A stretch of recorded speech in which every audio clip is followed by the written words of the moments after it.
Hello, and welcome to TaBNWNE's Wikipedia News Edition, Season 1 Remastered. Well, anyways, today the next episode of Season 1 Remastered is going to be the fast food chain company. It's McDonald's.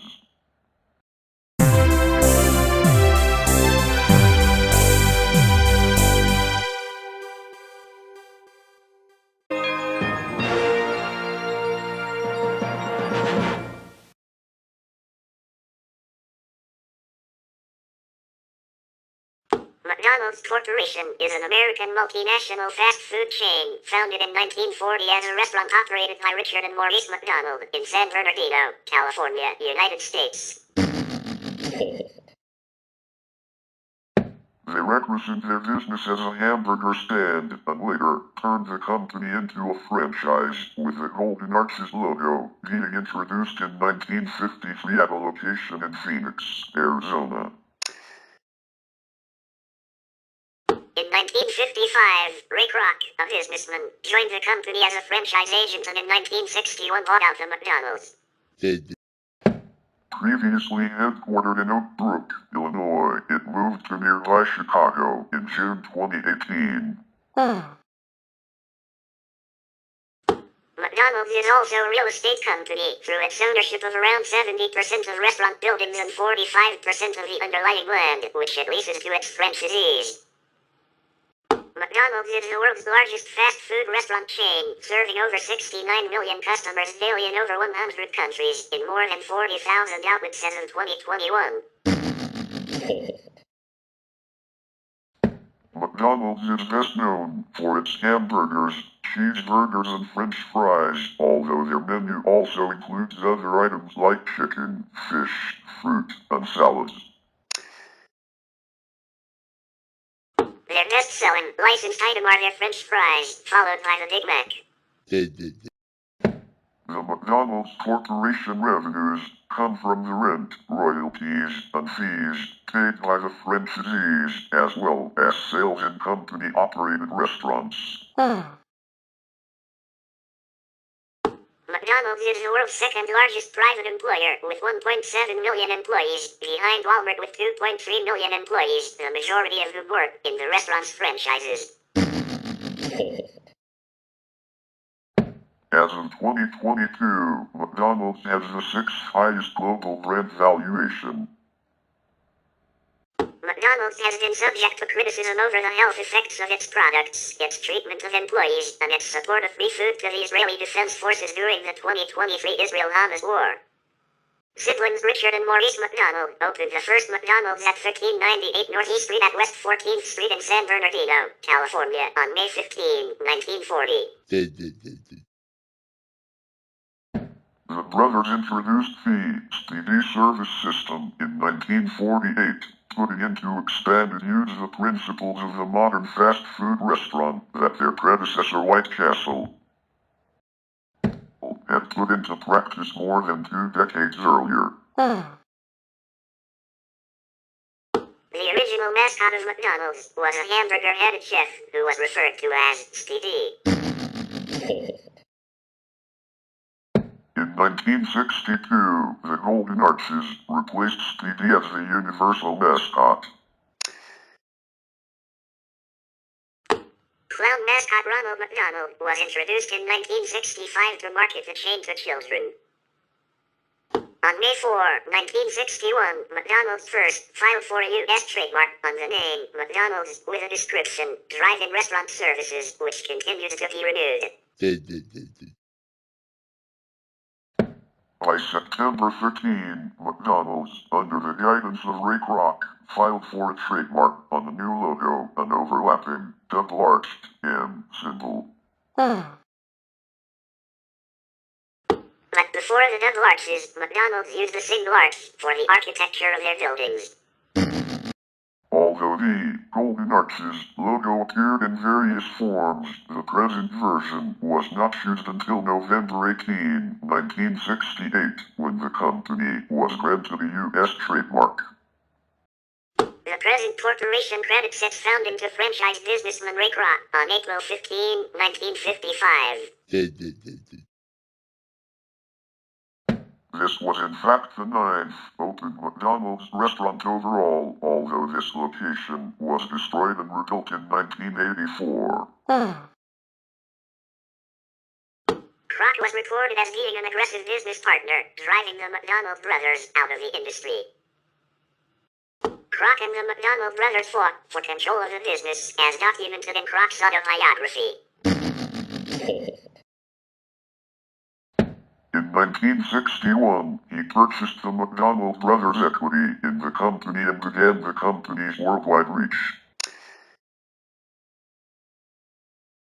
The sale cost Kroc $2.7 million, a huge sum during that time.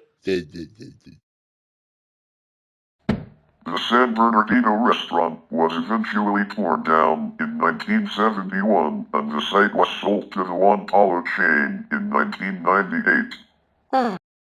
This area served as headquarters for the Juan Pablo chain and a McDonald's and Route 66 museum.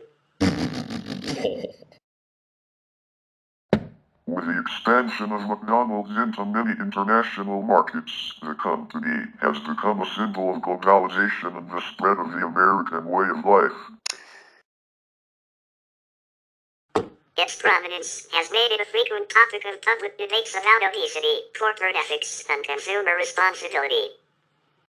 The American fast food restaurant chain McDonald's was founded in 1940 and has since grown to the world's largest restaurant chain by revenue. The McDonald family moved from Manchester, New Hampshire to Hollywood, California in the late 1930s, where brothers Richard and Maurice McDonald, Dick, and Mac began working as set movers and handymen at motion picture studios. In 1937, their father Patrick McDonald opened the Airdrome, a food stand on Huntington Drive, Route 66, near the Monrovia Airport in the Los Angeles County city of Monrovia. The McDonald's brothers opened their first McDonald's restaurant on May 15, 1940 in San Bernardino, California. Originally, a car-up drive-in system was used to serve customers. The initial menu items were centered around barbecue, and the first name the brothers used for their business was McDonald's Famous Barbecue. In 1948, the McDonald brothers realized that most of their profits derived from the sale of hamburgers. They shuttered their successful car-up drive-in to establish a streamlined system with a simple menu that consisted of only hamburgers, cheeseburgers, potato chips, coffee, soft drinks, and apple pie. In April 1952, the brothers decided that they needed an entirely new building to achieve two goals: further efficiency improvements and a more eye-catching appearance. They collected recommendations for an architect and interviewed at least 4, choosing Stanley Clark Meston, who practiced in nearby Fontana. The brothers and Meston worked together closely in the design of the new building. They achieved the extra efficiencies that they needed by, among other things, drawing the actual measurements of every piece of equipment in chalk on the tennis court behind the McDonald house with Meston's assistant, Charles Fish. The new design achieved a great deal of notice for its gleaming surfaces of red and white ceramic tile, stainless steel, brightly colored sheet metal and glass, pulsing red, white, yellow and green neon, and two 25-foot yellow sheet metal arches, trimmed in neon, which they named the Golden Arches at the design stage. A third, smaller arch sign at the roadside depicted a pudgy character in a chef's hat known as SPD striding across the top, trimmed in animated neon. The brothers implemented several techniques to encourage customers to eat quickly and not to linger in the restaurant, such as reduced eating in the dining area, fixed and angled seating to place customers directly over their food, distance between seats to reduce socialization, and cone-shaped cups, which would force customers to hold their drinks while eating. In late 1953, with only a rendering of Meston's design in hand, the brothers began seeking franchisees. Their first was Neil Fox, a distributor for General Petroleum Corporation. Fox's stand, the first, with Neston's Golden Arches design, opened in May 1953 at Central Avenue on Indian School Road in Phoenix, Arizona. Their second franchisee was the team of Fox's brother-in-law Roger Williams and Burdett Bud Landon, both of whom also worked for General Petroleum. Williams and Landon opened their stand on August 18, 1953 at 10207 Lakewood Boulevard in Downey, California. The Downey stand is the oldest surviving McDonald's restaurant. In 1954, Ray Kroc, a seller of Prince Castle brand multi-mixer milkshake machines, learned that the McDonald brothers were using 8 of his machines at their San Bernardino restaurant. His curiosity was piqued, and he flew to California to visit the restaurant himself. The McDonald brothers operated 6 franchise locations. Believing that the McDonald's formula was a ticket to success, Kroc suggested that the brothers franchise their restaurants throughout the United States. The brothers were skeptical that the self-service approach could succeed in colder, rainier climates. Furthermore, their thriving business in San Bernardino and franchises already operating or planned made them reluctant to risk a national venture. Kroc offered to assume the major responsibility for establishing the new franchises elsewhere. He returned to his home outside of Chicago with rights to set up McDonald's restaurants throughout the country, except in a handful of territories in California and Arizona already licensed by the McDonald brothers. The brothers were to receive 0.5% of gross sales. In 1956, Ray Kroc met Harry J. Sonneborn, a former vice president of finance for TaBNWNE, who offered an idea to accelerate the growth and investment rate of Kroc's planned McDonald's operation to own the real estate upon which future franchises would be built. Kroc hired In 1956, Ray Kroc met Harry J. Sonneborn, a former vice president of finance for TaBNWNE, who offered an idea to accelerate the growth and investment rate of Kroc's planned McDonald's operation to own the real estate upon which future franchises would be built. Kroc hired Sonneborn, and his plan was executed by forming a separate company, Franchise Realty Corp., to hold McDonald's real estate. The new company signed leases and procured mortgages for both land and buildings, passing these costs on to the franchisee with a 20 to 40% markup and a reduced initial deposit of $950. The Sonneborn model of real estate ownership within the franchise persists to this day and may be the most important financial decision in the company's history. McDonald's present-day real estate holdings represent $37.7 billion on its balance sheet, about 99% of the company's assets and 35% of its annual gross revenue. Here's a quick video from the first television commercial to feature the Ronald McDonald character from 1963. Introducing the world's newest, silliest, and hamburger-eatingest clown, Ronald McDonald. Now, where is that clown? Oh, Ronald! Hey, Ronald! Here I am, kids. Hey, isn't watching TV fun? Especially when you got delicious McDonald's hamburgers. Ronald, you can't be on TV and watch it at the same time. Now, come on and meet the boys and girls. Oh, we've already met. I know we're going to be friends, too, because I like to do everything boys and girls like to do. Especially when it comes to eating those delicious McDonald's hamburgers. A magic tray here keeps me well supplied. McDonald's hamburgers, French fries, and milkshakes. Watch for me on TV. We'll have lots of fun. He's Ronald McDonald, the hamburger happy clown. place in town. By 1960, McDonald's restaurants were grossing $56 million annually. The growth in U.S. automobile use that came with suburbanization and the interstate highway system contributed heavily to McDonald's success. In 1961, Kroc's conflict over the vision of the company with the founding brothers had escalated, and he asked them how much money they wanted to leave their business to him entirely.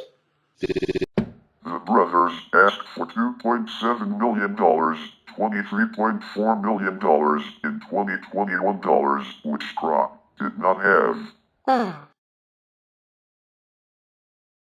Harry J. Sonneborn was able to raise the money for him, and Kroc bought the founding brothers' interests in the company. This purchase laid the groundwork for positioning the company for an IPO and making McDonald's the top fast food chain in the country. The exact process by which the company was sold is not known. It is depicted as a hostile takeover by Kroc in the 2016 biographical film The Founder. But that portrayal has been disputed, and interviews from the time suggest a more voluntary transition. Kroc and Sonneborn disagreed over expansion of the company, leading to Sonneborn's resignation in 1967. Kroc took over the title of CEO and president. In 1968, a man named Herman Petty was the first African American to franchise a McDonald's. This came off the heels of the civil rights movement and was informally recognized as African Americans' initial business entry into McDonald's as a corporation. McDonald's success in the 1960s was largely the result of the company's skillful marketing and flexible response to customer demand. In 1962, the Filet-O-Fish sandwich, billed as the fish that catches people, was introduced. In 1967, the Big Mac was created by Jim Delaghetti, whose franchise McDonald's was in Uniontown, Pennsylvania, and was added to McDonald's national menu the next year. In 1971, McDonald's opened its first European restaurant in Amsterdam, Netherlands. In December 1971, the first German restaurant opened in Munich. There was some skepticism about the company's phenomenal growth internationally. When Wally and Hugh Morris approached the corporation in 1974 to bring McDonald's into New Zealand, they were firmly shunned by Kroc, who, citing a visit to the country, stated, "There are many people. I never met a more dead than alive hole in my life." The Morris brothers were finally granted a franchise in May 1975. They negotiated a deal with the corporation by selling New Zealand cheese to the U.S. to offset the high costs of importing plant equipment. The first New Zealand restaurant opened in June 1976 at Porua, near Wellington, to much more success than the corporation had predicted. In 1972, the National Black McDonald's Operators Association, NBMOA, was founded. Herman Petty, the first African American to franchise a McDonald's, helped establish the association, and it soon became a representation of black people's voices inside of the company. On October 29, 1983, the first McDonald's restaurant in Mexico opened in Pettigrew, Mexico City. On July 18, 1984, the San Isidro McDonald's massacre took place when James Huberty opened fire inside a McDonald's in that town, killing 21 people and injuring 19. Huberty was killed by a SWAT team sharpshooter. The first McDonald's Express locations opened in 1991. The These are smaller-scale prototypes, usually constructed in prefabricated buildings or urban storefronts that do not feature certain menu items such as milkshakes and quarter-pounders. The first McDonald's in mainland China opened in Dongmen, Shenzhen in October 1990.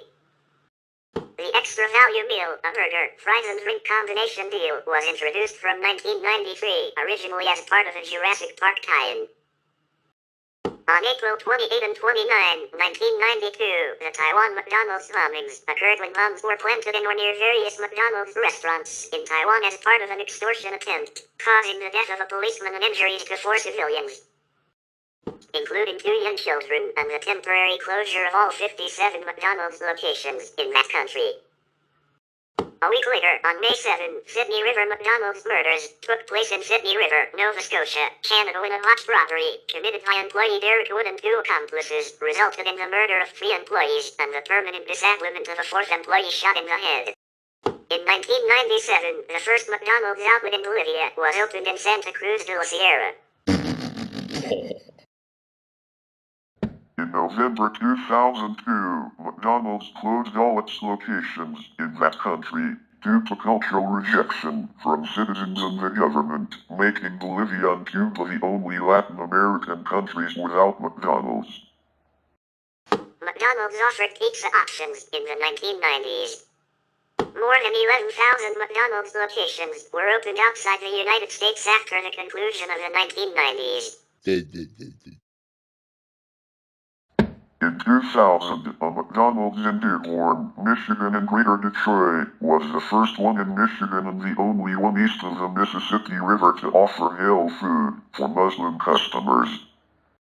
In January 2012, the company announced that revenue for 2011 reached an all-time high of $27 billion and that 2,400 restaurants would be updated and 1,300 new ones opened worldwide. In the middle of the decade, the restaurant began to suffer from declining profits. In response, McDonald's began to offer a limited selection of its breakfast menu all day, starting in 2015. At first, the launch was unpopular with franchisees who claimed that the changes caused service to slow down. However, the plan paid off with CNBC reporting that the company's fourth quarter earnings easily topped analyst forecasts. On July 22, 2016, the 2016 Munich shooting took place when David Sondele, an 18-year-old German-Iranian police said held radical right-wing and racist views, opened fire at a McDonald's restaurant known to be frequented by immigrants, before shooting at bystanders in the street outside and then in Olympia shopping mall, and then killing himself. 9 people were killed and 16 more injured. On March 8, 2022, McDonald's suspended operations at all 850 of its locations in Russia in response to the Russian invasion of Ukraine 12 days prior. The move comes after similar decisions by other Western companies and pressure from critics. The brand relaunched on June 12, 2022 as Kozno and Tochka, Tasty and That's It, by local franchisee Alexander Dover. In 2023, I'm Loving It ended the slogan and replaced to It's My McDonald's Thing. 1937, Patrick McDonald opened a food and drinks stand called The Airdrome on historic Route 66, now Huntington Drive, near the Monrovia Airport in Monrovia, California. 1953, the third McDonald's restaurant, franchised to Roger Williams and Burdett Landon, opens in Downey, California at the corner of Lakewood Boulevard and Florence Avenue. Today it is the oldest McDonald's restaurant still in operation. 1957, the original restaurant in San Bernardino is rebuilt with a golden arches design. 1962, market research shows that people identify McDonald's primarily with the golden arches. 1967, the first McDonald's outside the United States opens in Richmond, D.C., Canada. 1971, the first McDonald's in Europe opens in Zaandam, the Netherlands in collaboration with Dutch supermarket chain Albert Heijn. 1971, the first McDonald's in Asia opens at Ginza in Tokyo, Japan in July. 1971, the first McDonald's in the Southern Hemisphere opens in Australia in the Sydney suburb of Yagoona in December. The restaurant becomes known locally as Macca's, which became a widespread Australian slang for the restaurant pie as early as the 1990s. 1972, the McDonald's system generates $1 billion in sales through 2,200 restaurants. 1972, the first McDonald's in New York City opens on Manhattan's Upper West Side, dubbed the Townhouse, to reflect that it was not a drive-in, and serves a record 100,000 hamburgers in its first week. 1974, on November 15, the first McDonald's in the United Kingdom opens in Woolwich, southeast London. It is the 3,000th McDonald's restaurant. 1976, the first McDonald's in Switzerland on Rue du Mont Blanc in Geneva. 1984, on July 18, James Oliver Huberty opens fire inside a McDonald's in San Isidro near the U.S.-Mexican border, where a gunman killed 21 customers and wounded 19 others. 1984, the first McDonald's in Finland opens in Tampere. 1987, on August 11, a Piper Cheyenne flying from in Augsburg, West Germany, was on a simulated approach to Munich's main airport Riem when all instruments failed. The plane crashed into the McDonald's restaurant in the Wasserburger Landstrasse. 9 people were killed and 30 others were injured.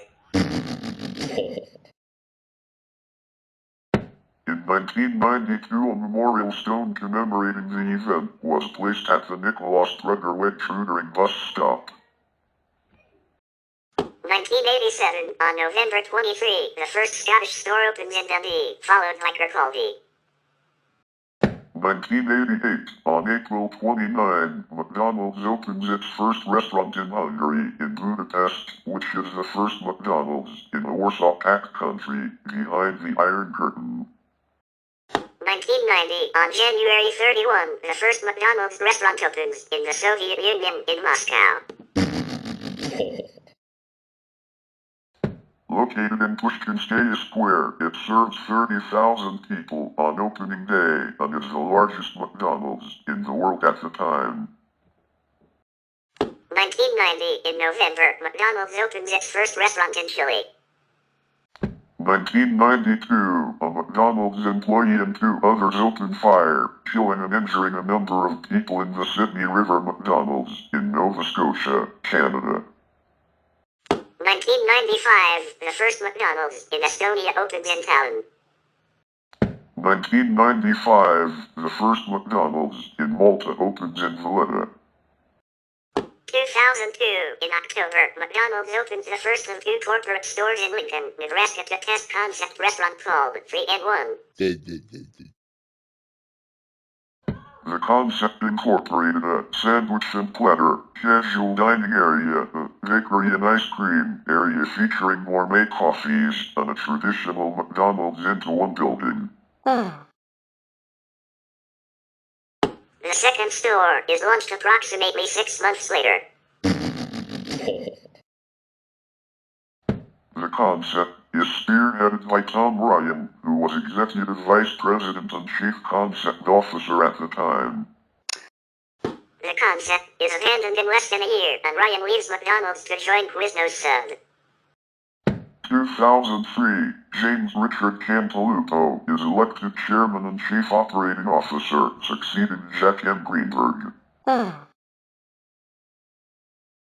Just prior to assuming his post, Cantalupo shuts down Project Innovate, a global consulting project that had already spent $170 million of a projected 5-year budget of $1.2 billion.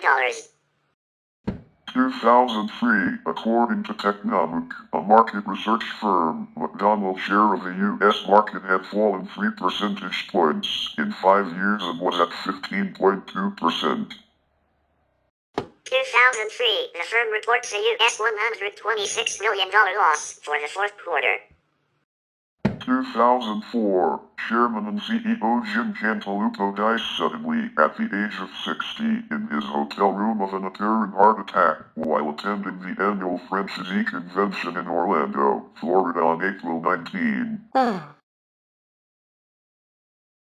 A 30-year veteran of the organization, Cantalupo had previously served as president and CEO of McDonald's International. He is credited with introducing the premium salad line and reformulating chicken McNuggets to include leaner, all-white meat. Andrew J. McKenna Sr., a prominent Chicago businessman and a McDonald's director, is elected non-executive chairman.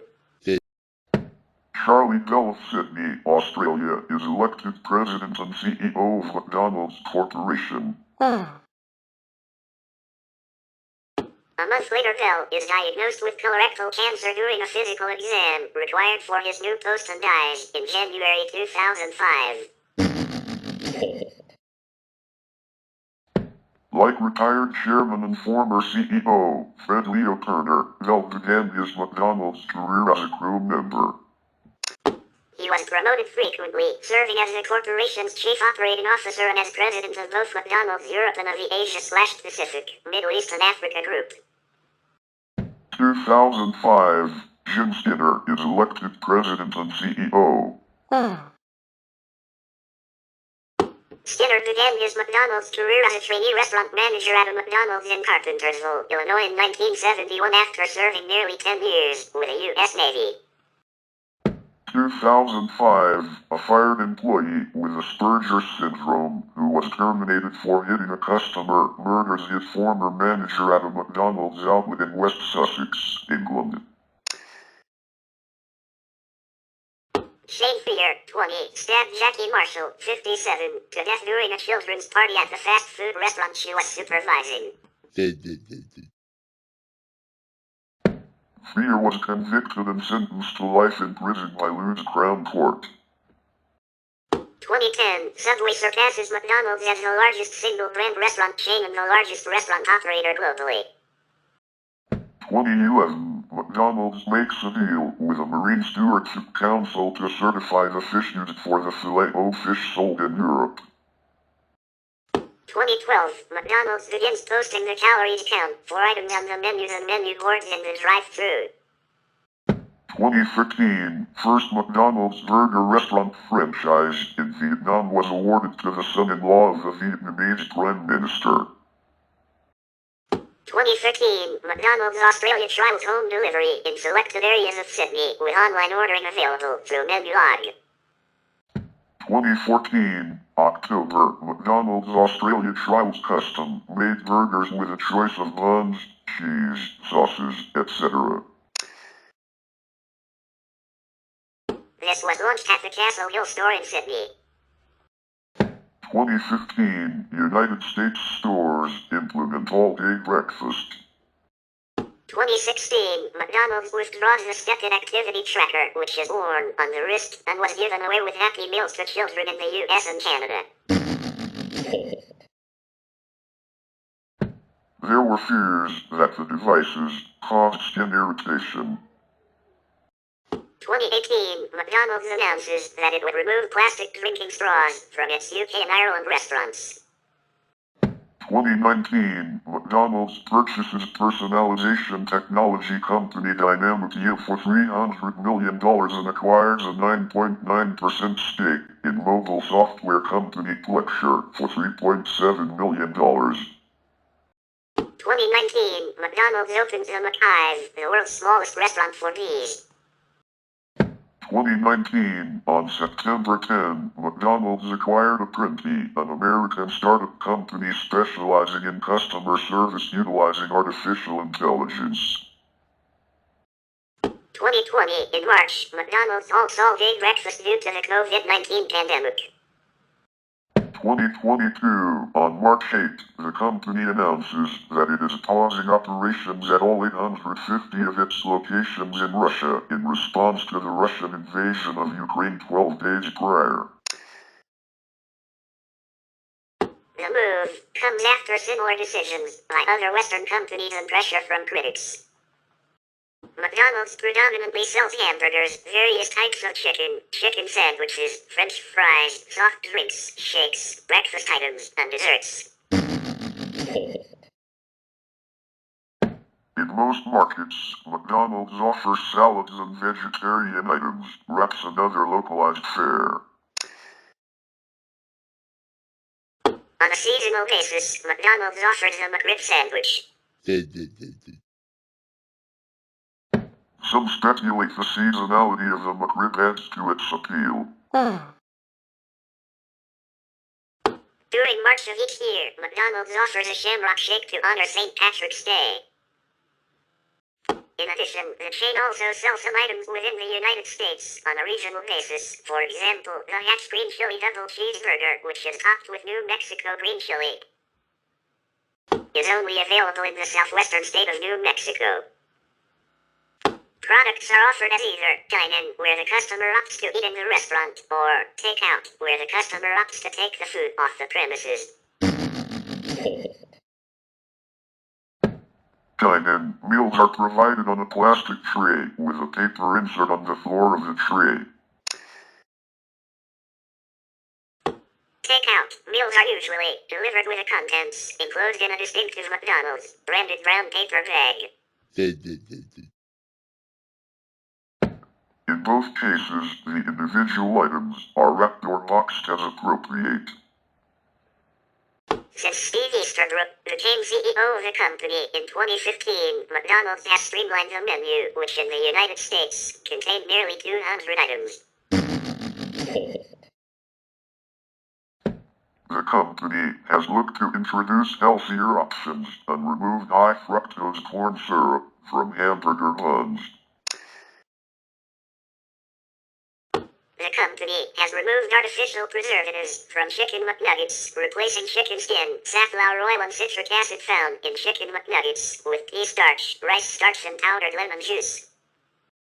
In September 2018, McDonald's USA announced that they no longer use artificial preservatives, flavors and colors entirely from 7 classic burgers sold in the US, including the hamburger, cheeseburger, double cheeseburger, McDouble, quarter pounder with cheese, double quarter pounder with cheese and the Big Mac. Nevertheless, the pickles will still be made with an artificial preservative, although customers can choose to opt out of getting pickles with their burgers. In November 2020, McDonald's announced McPlant, a plant-based burger, along with plans to develop additional meat alternative menu items that extend to chicken substitutes and breakfast sandwiches. This announcement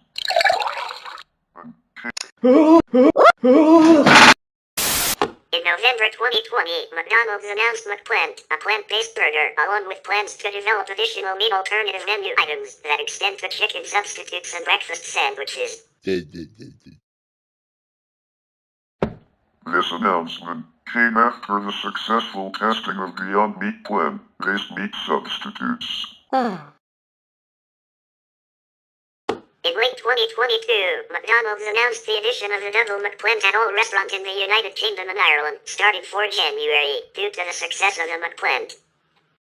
McDonald's is one of the world's largest fast food chains, founded in 1940 in San Bernardino, California, and incorporated in Des Plaines, Illinois, in 1955. Since then, McDonald's has become a household name in America, known for selling a variety of convenience food items at thousands of locations worldwide.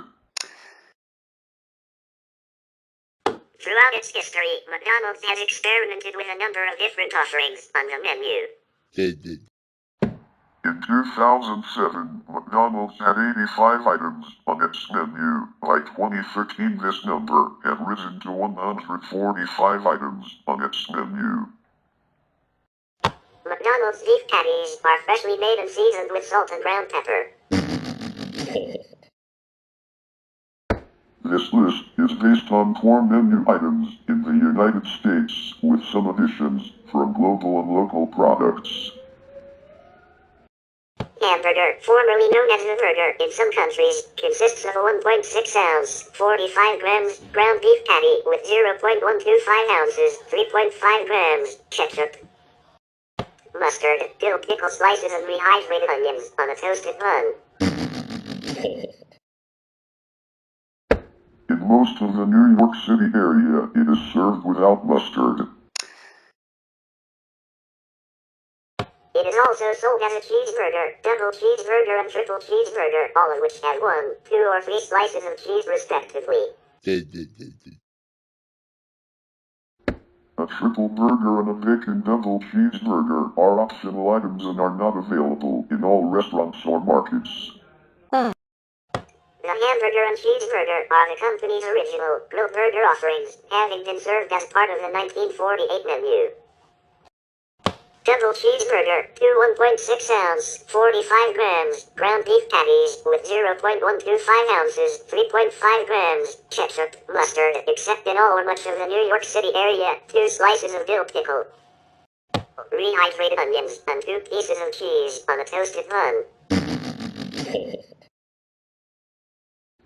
The double cheeseburger was offered as a promotional item in the 1950s and was added to the regular menu in 1965. Though many McDonald's restaurants did not list it on their menu boards.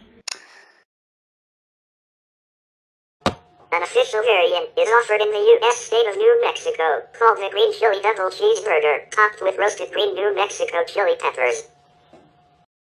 Triple cheeseburger, similar to the double cheeseburger, except it contains 3 burger patties, with a slice of American cheese between each patty, plus ketchup, mustard, except in parts of the New York City area, onion, and dill pickle. The Big Mac, a signature product that was introduced in 1967.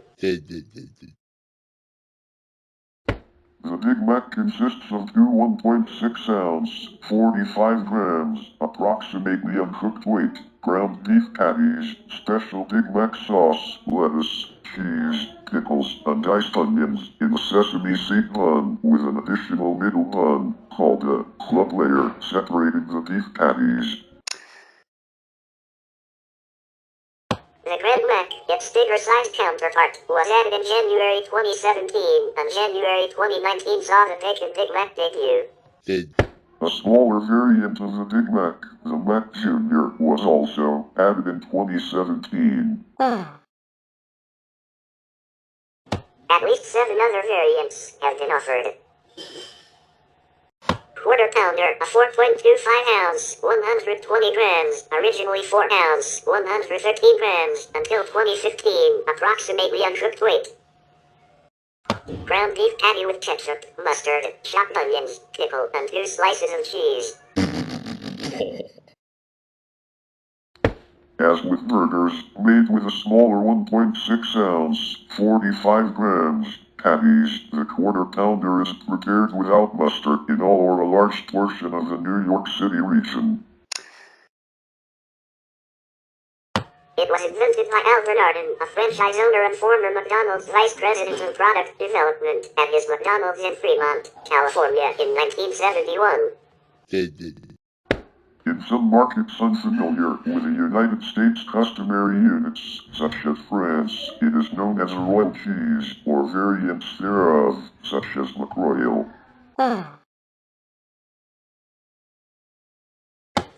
It is also available as a double Quarter Pounder with cheese, which includes another patty of the same proportions.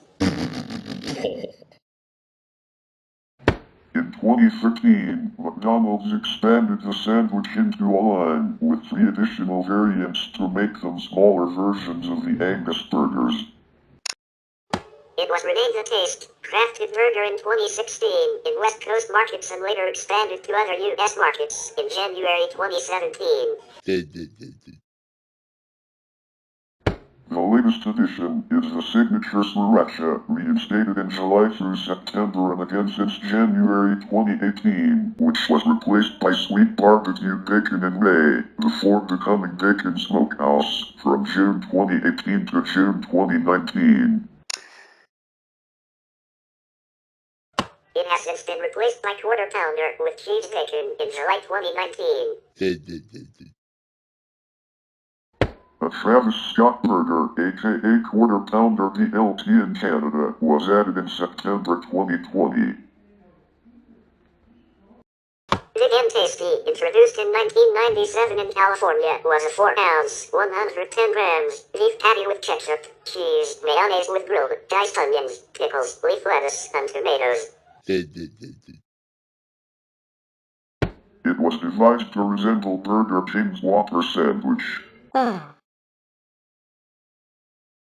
It is also known as the Big Extra in Slovenia and most of Canada, the McExtra in Quebec, Canada, the McFeast Deluxe in Australia, the Big Tasty without the N in Brazil, Bulgaria, France, Germany, Italy without ketchup, Ireland, the Netherlands, Poland, Portugal, Russia, Sweden and the United Kingdom, the Quarter Pounder Deluxe in South Africa, and the Magnifica, a play on Spanish Magnifica, wonderful, in Mexico and Latin America. The Big Tasty configuration is somewhat different, consisting of a 3rd pound, 150 grams, beef patty, sesame seed bun, lettuce, tomatoes, onions, emmental cheese, and Big Tasty sauce, which has a smoked flavor. The Big Tasty bacon variant also contains strips of bacon. This variant was sold in the US until 2011. It is now sold internationally only. However, the Big and Tasty is still sold at restaurants located in U.S. Army and Naval bases, such as the McDonald's restaurant located at the U.S. Naval Base in Yokosuka, Japan. It is now known as the Quarter Pounder with Cheese Deluxe since July 2019. It also comes with bacon on a Travis Scott burger since September 2020. McDouble, similar to a double cheeseburger but with just one slice of cheese. Reintroduced as a permanent dollar menu item in December 2008, it had been a short-term product in 1997, advertised with Eddie the Echo. The original McDouble did not have cheese and was garnished with lettuce and tomatoes rather than with pickles and onions in the 2008 version. Bacon McDouble, a sandwich that is similar to the McDouble but has 2 pieces of apple with smoked bacon added to it. This sandwich was added to the U.S. dollar menu and more in November 2013.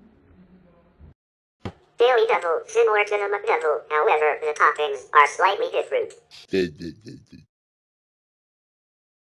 The Daily Double is prepared with lettuce, sliced tomato, sliver onions, and mayonnaise. It also has only 1 slice of cheese, like the McDouble, rather than the 2 slices that are on the double cheeseburger. In 2011 and 2012, the item was test marketed in various regional locations. McFeast, a hamburger with lettuce, tomato, pickles, and mayonnaise in most markets from April 1977. The McFeast has been served since the mid-1980s in Sweden and was later introduced to the rest of the Nordic countries. The McFeast in Sweden contains a Quarter Pounder patty, lettuce, modified mayonnaise with lemon juice, onion, and tomato. In the rest of the countries, the McFeast also contains ketchup, but not in Sweden. The same burger was sold under the name Mega Feast in New Zealand for several years during the 1990s but has since been discontinued. The McFeast Deluxe was sold in Australia until the late 1990s and contained mustard, ketchup, large onions, McFeast Deluxe sauce, lettuce, a tomato slice, dill pickles, regular cheese, and a Quarter Pounder patty, served in a Quarter Pounder / McChicken bun. It returned to the Australian menu in 2009 and in August 2011 using the same ingredients. However, it contained McChicken sauce in place of the original McFeast Deluxe sauce. The McFeast has been sold in Germany and Austria since the 1990s under the name hamburger 1TS, T for tomato, S for salad, the German word for lettuce. It contains a quarter-pounder patty, lettuce, tomatoes, onions, cheese, and the McChicken sauce. For special occasions, it is sold in Germany as a McFresh, which also contains cucumber slices. It was renamed in the US as the Quarter Pounder with Cheese Deluxe as of July 2019. Bacon has been optional on a Travis Scott burger in Canada and the US since September 2020.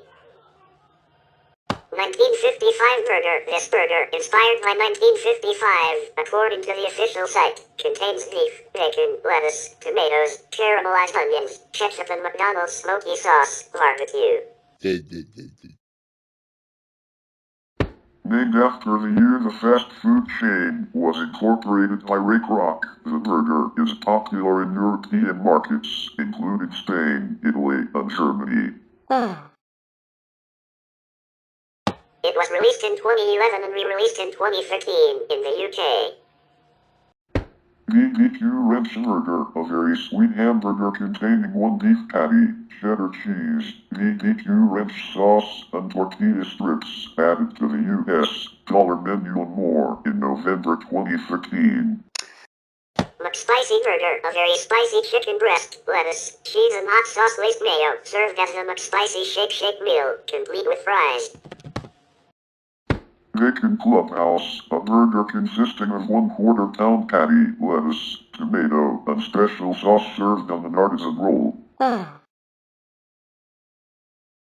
This core item was added to the menu the week of March 12, 2014. Jalapeno double, similar to the McDouble, except it contains 2 types of jalapeno peppers, pickled and crispy, plus a slice of white cheddar cheese between the 2 burger patties, and buttermilk ranch sauce. Added to the dollar menu in April 2014.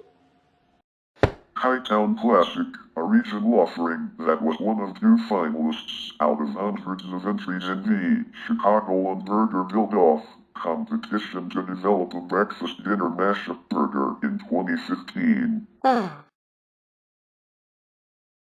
The burger was placed on the menu in Chicago area locations starting mid-November until December 27, 2015. The burger adds breakfast Canadian bacon and apple with smoked bacon. Denali Mac, a burger that looks like the Big Mac, but it uses 2 1/4 pound beef patties. Sold only in Alaska, named after Denali, formerly Mount McKinley. M-Burger is made with 100% beef, has Batavia lettuce, tomato and emmental cheese on a stone, baked ciabatta roll. Sold in France and the United Kingdom in 2008. Aussie Angus Deluxe. The McDonald's Aussie Angus Deluxe is a hamburger that was offered by McDonald's in Australia. It consisted of a 100% Angus beef patty, bacon, beetroot, caramelized onions, lettuce, cheese, and a special sauce, served on a sesame seed bun. The burger was available for a limited time and was popular among McDonald's customers in Australia. Crispy McBacon, an Italy-exclusive burger with 2 beef patties, cheese, bacon, and a special sauce. BBQ Bandit Burger, a hamburger sold in New Zealand and Australian McDonald's for a limited time only. The BBQ Bandit contains 2 sesame seed buns, a beef patty, cheese, bacon, onion rings, barbecue sauce, mayonnaise. The most notable ingredient is onion rings. A McChicken is a mildly spicy, breaded and seasoned chicken sandwich, which is also offered in a spicier variant, the hot and spicy, in some markets.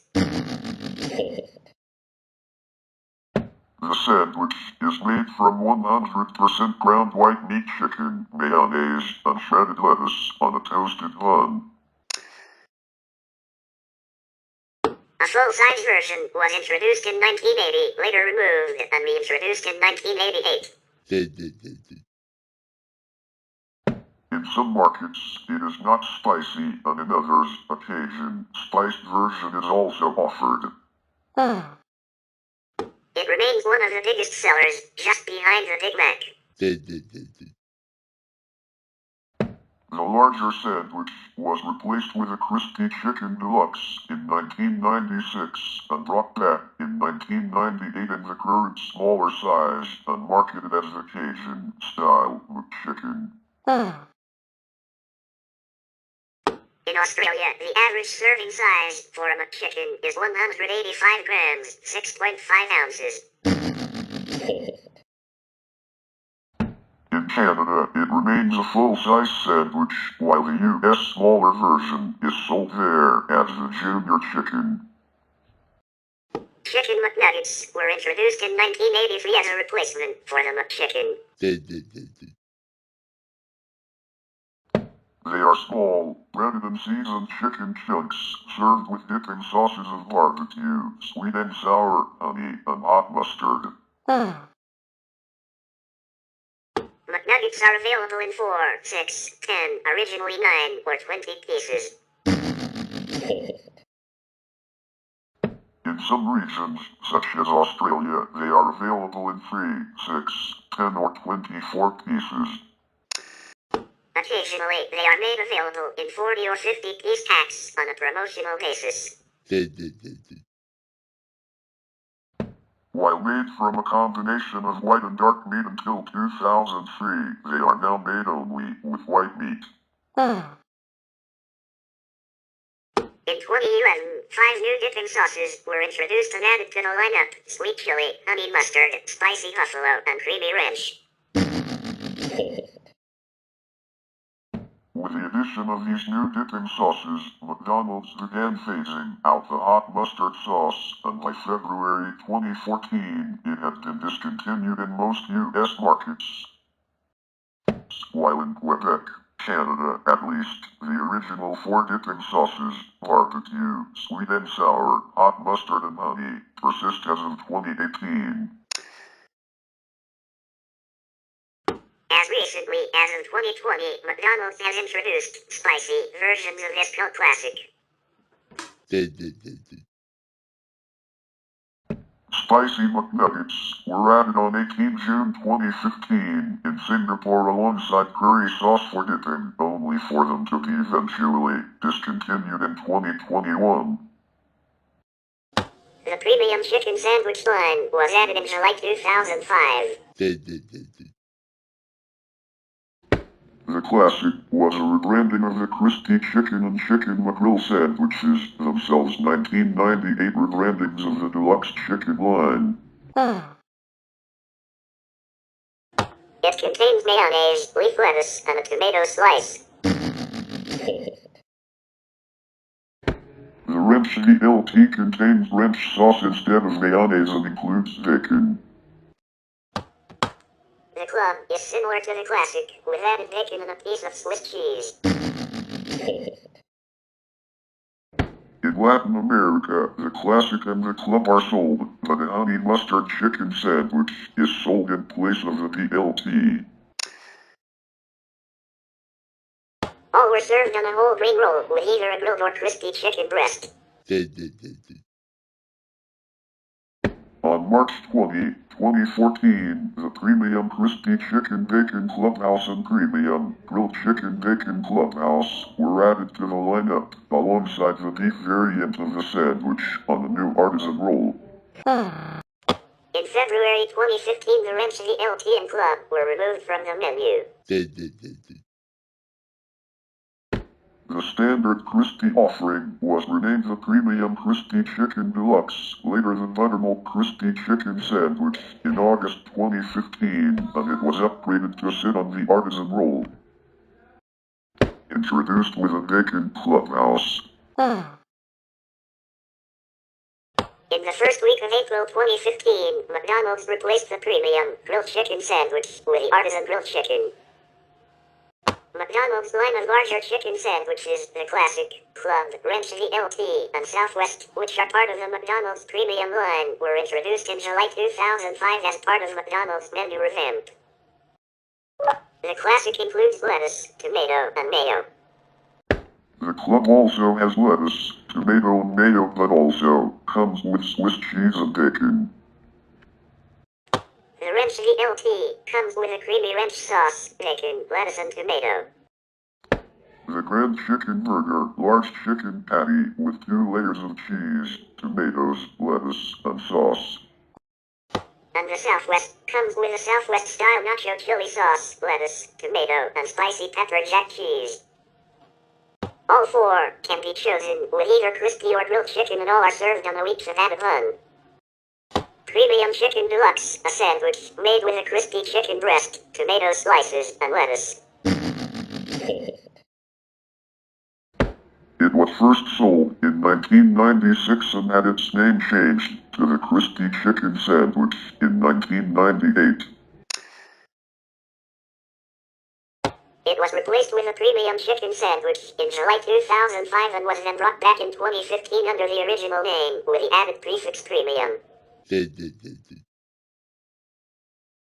The only other change is that it is now sold on an artisan roll instead of the potato bun that characterized the original Crispy Chicken Deluxe.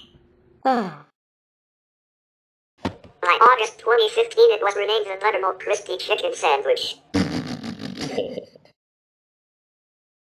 This is part of the Taste Crafted Chicken Sandwiches introduced in 2016. Grilled Chicken Deluxe. This sandwich has the same ingredients as the Premium Crispy Chicken Deluxe, but has a marinated grilled chicken breast at its center. It has been sold under various names since 1996, when it was introduced as the Grilled Chicken Deluxe and had its name changed to the Chicken McGrill in 1998. It was replaced with a Premium Chicken Sandwich in July 2005, which was in turn replaced with the Artisan Grilled Chicken in 2015. It is also available in India and has at times been available in Canada. Taste Crafted Chicken Sandwiches, like the Taste Crafted Burgers, were introduced in 2016 in West Coast markets and in all other U.S. markets in January 2017. Signature Sriracha was the latest to be added in June 2016, reinstated in July through September 2017, and reinstated again permanently in January 2018. It was replaced by Sweet Barbecue Bacon in May 2017, which by July 2018 was changed to Bacon Smokehouse. Deli Choices is a line of deli-style sandwiches that are sold internationally. It is targeted at health-conscious customers and is available in Austria, Canada, and Germany. It is similar to the McHero sandwich, sold in parts of the United States. In the UK, these were eventually replaced by the Big Flavor Wraps. Snack Wrap, a wrap made with white meat chicken breast, crispy or grilled lettuce, shredded cheddar cheese and Monterey Jack cheese, and a sauce, spicy buffalo, ranch, honey mustard, chipotle barbecue, or salsa roja, the breakfast sauce on the McSkillet, wrapped in a soft flour tortilla. It was launched on July 1, 2006. Chipotle BBQ is the most recent flavor. The wrap is available in the United States, United Kingdom, Canada, Australia, and Brazil. There is also Mac Snack Wrap, which features the fixings of the Big Mac but without the bun. It is wrapped in a tortilla shell and uses 1/2 of a piece of quarter meat. In 2015, McDonald's in the U.S. introduced a larger wrap that it has had success with in parts of Europe. It comes in 3 variants: sweet chili chicken, chicken and bacon, and chicken and ranch. McDonald's Canada has launched 3 new wraps in Canada: Zesty Lime McWrap, Sweet Chili McWrap, Spicy Buffalo Chicken Snack Wrap. Small balls of chicken that are made from chicken breasts and are about 1.5 centimeters, 0.59 inches in diameter. These were available in the U.S., with trials starting in September 2011 and were discontinued in 2013. They remain available in some international markets, including Italy and Australia. Muccarapia. There are 2 versions of the muccarapia: grilled chicken and grilled kofta, spiced ground beef. Whoa! Both are served with lettuce, tomatoes, onions, and garlic mayonnaise, in addition to 2 small patties of grilled chicken or kofta, all wrapped in an Arabian-style pita bread. McDonald's has employed a rather large advertising campaign for the muccarapia since its introduction in 2003, largely focusing on the Arabian-themed nature of the sandwich, and it appears to have worked well. The muccarapia has been very well received throughout southwestern Eurasia. The same product is also introduced in Malaysia with chicken foldover as an alternative name. Buttermilk crispy tenders were strips formulated with a buttermilk recipe used for the August 2015 revamp of the fried chicken sandwich and were introduced in U.S. restaurants in September 2017. While they bear a resemblance to chicken selects, they are created and prepared differently. They feature a buttermilk chicken base and are cooked from thawed instead of frozen. This creates a juicier product than the selects, as well as reduces cook time, though immediate supply issues caused them to effectively be removed from the menu until the end of December 2017. This was caused by demand being much higher than forecast. They were discontinued in March 2020 due to the COVID-19 pandemic. Chicken fajita, chicken, cheese, red and green bell peppers, and diced onions in a flour tortilla. Comes with picante sauce packets on request, which are available in mild and spicy.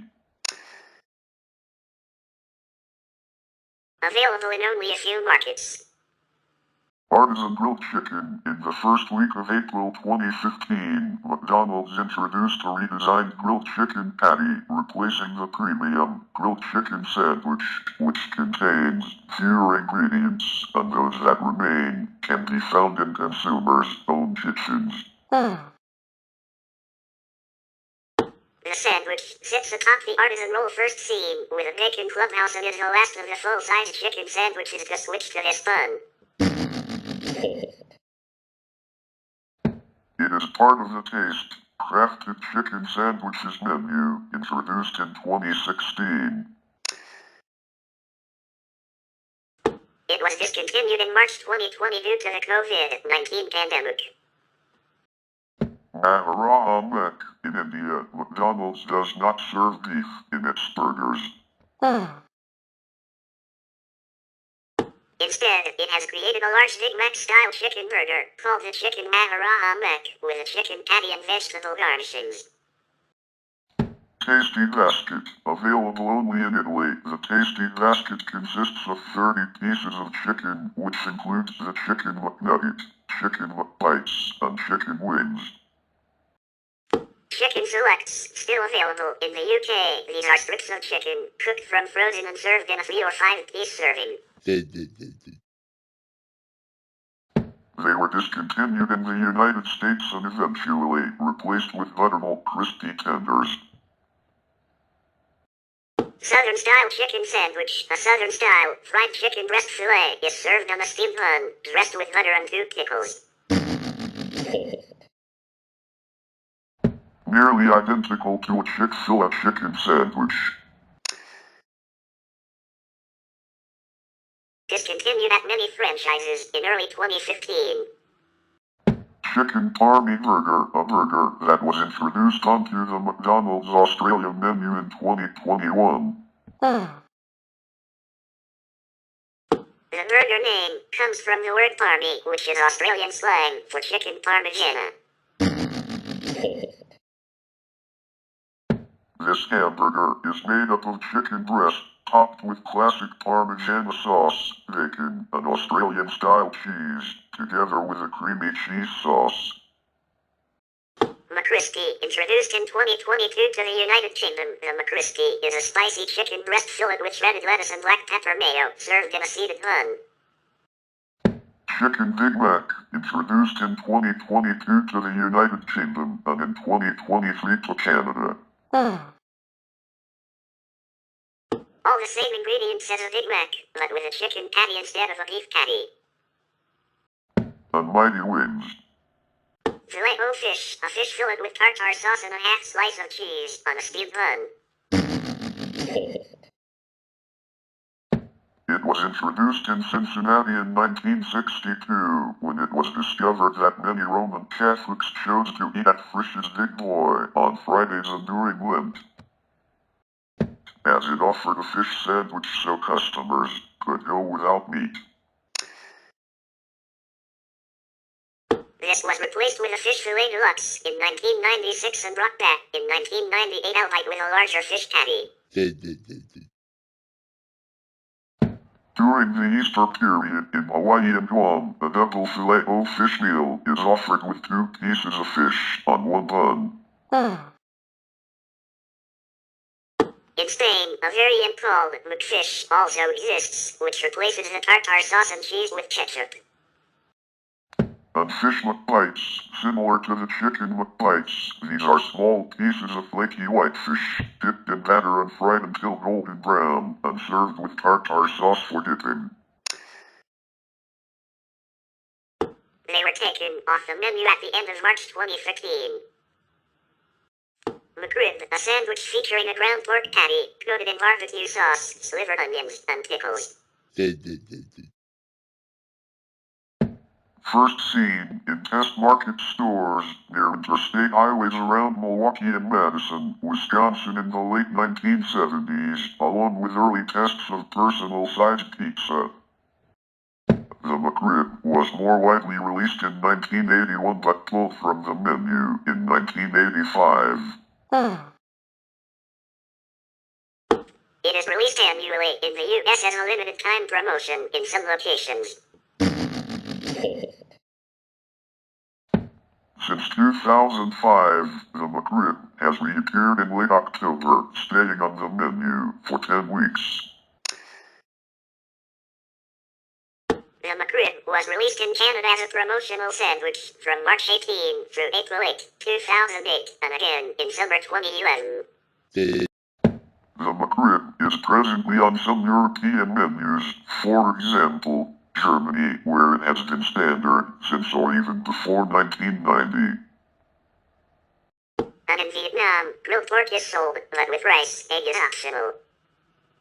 McDonald's introduced dipping sauces in 1982 to accompany the newly popular McNuggets.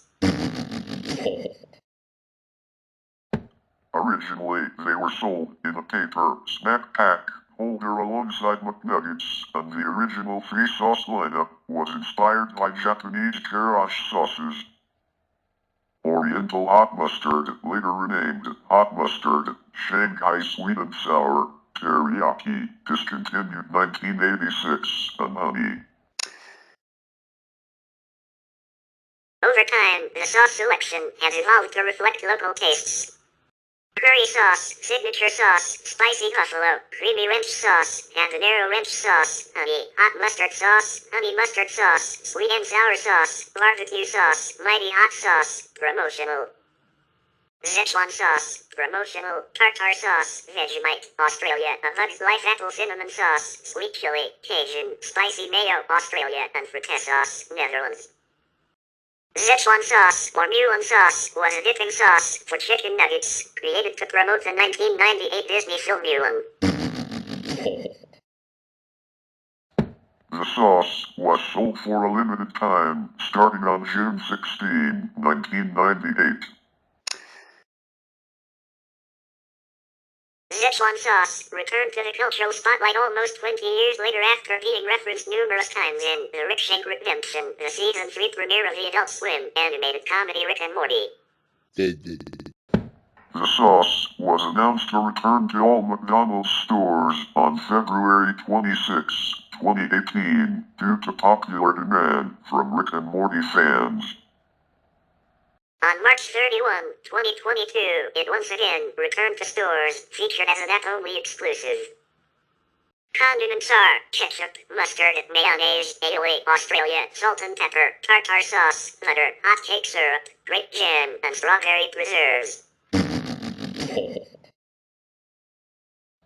Dipping sauces are tangy barbecue sauce, spicy buffalo sauce, creamy ranch sauce, honey mustard sauce, honey and sweet and sour sauce. The ketchup has been manufactured by Heinz for 40 years, from the 1970s until 2013 when Heinz hired a former CEO of Burger King as its new CEO. Since then, the ketchup has been produced in-house. The ketchup has been well received.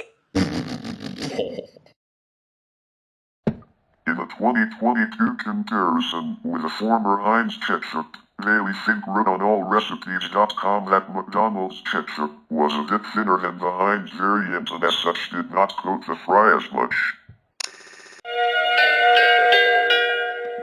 Think also noted that, while both ketchups tasted tomato-y, Heinz's had a big punch of spice and recommended McDonald's ketchup to those seeking a sweeter, more tomato-heavy flavor. McDonald's introduced salads to its menu in 1987.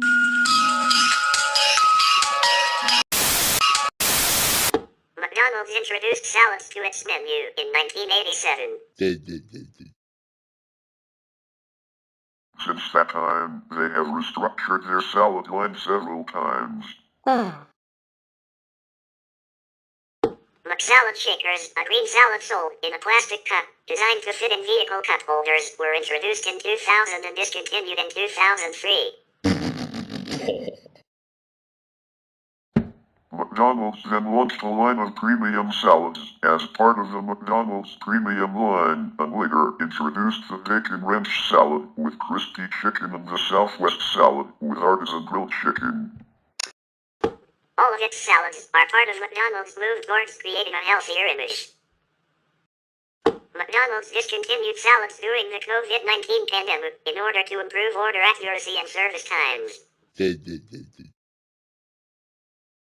In 2022, franchises were given the option to add the Caesar salad with chicken and the bacon and Southwest-style salad to their menus. However, many franchises declined to offer the new items. Apple slices are a common side that usually appear in Happy Meals. McDonald's added apple slices to their menu because the McDonald's CEO realized that kids were not getting enough nutrition in their Happy Meals, so they cut the amount of fries in Happy Meals from 2.4 to 1.1 ounces and replaced it with a bag consisting of a quarter cup of fresh, peeled apple slices. McDonald's apple slices are a wholesome, tasty side made from real apples. Specially selected varieties mean our apple slices are always crisp and juicy, making for a tasty snack with 15 calories per labeled serving. Enjoy it as a snack or side to your meal, said McDonald's. McDonald's advertises their French fries as their world-famous fries. McDonald's U.S. fries are made using 19 ingredients, which include dextrose, TDHQ, polydimethylsiloxane, citric acid, and sodium acid perphosphate. As for their potatoes, non-GMO russet and chutney kinds are used. Fries were first added to the menu in 1949, replacing potato chips. As for the manufacturing process, the potatoes are first brought to the plant where they are mechanically cut, blanched, partially fried, flash frozen, then shipped to individual restaurants of the franchise and served. McDonald's fries in the U.S. were originally prepared using a frying oil mixture of 93% beef tallow and 7% vegetable oil known as Formula 47. The use of this oil blend allowed McDonald's to develop their fries' distinctive flavor and crispiness.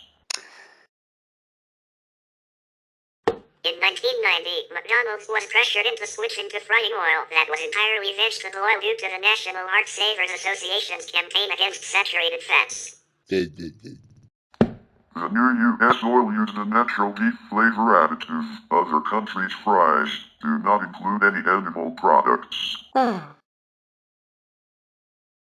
Then in 2007, the restaurant franchise switched again to vegetable oil with less trans fats as concerns over the health risks of trans fats grew.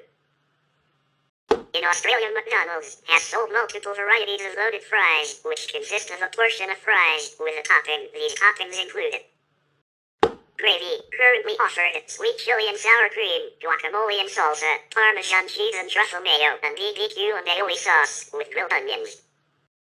In some international locations, they sell potato wedges, a type of potato chip that is thick cut and wedge-shaped and fried onion pieces that are similar to onion rings. Many McDonald's locations in discount stores offer freshly popped popcorn and soft pretzels in addition to the normal menu. Whoa! In Pennsylvania stores, only soft pretzels are offered as a side option.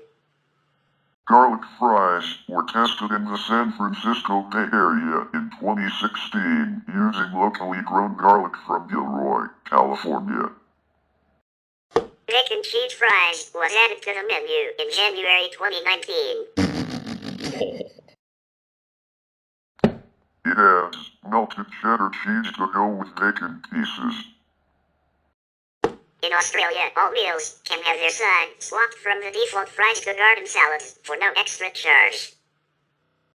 McDonald's capitalized on Burger Chef's fun meal concept of a children's meal when it introduced the first Happy Meal in 1977. The original Happy Meal consisted of a regular-sized burger, Keebler cookies, a soda, and a Cracker Jack surprise toy, sometime later known as the Mighty Kids Meal. The newer meal includes an entree, a side dish, a beverage, and a toy. Happy Meals include a tiny order fries, around half of a small order of fries, and fruit, optional sauce for fries, and a choice of nuggets, a single patty burger, or wraps. An additional product, Pasta Zoo, was discontinued in 2008. The Mighty Kids Meal contains more food than the Happy Meal, less than the adult meal, and still contains a toy. The toy is usually a product tied with a movie or popular television show. In mid-February 2012, McDonald's introduced the Happy Meal / Mighty Kids Meal so that they now come with either a hamburger, cheeseburger, 4-piece chicken McNuggets, McDouble, or the 6-piece chicken McNuggets, with a smaller version of the small fry for the Happy Meal or a small fry for a Mighty Kids Meal. All kids' meals now come with fries, apple slices, and a toy. The apple slices have been reduced from 8 slices to only 4 and no longer come with caramel dipping sauce.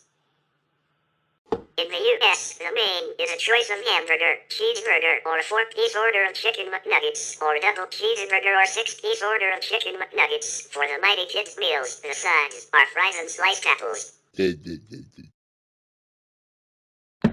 Milk, chocolate milk, boxed apple juice, and soda are choices for drinks. Some U.S. franchises also include a small cellophane package of McDonald's land cookies. In 2009, McDonald's offered a Happy Meal wrap, but it was discontinued later that year due to low sales. In the UK, the main is a choice of hamburger, cheeseburger, 4 chicken McNuggets, 3 fish fingers, or a chicken wrap. The sides are a choice of fries, carrot sticks or a fruit bag, sliced apples and grapes, February to May, September to November, melon, June to August, or a pineapple stick, December to January. Organic milk, Tropicana orange juice, apple and liqueur and Robinson's fruit shoot, milkshakes, water and soda are the choices for drinks. On May 15, 2019, cucumber sticks were added to the menu, replacing carrot sticks. They were used from May to July. In New Zealand and Australia, the main is a choice of hamburger, cheeseburger, 3 or 6-piece order of chicken McNuggets, grilled chicken pieces, or a crispy or seared chicken snack wrap. The sides are a choice of a small French fries, yogurt, grape tomatoes or apple slices. Thick shake, boxed chocolate milk, apple or water pop tops, orange juice, and soda are choices for drinks. In Canada, the main is a choice of hamburger, cheeseburger, 4-piece chicken McNuggets, or chicken snack wraps. The sides are a choice of fries or fruit pieces. Milk, chocolate milk, apple juice, orange juice, water and soda are choices for drinks. And in Belgium, the main is a choice of hamburger, cheeseburger, 4-piece order of chicken McNuggets, McFish or a ketchup wrap. McLobster, a lobster roll served in a hot dog bun with lobster sauce and shredded lettuce, introduced in 1993. The product had supply issues and was not very profitable nationally. Recently, it was only available in Atlantic Canada and New England region in the summer when lobster is inexpensive. In the 2010s, McDonald's had short-term reintroductions in Canada and Italy. McCrab, in response to the McLobster, McDonald's along the eastern coast of the Delmarva Peninsula, comprising parts of Delaware, Maryland, and Virginia, developed the McCrab sandwich, a McDonald's version of the Chesapeake crab cake. Poutine, originally only to be found in French-Canadian communities, poutine is now found on the menu at most McDonald's locations across Canada. Angus snack wrap, wrap with Angus burger, introduced to the U.S. market on August 9, 2010. Angus snack wraps are available 3 ways: deluxe, lettuce, tomato, onions, pickles, American cheese, mayo, mustard, bacon and cheese. Onions, pickles, American cheese, ketchup, mustard, a strip of bacon, and mushroom and Swiss sauteed mushrooms, Swiss cheese, mayo. The Angus wrap uses half of a regular Angus burger patty. Brownie melt, similar to a cinnamon. It is a rich chocolate brownie with chocolate and white frosting. McRice, most McDonald's restaurants in countries in Asia serve the product due to popular demand. It is normal rice. Mook Spaghetti was launched in the late 1970s as a part of McDonald's dinner menu, which included a number of Italian dishes. The dish is still available internationally, such as in the Philippines, where it is popular and is generally served with McNuggets. The McBean burger, a vegan burger where the patties are made with cannellini beans, kidney beans, onions, carrots, and green peppers. Available in Sweden. The menu in India has numerous unique items, all of which contain neither beef nor pork. Maharaja Mac, chicken like a Big Mac, but with 2 pressed spiced chicken patties instead of beef, served with a mustard sauce. Veg, a vegetarian version of the Big Mac sold at McDonald's India, containing patties made of potato, corn, peas, and cheese. Maharaja is a Hindi word meaning emperor. Paneer salsa wrap. Paneer is an Indian, unsalted white cheese. Chicken Mexican wrap.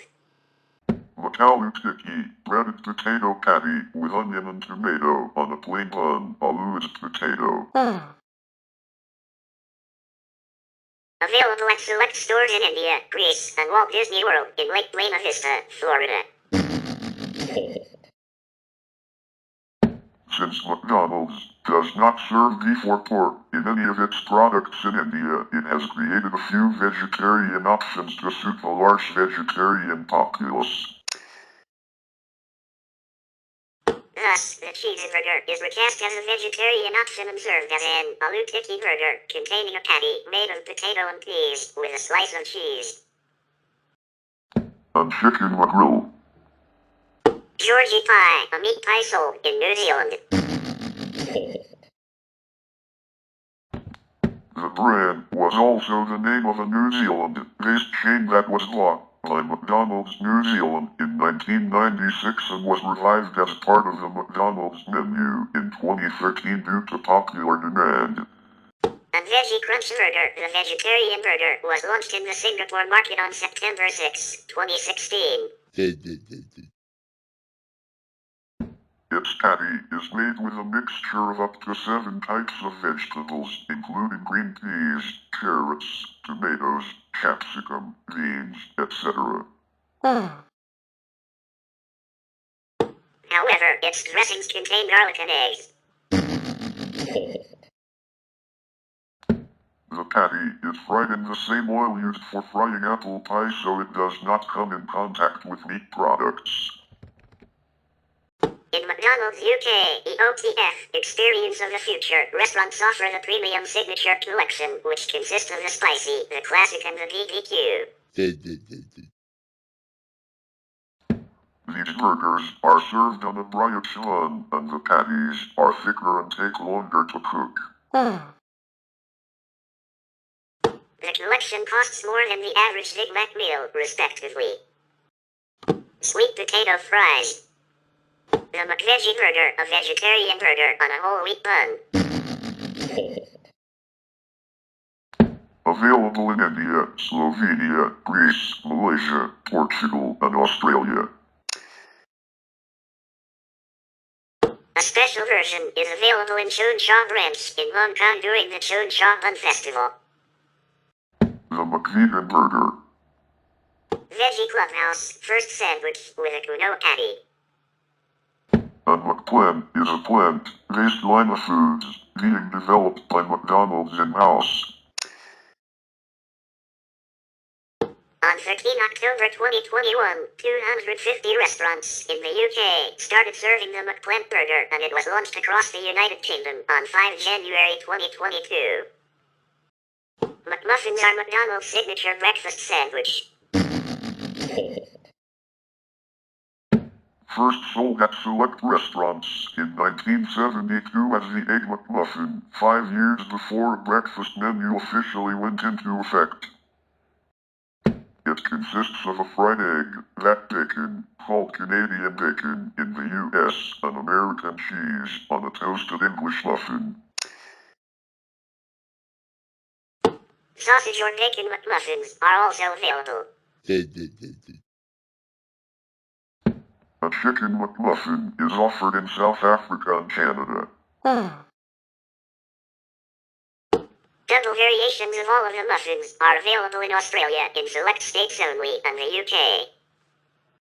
McDonald's offers a line of breakfast sandwiches, bagels, introduced in 1999, biscuits, and a special type of maple-flavored pancake called McGriddles. All can be ordered with sausage, ham or bacon, with an optional choice of cheese and slash or egg. Regional meat offerings include fried chicken, steak, spam, and bacon. They are an internationally famous sandwich and as such have been well received. The McDonald's Ham Dizzle is a new breakfast sandwich, which consists of a slice of ham on pan dizzle, which can be ordered plain, with eggs or with cheese. This sandwich is currently available in the Philippines. Australian restaurants also introduced in 2018 the Big Veggie Burger, which consists of a sesame seed bun, BBQ sauce, 2 rashers of bacon, an egg, a hash brown, a slice of Aussie Jack cheese, and 2 10-1 patties. In the UK, bagels were offered with jam or Philadelphia cream cheese until 2019, when the breakfast menu was reduced due to the COVID-19 pandemic. McDonald's UK announced that bagels would be permanently removed from the menu in January 2022. Bagels with cheese and bacon or sausage on them and steak bagels are available in the US. Since October 2015, McDonald's offers breakfast all day in Australia, Canada, Mexico, Guyana, Baja California, North only, and New Zealand. However, the full breakfast menu is not available at all hours. Only certain items, such as McMuffins, pancakes, and hash browns, will be available beyond the usual 10:30 a.m. cutoff weekdays or 11 o'clock a.m. weekends. All U.S. restaurants had expanded their all-day menu to add biscuit sandwiches, egg McMuffins, and McGriddles in late September 2016. Despite success with the concept, McDonald's temporarily suspended all-day breakfast in the U.S. in March 2020 due to the COVID-19 pandemic except for hot cakes and burritos. And by September 2020 it had been reported that U.S. franchisees voted to permanently remove all-day breakfast in order to improve speed of service and order accuracy. In Australia, certain regular menu products are available 24/7, these being Big Mac, Quarter Pounder, Cheeseburger, Chicken McNuggets, and French fries. Additional breakfast items include pancakes, a platter known as a big breakfast, comes with scrambled eggs, a hash brown, sausage or bacon, and a biscuit or English muffin.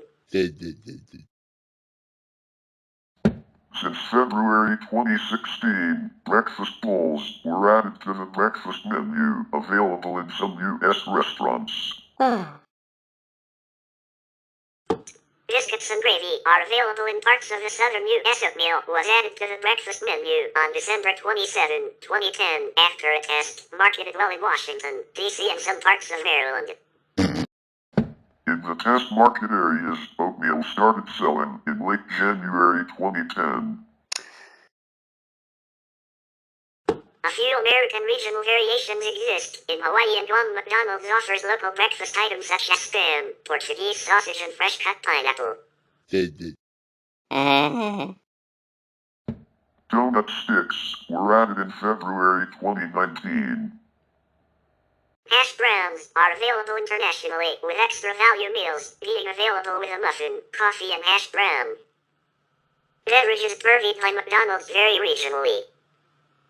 McDonald's primary soft drink supplier is the Coca-Cola Company, except in restaurants which fall under an overall contract with PepsiCo, such as the Crypto.com Arena and the University of Maryland, College Park Student Union. In the U.S. and Canada, pure Dr. Pepper supplies Dr. Pepper. Earn Brew is available in some Scottish McDonald's locations. Inca Cola is available in every Peruvian McDonald's location. Many McDonald's locations have self-serve soda machines. The machines have soda drinks such as Coca-Cola products, as well Dr. Pepper, Fanta, and less commonly Pepsi. In some locations, free refills are allowed. In September 2023, McDonald's announced it will be getting rid of the self-serve soda machines by 2032. S&D Coffee, Avena and Kraft supply McDonald's premium roast coffee for McDonald's U.S. restaurants except for the New England area, for which Green Mountain Coffee Roasters supplies Newman's Own branded coffee there. Hot and iced tea, supplied by S&D Coffee in the U.S., hot chocolate, assorted juices and other regional beverages are available in various markets. McCafe is an umbrella term for lattes, espresso, iced coffee, hot chocolate, mocha, malts, smoothies, and other drinks that are sold in several markets worldwide. Shakes are available in all U.S. McDonald's and many global markets. Permanent flavors are vanilla, strawberry, and chocolate. Regional or seasonal flavors include eggnog during Christmas, honeycomb, Arctic orange, sherbet, orange cream, shamrock shake, a green, spearmint limited time offer shake for St. Patrick's Day, chocolate mint, and Rolo, available only in Canada and the UK. This flavored shake was also available in the Republic of Ireland during the summer of 2007 for a limited time only. In June 1975, 13 months before the celebration of the United States bicentennial, McDonald's introduced a blueberry-flavored shake in order to advertise red, white, and blueberry shakes for Independence Day celebrations, which were available through August of that year. The run was repeated in summer 1976, but not since. In the U.S., starting in February 2010, Triple Thick Shakes were rebranded under the McCafe name, along with the addition of whipped cream and a cherry on top, and a significant reduction in size. In Canada, McDonald's shakes are still sold under the Triple Thick name. Beer of different brands varies locally is available at McDonald's in Belgium, Czech Republic, France, Germany, Greece, Italy, Lithuania, Portugal, Romania, Slovenia, and Spain. Wine, Santa Julia the Malbec varietal, is available at McDonald's restaurants in the province of Mendoza, Argentina, as part of a special menu called Sabores Mendocinos, Mendoza Flavors. As of 2009, McDonald's Australia and New Zealand began offering frozen Coke as part of their menu. It is available in small, medium, or large sizes. Frozen Coke is a fixed menu item with new flavors introduced multiple times a year, such as frozen vanilla Coke, frozen Fanta sour grape, frozen Fanta bubblegum, and frozen Sprite. As of 2018, there are now 8 permanent Fanta flavors available at most restaurants, including raspberry, blueberry, grape, lime, vanilla, mango, pineapple, and peach. The Fanta flavors can be mixed together using the frozen drinks machines to enable patrons to choose up to 36 different flavor combinations. In 2012, McDonald's Australia and New Zealand began offering a McFloat. It contained frozen Coke and Slash or the promotional frozen beverage, a small amount of soft serve. McDonald's also offers 1% milk, 1% chocolate milk, and apple juice, most often as replacements for fountain drinks in Happy Meals. Pies were introduced in 1968 and were exclusively deep-fried until 1992, when they were replaced by baked pies in most of the American market. The sole flavor available initially was apple, later supplemented in certain periods and slash or certain markets, like cherry, strawberry and cream, s'mores, sweet potato, and holiday flavors, among others. In Canada in the 1970s, blueberry was standard, as was a mixed fruit pie, called the grapefruit pie.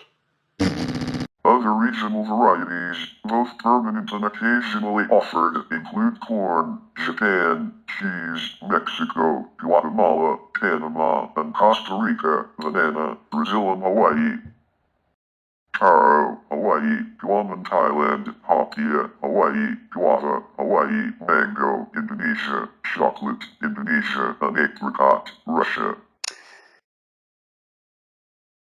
At land, for a short period, banana pies were available in Argentina, but discontinued in the 90s. A soft serve ice cream product is available in several forms, including sundaes, cones, vanilla, or at some locations also chocolate, and as the primary ingredient in the McFlurry. As with many other formulations of soft serve, cellulose gum is utilized as an extender and thickener. The McFlurry is a soft-serve ice cream dessert that has pieces of candy or cookies mixed into it. First integrated into the menu in 1997, the McFlurry flavors have included crushed Oreo, M&M's Minis, Reese's, or Mars candy bars like Snickers, Twix, Galaxy, etc., Cadbury's candy bars like Twirl, Whisper, Cream Egg, Crunchy, etc., Nestle candy bars like Yorkie, Smarties, Drifter, Rolo, Butterfinger, etc. McDonald's also does limited time only flavors. For example, for Shrek the Third it released the Overload flavor. In Australia, they had a special range for their 40 years in Australia celebration. The flavors were double choc fudge, bubble gum squash, strawberry crumble and caramel cookie. Also in Malaysia, a unique flavor called Fuse of My Life is offered to customers. The mixing blade for the dessert is actually a specially designed spoon with a hollow handle that attaches to the mixer spindle, except in Australia and New Zealand, where the staff mix it by hand. The plate is used once, then given to the customer to use as an eating utensil. McDonald's lamb cookies are traditionally available and are similar to animal crackers, except the shapes of the cookies are of Ronald McDonald, Grimace, Birdie the Early Bird, and the Hamburger, among other McDonald lamb characters. They are manufactured like Eagler and are just rebranded animal crackers, Elfin crackers or our family animal crackers. In Australia, the McDonald's lamb cookies are manufactured by Arnott's and are sold in McDonald's restaurants. Freshly baked cookies are available in some markets. Among the cookies offered are sugar, oatmeal raisin, or chocolate chip. Cinnamon Melts, a popular cinnamon roll type item with cream cheese icing. Brownie Melts, similar to the cinnamon melt, only chocolate, flavored with fudge and cream cheese icing on top. Available only in selected markets. The Fruit and Yogurt Parfait, a mix of frozen strawberries and blueberries and vanilla yogurt, sold with a package of granola topping. Smoothies are available in some locations in either blueberry pomegranate, strawberry banana, or mango pineapple flavors. In the test market areas, smoothies were introduced in 2009. Pineapple. In many Hawaii stores, pineapple slices are served in a McDonald's branded covered tray with every meal. They can be left out of the meal, which reduces the meal price. Donuts, stylized as little donuts, introduced in Canada in 2020 under the McCafe concept. These donuts are snack-sized in portion, with 5 core varieties: apple fritter, strawberry jelly, sprinkle, maple caramel, and Boston cream, in addition to a limited-time seasonal offering. Angus burgers, 4 types, the Angus Deluxe, 2 slices of American cheese, sliced red onions and sliced red tomatoes, iceberg lettuce, pickles, yellow mustard, and mayonnaise, Angus mushroom and Swiss. Sauteed mushrooms, 2 slices of Swiss cheese and mayonnaise, Angus bacon and cheese, bacon, 2 slices of American cheese, sliced red onions, yellow mustard, ketchup and pickles, and the Angus Chippetal BBQ bacon. Chippetal sauce, red onions, pickles, bacon, and 2 slices of American cheese. In Australia and New Zealand, there are 3 Angus burgers sold: the Grand Angus, which is a clone of the Angus Deluxe, and the Mighty Angus, which resembles the Angus cheese and bacon, but with no pickles and mayonnaise and onion relish replacing the ketchup and mustard. For a limited time only, the Angus III, similar to the Grand Angus, was sold, but with no mustard and made with a tomato chili relish and only 1 slice of cheese. Also, for a limited time, Angus the Great was sold, a clone of the Angus mushroom and Swiss. In October 2012, an Angus version of the cheddar bacon onion (CBO) sandwich was made available, consisting of a horseradish-like sauce, grilled caramelized onions, bacon and cheddar cheese. In May 2013, McDonald's stopped selling the Angus burger. Arch Deluxe, an attempt to produce a luxury hamburger, promoted by a high-profile advertising campaign introduced in 1996, today considered one of the most expensive failures in McDonald's history. Whoa! It featured a honey mustard-type sauce. Beef Wellington, a burger offered solely in the Chicago area in 1998 to 1999, named after former Chicago Bulls player Bill Wellington. It featured a single patty, topped with cheese, onions, barbecue sauce and a slice of Canadian bacon. The Deli Burger, Jacksonville, Florida franchises also featured the Triple Double Burger in 1998, named after Jacksonville Jaguars tackle Tony Pizelli. McDLT, the McDLT, McDonald's lettuce and tomato, was sold in a novel form of packaging. McLean Deluxe, a lower-calorie quarter-pounder type sandwich, introduced in 1991, containing 90% lean beef and 10% water with carrageenan, a seaweed extract, to hold the water and beef together. Mickey D, a 1/3 pounds, 5 1/3 ounces or 150 grams, burger introduced in 1993, with cheddar cheese, red onions, diced tomatoes and a zesty tomato sauce on a crusty roll. Cheddar melt, a quarter-pound beef patty, smothered with grilled onions, sautéed in butter and teriyaki, then topped with cheddar cheese sauce on a light rye bun, offered in 1988, the 1990s, 2004, and 2007. They are still available in Brazil under the name Cheddar McMelt. McAfrica, a sandwich that contained beef, cheese, and tomatoes, wrapped in pita bread. McDonald's claimed it was based upon an authentic African recipe, but was controversial due to its initial release in parts of Europe during a major famine in Africa.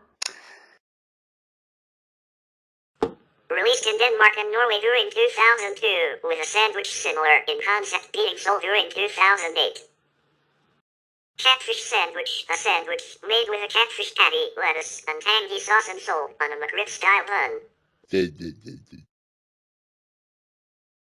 Sold at McDonald's locations in Kentucky, Tennessee, Alabama, Arkansas, and Mississippi for a brief period in March 1991. Chicken McBites, popcorn chicken breast with home-style seasoning, offered through April 20, 2012, in 3-ounce, 85 grams, 5-ounce, 140 grams, and 10-ounce, 280 grams versions. Dipping sauces include ranch, sweet and sour, tangy BBQ, chipotle BBQ, and honey mustard. Chicken Selects, McDonald's version of chicken strips. They were introduced in early 1998 and offered again as a permanent part of the menu in late October 2003.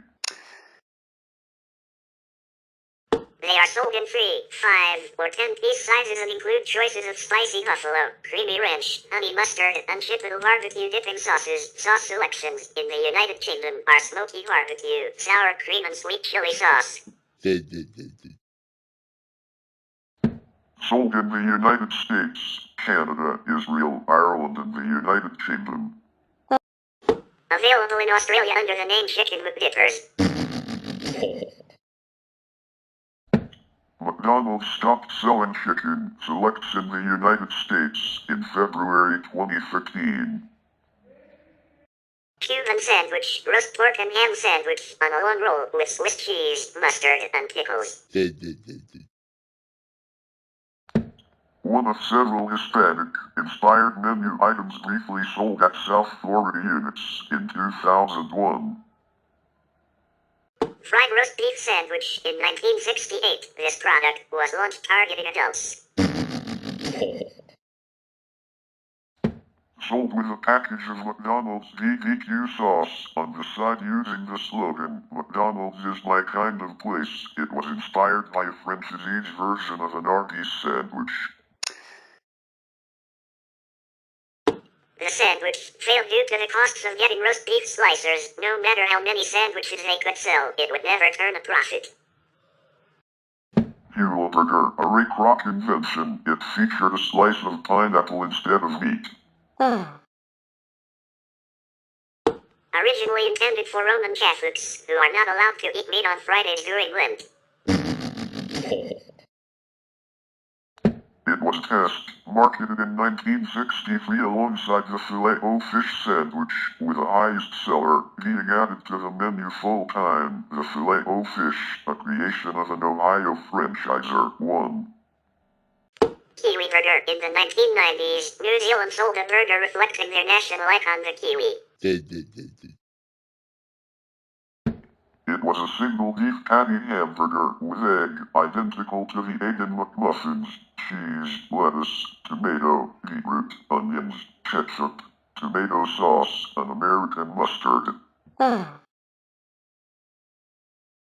It came in distinctive packaging with 46 classic Kiwi quotes, Kuiana, and Kiwi sporty icons, which were also used in promotions of the burger. Dinner menu. After testing pasta in the South in 1989, McDonald's began testing a pasta-based menu at 40 units across Rochester, New York, in September 1991, including lasagna, fettuccine alfredo, and spaghetti with meatballs.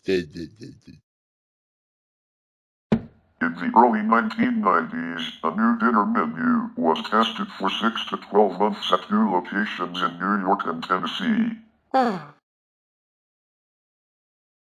It consisted of a pizza, mentioned below, that also included lasagna, spaghetti, fettuccine alfredo, and roasted chicken as other mains. The side dishes included mashed potatoes with gravy and a vegetable medley. For the dessert, it included a brownie a la mode or peanut butter pie. Spaghetti, starting in 1970, exclusively in the Philippines, McDonald's sold spaghetti. The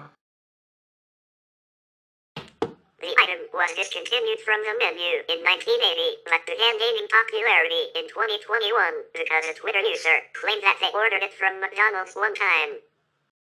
And the item was reintroduced in the Philippines in one location in Orlando, Florida. They served it as a classic spaghetti with meatballs and cheese, freshly made with sweet/sour tomato sauce. Pizza/McPizza. McDonald's has also attempted pizza at various times, with an apple pie like McPizza and more conventional McDonald's pizza. A line of personal-sized pizzas was first seen in the late 1970s in test market stores near interstate highways around Milwaukee and Madison. In Canada, circa 1992 to 99, the pizza originally began as a family-sized pizza that was brought out to the table by an employee and placed on a raised rack in the center of the table. Later it was scaled down to a personal-sized pizza. However, variations have found their way into some international markets such as India. The pie like Pizza McPuff.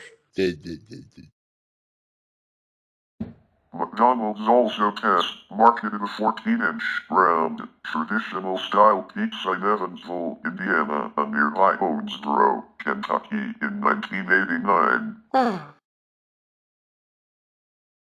By 1991, the McDonald's test markets for pizza had grown to over 500 McDonald's locations before the pizza test was placed on hold. Pizza was discontinued in most restaurants by 1999. The reason for eliminating pizza from the menu was that it took 11 minutes to cook a pizza, and McDonald's wanted to keep its reputation for fast service. A decade later, 2 McDonald's locations, one in Pomeroy, Ohio, and the other in Spencer, West Virginia, still offered the family-style McPizza. The Ohio and West Virginia locations ceased serving pizzas in 2017. In November 2020, only the largest U.S. McDonald's in Orlando, Florida, features pizza, pasta, and Belgian waffles.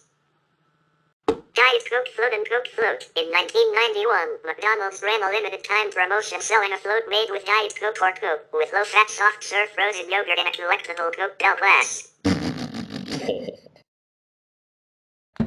It sold for $1.59, with 40 cents from every sale donated to Ronald McDonald Children's Charities.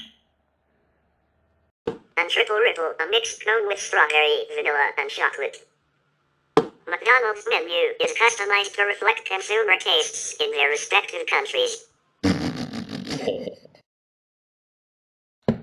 Restaurants in several countries, particularly in Asia, serve soup. This local deviation from the standard menu is a characteristic for which the chain is particularly known, and one which is employed either to hide by regional food taboos, such as the religious prohibition of beef consumption in India, or to make available foods with which the regional market is more familiar, such as the sale of rice in Indonesia, or epi, prawn, burger in Singapore and Japan. McDonald's restaurants in China include fried buns and soybean milk on their breakfast menus. In Germany and some other Western European countries, McDonald's sells beer. In New Zealand, until 2020, McDonald's sold meat pies after local affiliate McDonald's New Zealand partially relaunched the Georgie Pie fast food chain it bought out in 1996. In Greece, the signature hamburger, Big Mac, is changed by adding tzatziki sauce and packaging in a pita. In the United States and Canada, after limited trials on a regional basis, McDonald's began offering in 2015 and 2017, respectively, a partial breakfast menu during all hours its restaurants were open. All-day breakfast was phased out from menus at the start of the COVID-19 pandemic in 2020. There are over 36,000 McDonald's restaurants globally. Over a third of these, 14,146 restaurants, are in the United States alone. The second highest number is in Japan with 2,975 restaurants, followed by China with 2,700. These three countries make up a majority of global McDonald's stores. Most standalone McDonald's restaurants offer both counter service and drive-thru service, with indoor and sometimes outdoor seating.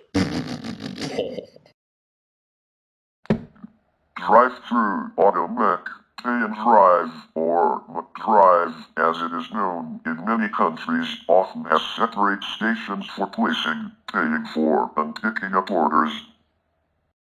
Though the latter two steps are frequently combined, it was first introduced in Sierra Vista, Arizona in 1975, following the lead of other fast food chains.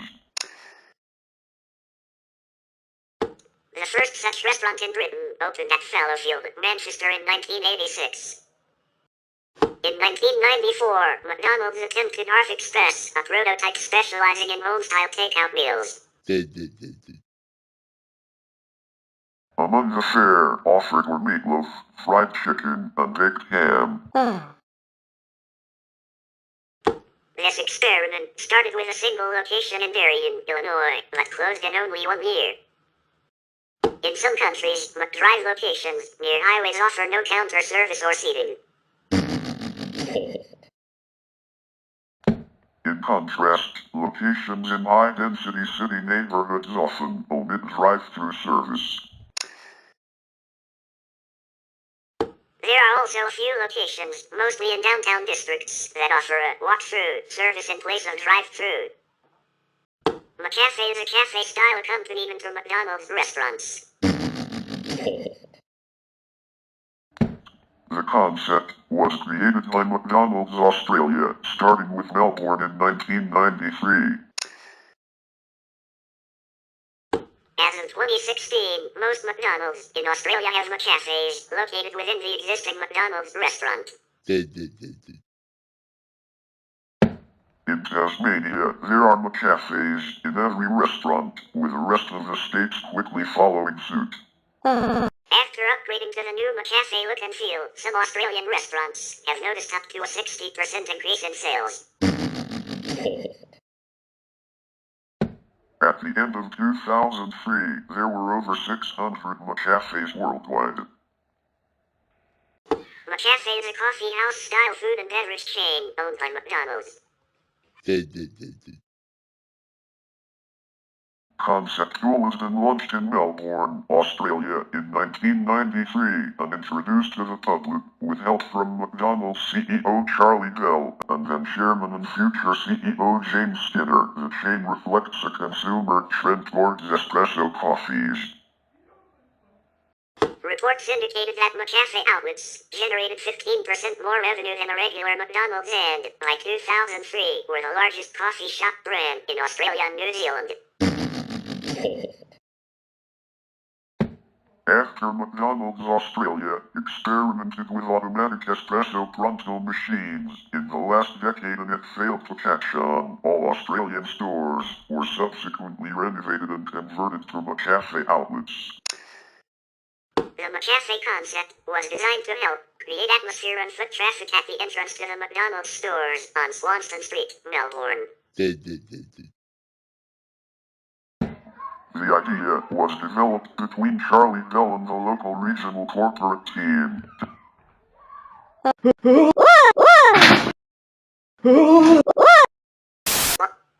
The McCafe concept was designed to help create atmosphere and foot traffic at the entrance to the McDonald's stores on Swanston Street, Melbourne.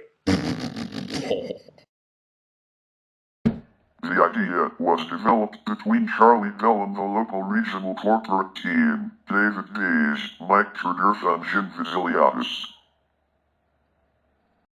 The chain spread to 13 countries by 2002, with the first one in the United States opened in Chicago, Illinois, in May 2001, when there were about 300 worldwide. In 2004, McCafe opened in Costa Rica and in France, and the next year, the concept was launched in Italy. In June 2006, the first McCafe in Bulgaria opened at the Mall of Sofia. In 2007, the chain expanded to Japan as part of McDonald's efforts to boost sales, with healthier soup and sandwich offerings and reach out to new customers who favored traditional coffee shops.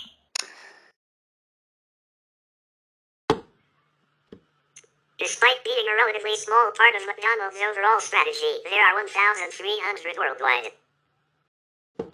The first McCafe in Peru was opened in late 2006 in San Isidro, then it arrived in Paraguay in 2007. In August 2008, McDonald's expanded their McCafe concept to South Africa, where the McDonald's franchise is already a household name and one of the largest fast food chains in the country. At the end of 2009, McCafe drinks were available at McDonald's restaurants in the United States. McCafe opened in El Salvador on July 6, 2010, located in McDonald's restaurants in the Zona Rosa and Braziers Boulevard, with a goal of providing the aroma, flavor and texture of 100% Salvadorian gourmet coffee. McCafe opened in Madrid, Spain on June 28, 2008, located in McDonald's Montera restaurants. In July 2010, the McCafe added real fruit smoothies to their drink list. In November 2010, they added mocha and hot chocolate to their drink list. In July 2011, they added frozen strawberry lemonade and the mango pineapple smoothie to the US menu. In 2011, McDonald's started expansion of McCafe in Ukraine. There are 6 McCafes in Kyiv, 1 in Lviv, 1 in Odessa, 1 in Dnipro, and 1 in Kharkiv as of January 2014. On November 7, 2011, McDonald's Canada launched McCafe across the nation after being available only in select stores prior to this announcement. With the introduction of McCafe in Canada, participating McDonald's stores have added mocha, cappuccino, espresso, americano, latte, iced mocha, and hot chocolate to their menus. With McCafe, McDonald's is now in direct competition with Coffee Time, Country Style, Second Cup, Starbucks, Tim Hortons, and Timothy's in the Canadian coffee market. On June 16, 2012, McDonald's launched the first McCafe Malaysia in Kota Damansara, with a few others subsequently opening in the Bandar Utama, Sabang Jaya, TaBNWNE, and Taman Kanod outlets. All located in Klang Valley as well as in Greenland, Birch House, IJM Promenade, and Penang International Airport, all in Penang. In Turkey, McCafe operates under the name MCD Cafe. The first coffee shop opened in July 2012 at Sagiha Gökçen Airport. As of April 2016, there are 8 MCD cafes on the Asian side of Istanbul, 6 on the European side, 3 in Antalya, 2 each in Adana and Kocaeli, and 1 each in Afyonkarahisar, Aksaray, Ankara, and Kursugar. In December 2012, McDonald's announced that it would be bringing the McCafe brand and line of products to all of the McDonald's restaurants in the United Kingdom. This would include the addition of iced frappes and iced fruit smoothies, and the rebranding of the standard McDonald's coffee to McCafe. On October 14, 2015, McDonald's launched the first McCafe India in the South Mumbai area in Mumbai, Maharashtra. McDonald's introduced a coffee line called McCafe nationwide in the United States. In August 2014, the company announced it was going to start selling its coffee for home brewing in supermarkets across the United States. Manufactured and distributed in partnership with Kraft Foods, the coffee is available in prepackaged bags and K-cups. In December 2015, McDonald's Canada opened its first standalone McCafe store in Toronto Union Station's newly built York Concourse area. On March 20, 2018, the first McCafe in Minsk, Belarus, was opened. Another McCafe opened its stores in Minsk on June 24, 2018, and one more was planned to open by the end of 2018. In 2019, McCafe opened in different cities of Pakistan. The first McCafe in Finland opened in February 2022 in Järvenpää. In May 2022, McCafe was opened in different cities across Norway. From 2015 to 2016, McDonald's tried a more flexible burger service and restaurant concept based on other restaurants such as Shake Shack and Grilled. It was rolled out for the first time in Australia during the early months of 2015 and expanded to China, Hong Kong, Singapore, Arabia, and New Zealand, with ongoing trials in the US market. In dedicated Create Your Taste CYT kiosks, customers could choose all ingredients including type of bun and meat along with optional extras. CYT food was served to the table on wooden boards, fries in wire baskets, and salads in china bowls with metal cutlery at a higher price. In November 2016, Create Your Taste was replaced by a Signature Crafted Recipes program designed to be more efficient and less expensive. Some locations are connected to gas stations and convenience stores, while others, called McExpress, have limited seating or menu or may be located in a shopping mall. Other McDonald's are located in Walmart stores. McStop is a location, targeted at truckers and travelers, which may have services found at truck stops. In the United Kingdom, McDonald's restaurants can be found in service stations, petrol stations, McDrive-thru, as the superstores and supercenters and shopping malls and town centers. Other McDonald's locations, named McExpress or McDonald's and Go, have limited seating and can be found more commonly in railway stations and airports. In Sweden, Happy Meal boxes can be used as goggles with a game slope stars. In the Netherlands, McDonald's has introduced McTracks that double as a recording studio. It reacts to touch. They can create their own beats with a synth and tweak sounds with special effects. On the River Elbe in Hamburg, Germany is the world's only McBoat, a float-through service similar to drive-through for people on the river. The first kosher McDonald's was established in 1997 at the Abasto de Buenos Aires Mall in Buenos Aires, Argentina. There are many kosher branches in Israel. McDonald's in Dearborn, Michigan, offered Hail menu items as late as 2015. McDonald's playgrounds are called McDonald's Play Place. Some McDonald's in suburban areas and certain cities feature large indoor or outdoor playgrounds.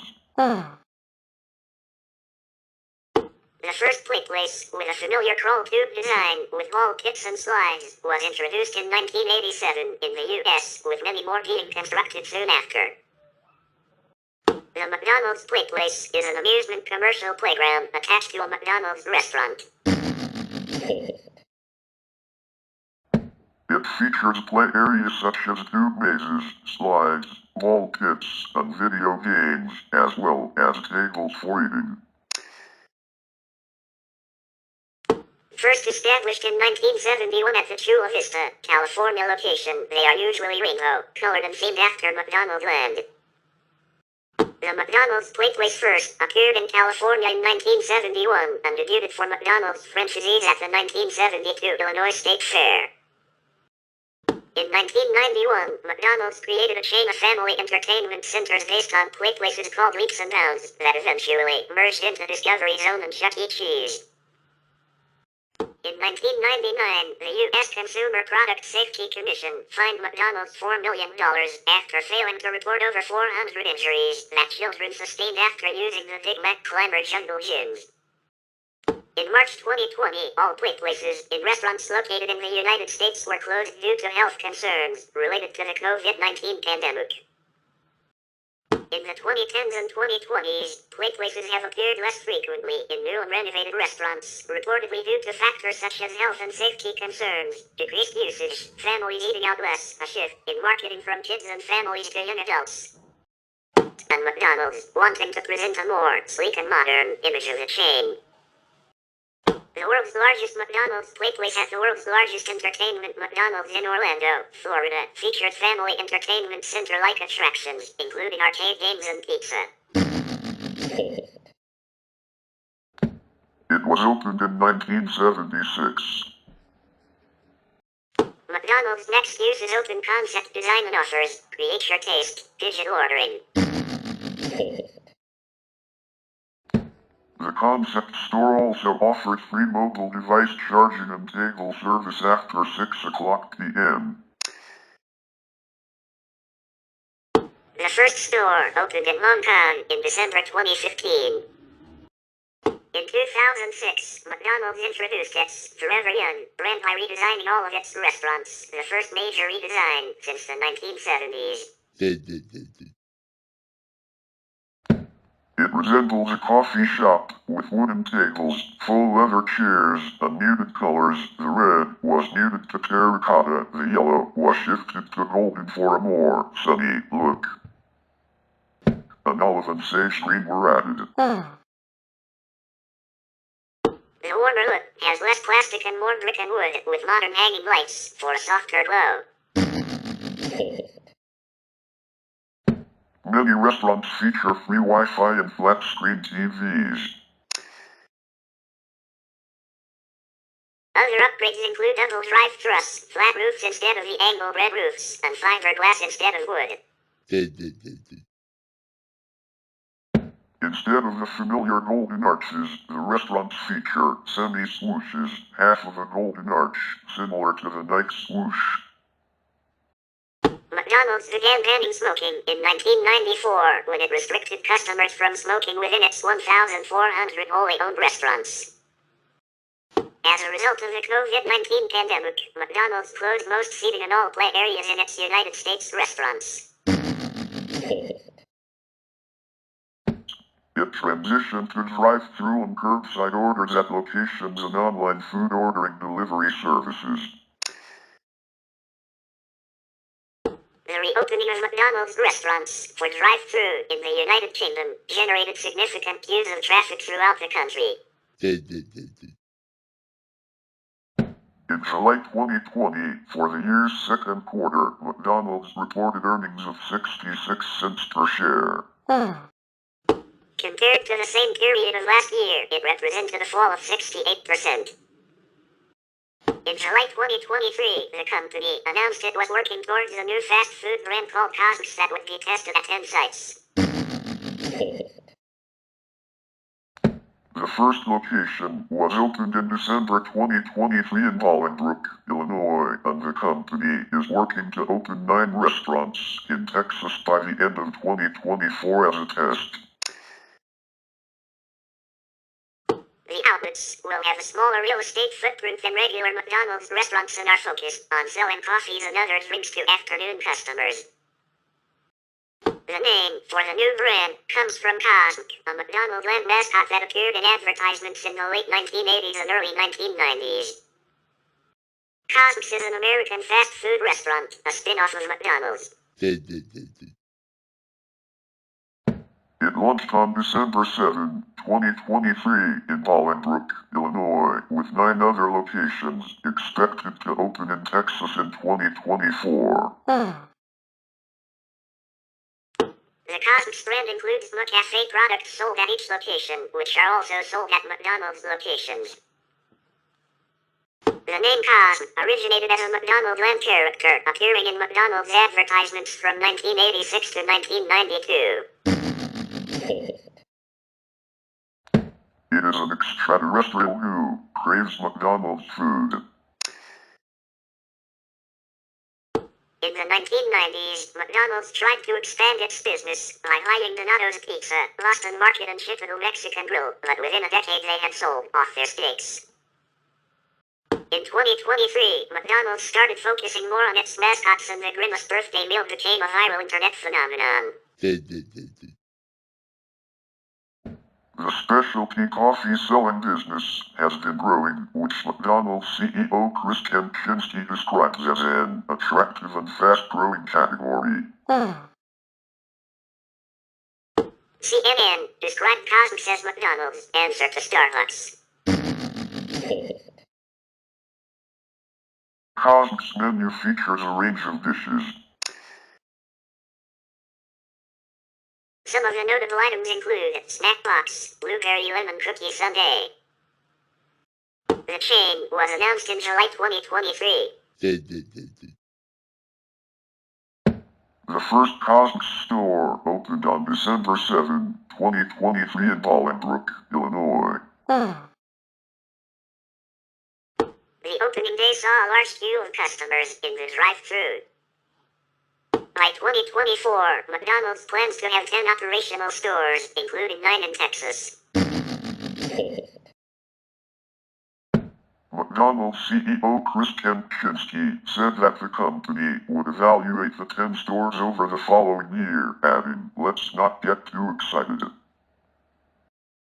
Kroc is intended to sell afternoon snacks, drinks and coffee, and has been seen as an attempt by McDonald's to enter the United States coffee market and the growing market for drive-thru beverages. Kroc's outlets will have a smaller footprint than a regular McDonald's. Kroc will sell food aimed at people with a very sweet tooth. It will sell a range of products that are not sold at McDonald's, such as 10 new beverages.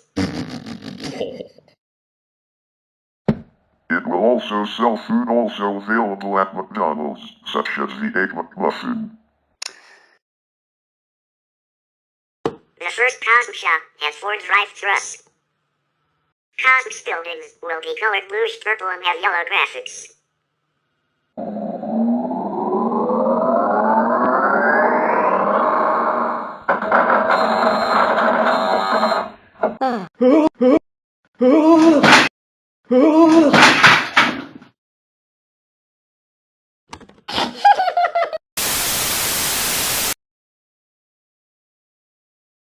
Since the late 1990s, McDonald's has attempted to replace employees with electronic kiosks which would perform actions such as taking orders and accepting money.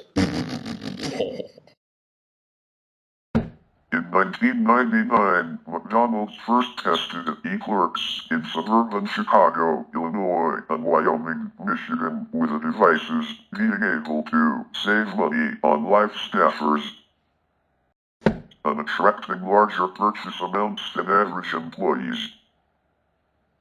In 2013, the University of Oxford estimated that in the succeeding decades, there was a 92% probability of food preparation and serving to become automated in fast food establishments. By 2016, McDonald's Create Your Taste electronic kiosks were seen in some restaurants internationally where customers could custom order meals. As employees pushed for higher wages in the late 2010s, some believed that fast food companies such as McDonald's would use the devices to cut costs for employing individuals. In 2017, McDonald's launched an app in the United States which allows customers to skip the ordering line inside or drive-thru and order online. Many McDonald's locations have special parking spaces for such orders. In September 2019, McDonald's purchased an AI-based startup apprentice for replacing human servers with voice-based technology in its U.S. drive-thrus. In early 2023, McDonald's opened its first fully automated restaurant in Fort Worth, Texas. On August 5, 2013, The Guardian revealed that 90% of McDonald's UK workforce are on zero-hour contracts, making it possibly the largest such private sector employer in the country. In April 2017, due to employee strikes, they gave all employees the option of fixed contracts instead. A study released by Fast Food Forward, conducted by Ansel and Listgrove Research, showed that approximately 84% of all fast food employees working in New York City in April 2015 had been paid less than their legal wages by their employers. From 2007 to 2011, fast food workers in the U.S. drew an average of $7 billion in public assistance annually, resulting from receiving low wages. The McResource website advised employees to break their food into smaller pieces to feel fuller, seek refunds for unopened holiday purchases, sell possessions online for quick cash, and to quit complaining as stress hormone levels rise by 15% after 10 minutes of complaining. In December 2015, McDonald's shut down the McResource website amidst negative publicity and criticism. McDonald's plans to continue an internal telephone helpline through which its employees can obtain advice on work and life problems. The Roosevelt Institute, a liberal think tank, accuses some McDonald's restaurants of actually paying less than the minimum wage to entry positions due to rampant wage theft. In South Korea, McDonald's pays part-time employees $5.50 an hour and is accused of paying less with arbitrary schedule adjustments and pay delays.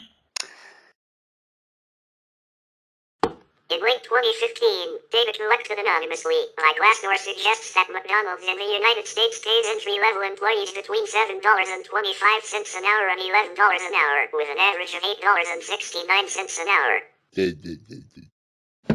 Shift managers get paid an average of $10.34 an hour. Assistant managers get paid an average of $11.57 an hour. McDonald's former CEO, Steve Easterbrook, earned an annual salary of $1,100,000. His total compensation for 2017 was $21,761,052. McDonald's workers have on occasions decided to strike over pay, with most of the employees on strike seeking to be paid $15. When interviewed about the strikes occurring, former McDonald's CEO Ed Rensi stated, "It's cheaper to buy a $35,000 robotic arm than it is to hire an employee who's inefficient making $15 an hour bagging French fries," with Rensi explaining that increasing employee wages could possibly take away from entry-level jobs. However, according to Easterbrook, increasing wages and benefits for workers saw a 6% increase in customer satisfaction when comparing 2015's first quarter data to the first quarter of 2016, with greater returns seen as a result. In September 2017, 2 British McDonald's stores agreed to a strike over 0 hours contracts for staff. Ticket lines were formed around the 2 stores in Crayford and Cambridge. The strike was supported by the leader of the opposition, Jeremy Corbyn. Workers at the McDonald's franchise at St. Barthélemy, Marseille, occupied the restaurant in protest against its planned closure.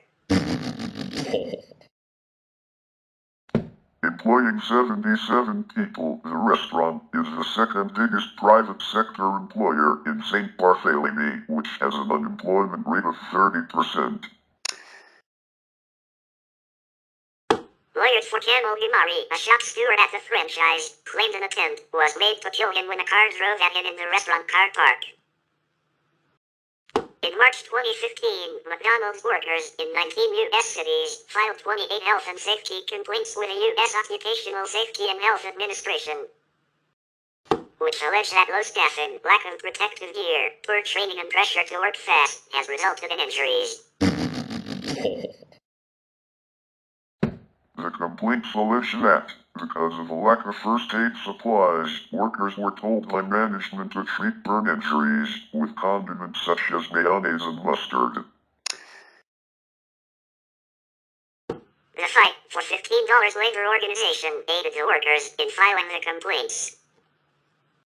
In 2015, McDonald's pledged to stop using eggs from battery cage facilities by 2025.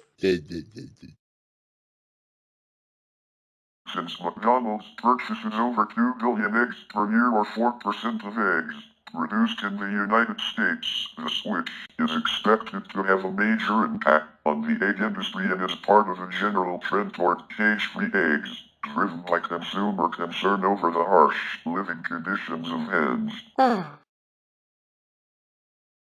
The aviary systems from which the new eggs will be sourced are troubled by much higher mortality rates, as well as introducing environmental and worker safety problems.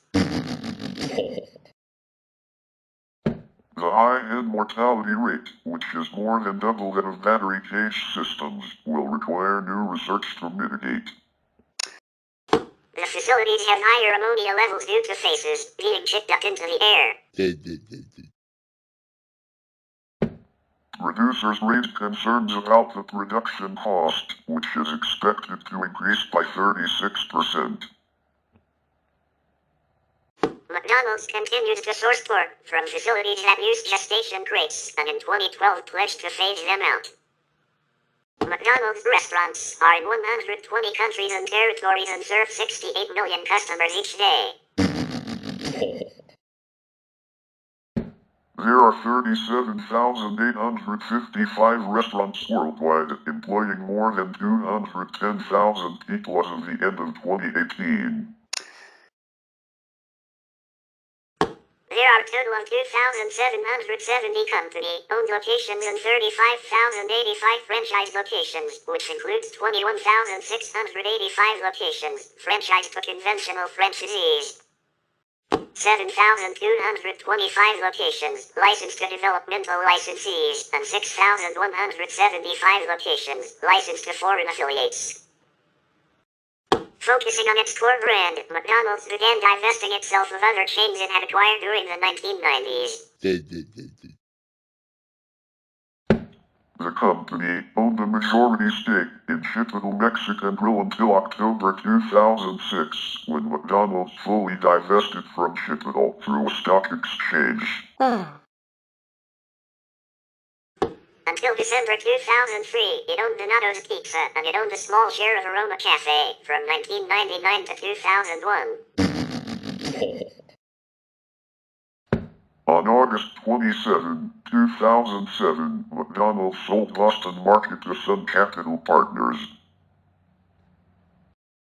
McDonald's has increased shareholder dividends for 25 consecutive years, making it one of the S&P 500 dividend aristocrats.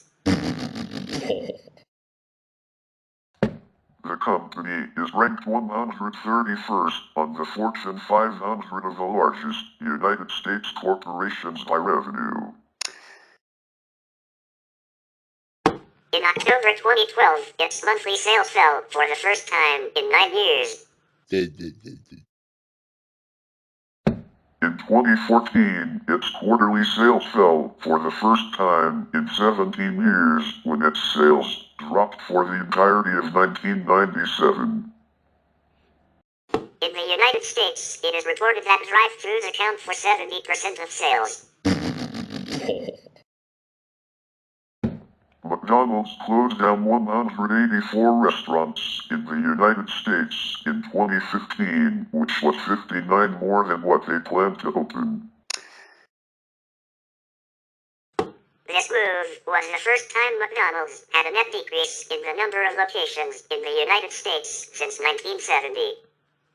The McDonald's on-demand delivery concept, which began in 2017 with a partnership with Uber Eats and added DoorDash in 2019, with select locations adding Grubhub in 2021, accounts for up to 3% of all businesses in 2019. The $100 billion in sales generated by McDonald's company owned and franchised restaurants in 2019 accounts for almost 4% of the estimated $2.5 trillion global restaurant industry. The key trends for the McDonald's core are, as at the financial year ending December 31.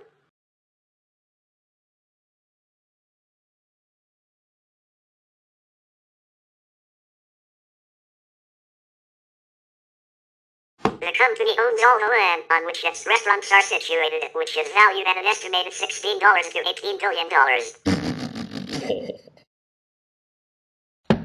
The company earns a significant portion of its revenue from rental payments from franchisees. These rent payments rose 26% between 2010 and 2015, accounting for 1/5 of the company's total revenue at the end of the period. In recent times, there have been calls to spin off the company's U.S. holdings into a potential real estate investment trust. But the company announced at its investor conference on November 10, 2015, that this would not happen. CEO Steve Easterbrook discussed that pursuing the REIT option would pose too large a risk to the company's business model. The United Kingdom and Ireland business model is different from the US in that fewer than 30% of restaurants are franchised, with a majority under the ownership of the company. McDonald's trains its franchisees and management at Hamburger University, located at its Chicago headquarters. In other countries, McDonald's restaurants are operated by joint ventures of McDonald's Corporation and other local entities or governments. According to Fast Food Nation by Eric Schlosser, 2001, nearly 1 in 8 workers in the U.S. have at some time been employed by McDonald's. Employees are encouraged by McDonald's core to maintain their health by singing along to their favorite songs in order to relieve stress, attending church services in order to have a lower blood pressure. I'm taking 2 vacations annually in order to reduce risk for myocardial infarction. Fast Food Nation states that McDonald's is the largest private operator of playgrounds in the U.S., as well as the single largest purchaser of beef, pork, potatoes, and apples. The selection of meats McDonald's uses varies to some extent based on the culture of the host country. In 2021, the company cut value meals and cheaper items from its menu as part of a focus on higher-priced items. On June 13, 2016, McDonald's confirmed plans to move its global headquarters to Chicago's West Loop neighborhood in the near West Side. The 608,000 square foot structure opened on June 4, 2018, and was built on the former site of Oak Productions, where the Oprah Winfrey Show and several other Oak Productions taped. The McDonald's former headquarters complex, McDonald's Plaza, is located in Oak Brook, Illinois. It sits on the site of the former headquarters and stabling area of Paul Butler, the founder of Oak Brook. McDonald's moved into the Oak Brook facility from an office within the Chicago Loop in 1971. As of February 2021, the board of directors had the following members: Enrique Hernandez Jr., non-executive chairman, president and CEO of Intercom Security. Lloyd H. Dean, president and CEO of Dignity Health. Chris Kempczinski, president and CEO of McDonald's. Robert A. Eckert, operating partner of Friedman Fleischer and Lowe. Margo Georgiadis, CEO of Ancestry.com. Richard H. Lenny, non-executive chairman of Conagra Brands. John J. Mulligan, executive vice president and COO of Target Corporation. Sheila A. Penrose, non-executive chairman of Jones Lang LaSalle.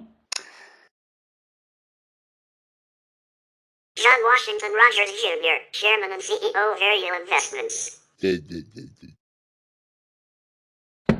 Miles D. White, chairman and CEO of Abbott Laboratories. Andrew James McKenna, chairman emeritus. Also chairman emeritus of Schwartz Supply Source. Catherine M. Engelbert, commissioner of the Women's National Basketball Association.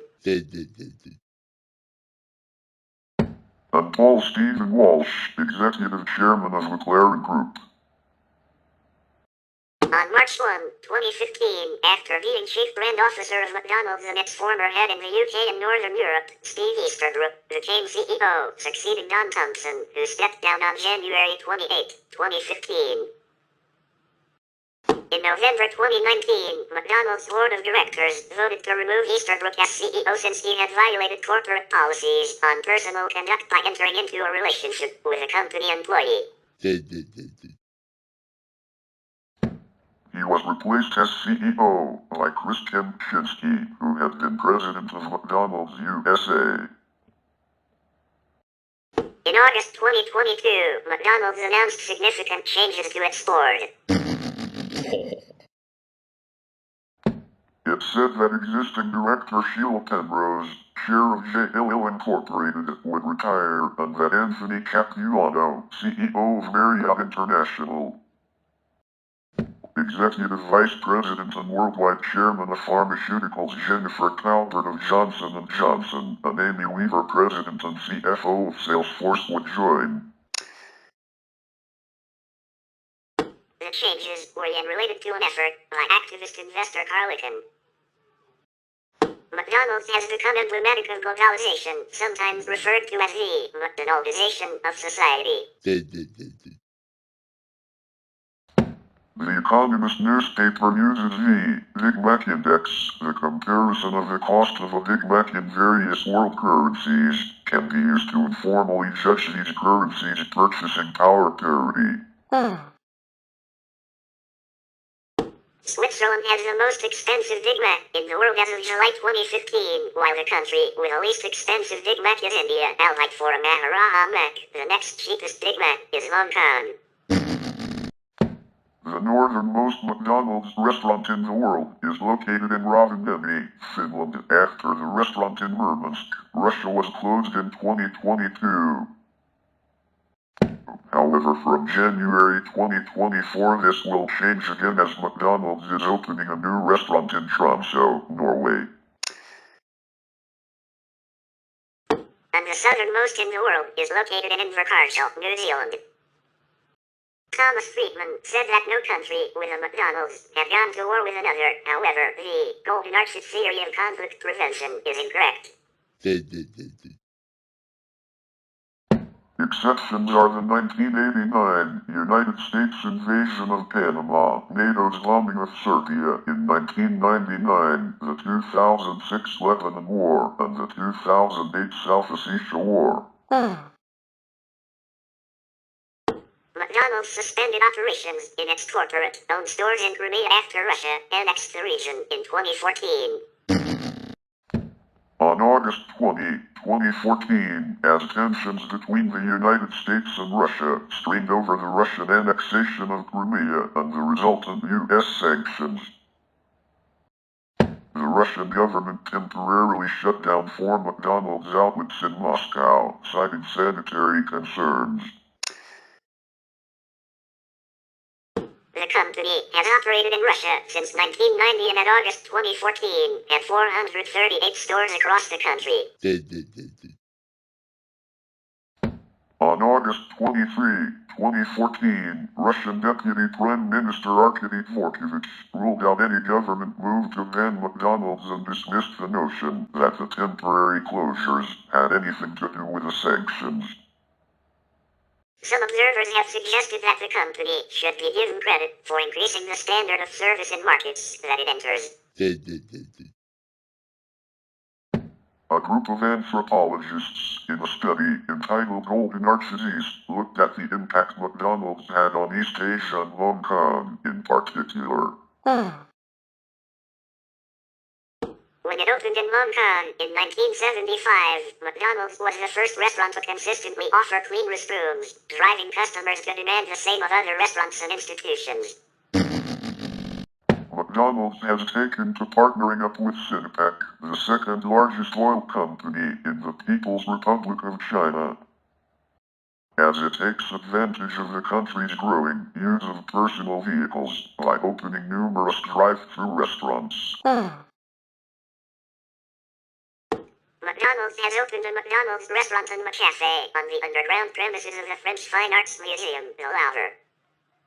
The company stated it would open vegetarian-only restaurants in India by mid-2015.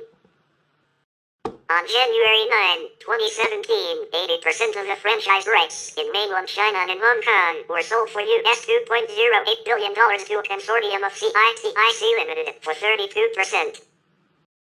And private equity funds managed by CITIC Capital for 20% and Carlyle for 20%, which CITIC Limited and CITIC Capital would form a joint venture to own the stake. On March 8, 2022, McDonald's temporarily closed their 850 locations in Russia due to the invasion of Ukraine, but will continue to pay the salary for 62,000 employees.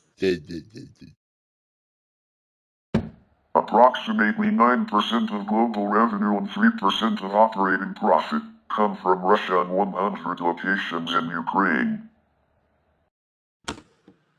On May 16, 2022, McDonald's announced that the closures would become permanent and that it was selling all its 850 stores in Russia.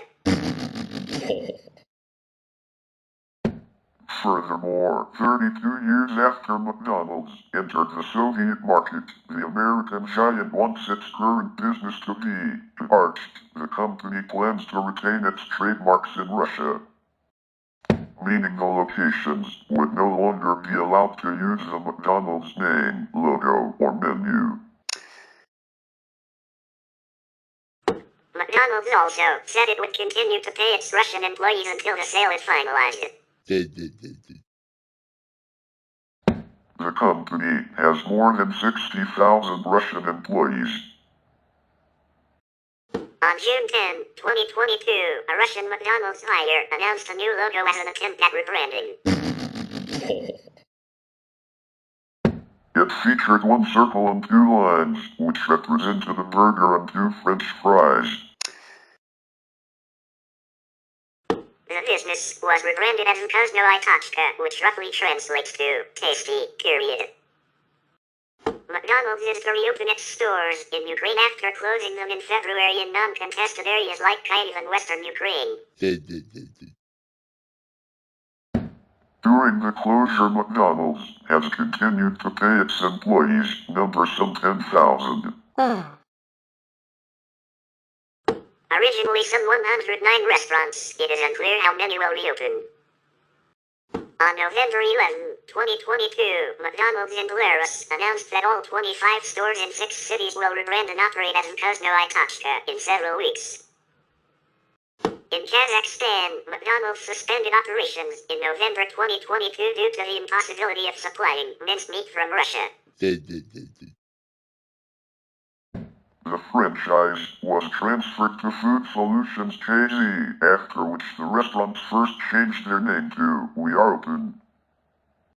In August 2023, they were renamed in honor of the best employees, and in November 2023, the final rebranding was carried out. The network is now called I''M with a heart sign used instead of a dot over the I. McDonald's has for decades maintained an extensive advertising campaign. In addition to the usual media, television, radio, and newspaper, the company makes significant use of billboards and signage, and also sponsors sporting events, ranging from Little League to the FIFA World Cup and Olympic Games. Television has played a central role in the company's advertising strategy. To date, McDonald's has used 23 different slogans in United States advertising, as well as a few other slogans for select countries and regions. McDonald's maintains an extensive advertising campaign.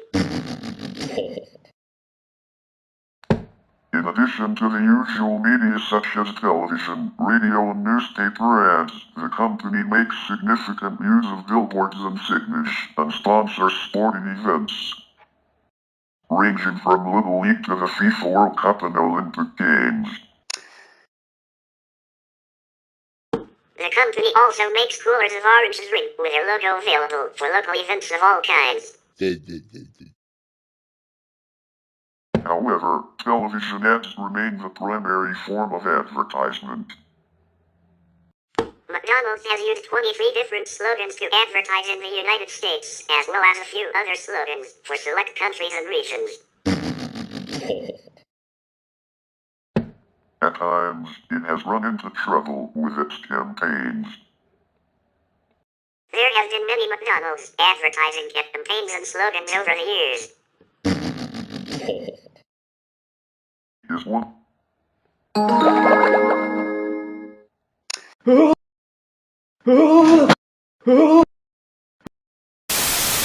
have been many McDonald's advertising campaigns and slogans over the years. The company is one of the most prevalent fast food advertisers, especially in the United States, where it spends the most advertising money of any fast food restaurant, and as of 2012 the fourth most of any advertiser in the country. McDonald's Canada's corporate website states that the commercial campaigns have always focused on the overall McDonald's experience rather than just product. The purpose of the image has always been portraying warmth and a real slice of everyday life. Its TV ads showing various people engaging in popular activities, usually reflect the season and time period. Finally, rarely in their advertising history have they used negative or comparison ads pertaining to any of their competitors. The ads have always focused on McDonald's alone. One exception being a 2008 billboard advertising the new McCafe Espresso. The billboard read, $4 is done, a shot at competitor Starbucks. In 1996, the British adult comic magazine Viz accused McDonald's of plagiarizing the name and format of its long-standing Top Tips feature, in which readers offer sarcastic tips. McDonald's had created an advertising campaign of the same name, which suggested the top tips, and then the alternative, save money, by going to McDonald's. Some of the similarities were almost word for word. Save a fortune on laundry bills. Give your dirty shirts to Oxfam. They will wash and iron them, and then you can buy them back for 50p. Viz Top Tip, published May 1989. Save a fortune on laundry bills. Give your dirty shirts to a second-hand shop. They will wash and iron them, and then you can buy them back for 50p. McDonald's advert, 1996. The case was settled out of court for an undisclosed sum, which was donated to the BBC's charity Comic Relief. However, many Viz readers believed that the comic had given permission for their use, leading to top tip submissions such as Jordy magazine editors. Continue paying your mortgage and buying expensive train sets. By simply licensing the top tips concept to a multinational burger corporation. In 2003, a ruling by the UK Advertising Standards Authority determined that the corporation had acted in breach of the codes of practice in describing how its French fries were prepared. A McDonald's print ad stated that, after selecting certain potatoes, we peel them, slice them, fry them, and that's it. It showed a picture of a potato in a McDonald's fries box. In fact, the product was sliced, refried, sometimes had extras added, was then frozen, shipped, and refried and then had salt added. In 2013, McDonald's encountered controversy around negative racial stereotypes when the fast food restaurant tested one of its ads in Germany for the resident Mexican population.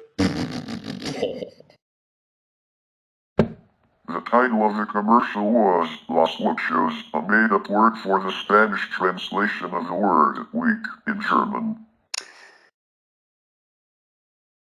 This word is offensive because it is not a common expression for the people, but rather a bad attempt to make a German word sound Spanish.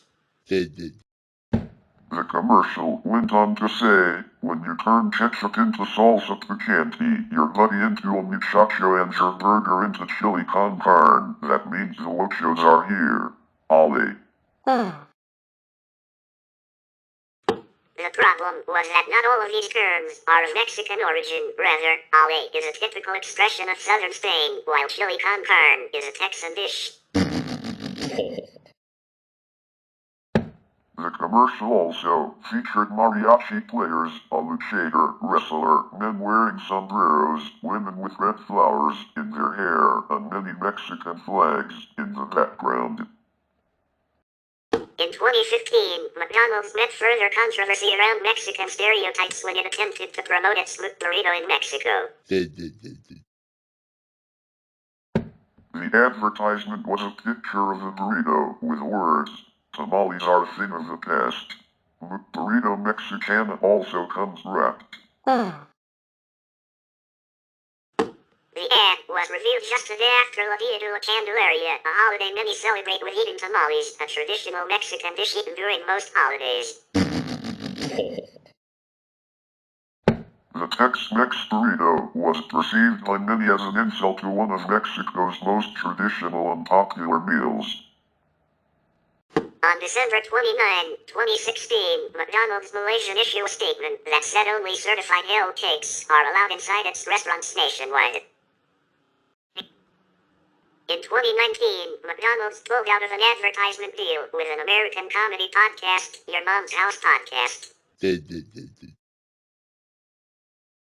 The reason cited for ending the deal was due to a portion of the podcast being dedicated to clips honoring cool guys. The primary clip that provoked McDonald's, now known as the Uncle Terry clip, showing a nude man reviewing and using various sex toys to completion. Following the initial controversy, McDonald's garnered outrage from various LGBTQIA+ groups for not being inclusive enough to sexually explorative demographics. This outrage resulted in McDonald's returning the advertisement deal to Your Mom's House Podcast after only a few weeks. Also in 2019, McDonald's Portugal promoted a sundae for Halloween with advertising that dubbed it Sunday Bloody Sunday. This generated controversy on social networks in the British-Irish territories due to the name's connotation with the Bloody Sunday massacre in 1972. McDonald's issued an apology for any offense or distress and withdrew its promotions. Bloody Sunday is a name that commemorates the day in 1972 on which 26 unarmed protesters in Derry, Northern Ireland, were shot by British soldiers during the Troubles, a domestic conflict in Northern Ireland during the late 20th century. This resulted in 14 deaths. McDonald's said it was intended as a local promotion of Halloween and not intended to insult anyone. In the 1970s, McDonald's began to diversify their target audience towards the back end of the civil rights movement at the time. To modern audiences, the advertising style in this given campaign appears stereotypical and is a clear example of tokenism. However, at the time it was seen as a huge step forward in terms of overcoming racial issues. In order to appeal to African American people, McDonald's exclusively used images of African American people enjoying a McDonald's meal in their ads. They also adopted linguistic features which were typical in that particular culture, such as cheese dropping, for example, mackinac, or dinner tinnin. Additionally, McDonald's also introduced the Get Down campaign, which was a popular dance move in the African American culture at the time. As McDonald's was mainly a white-dominated agency at the time, it seemed that even though they were attempting to make good with these ad campaigns, they only really achieved appearing racially naive, and also heavily relied on fraught stereotypes rather than actual information. Charlton McKillon 2015, another notion, coined by Tom Burrell, 2003 column 240, was positive realism, which depicted African Americans using consumer products in a manner that was authentic and relevant. This term is thought to have influenced and encouraged the depiction of African Americans in advertising. I'm loving it as a branding campaign by McDonald's Corporation.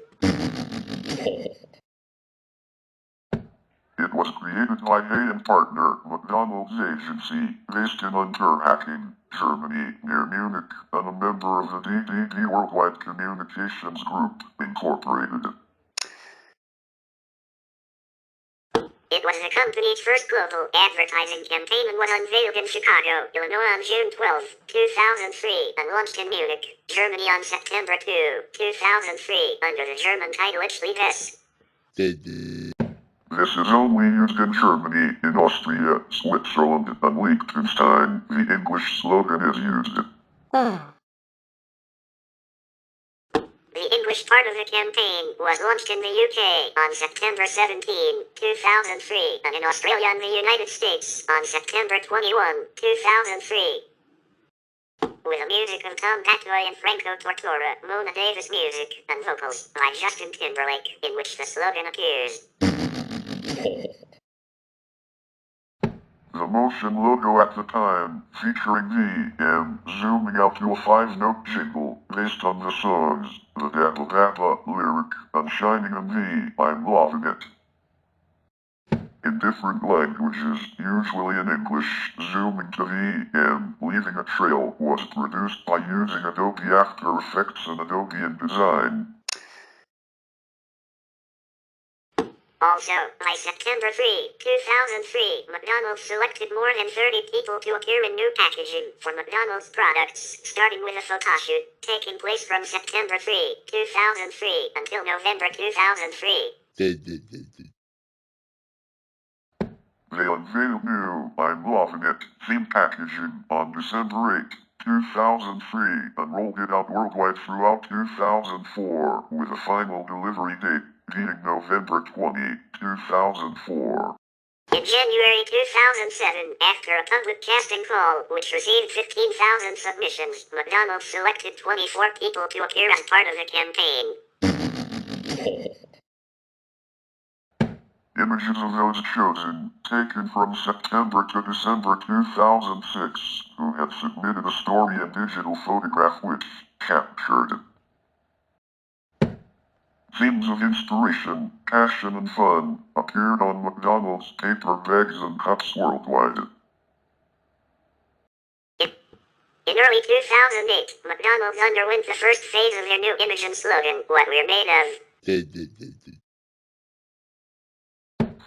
This was to promote how McDonald's products are made. Packaging was tweaked a little to feature this new slogan. In November 2008, McDonald's introduced new packaging, eliminating the previous design stated above, except for the Philippines and a few countries where the previous design is used in tandem with newer packaging, and in Fiji, where the previous design is still current, with new, inspirational messages. The I'm Loving It slogan appearing only once on most packages. McDonald's also updated their menu boards with darker yet warmer colors, more realistic photos of the products, featured on plates and the drinks and glasses.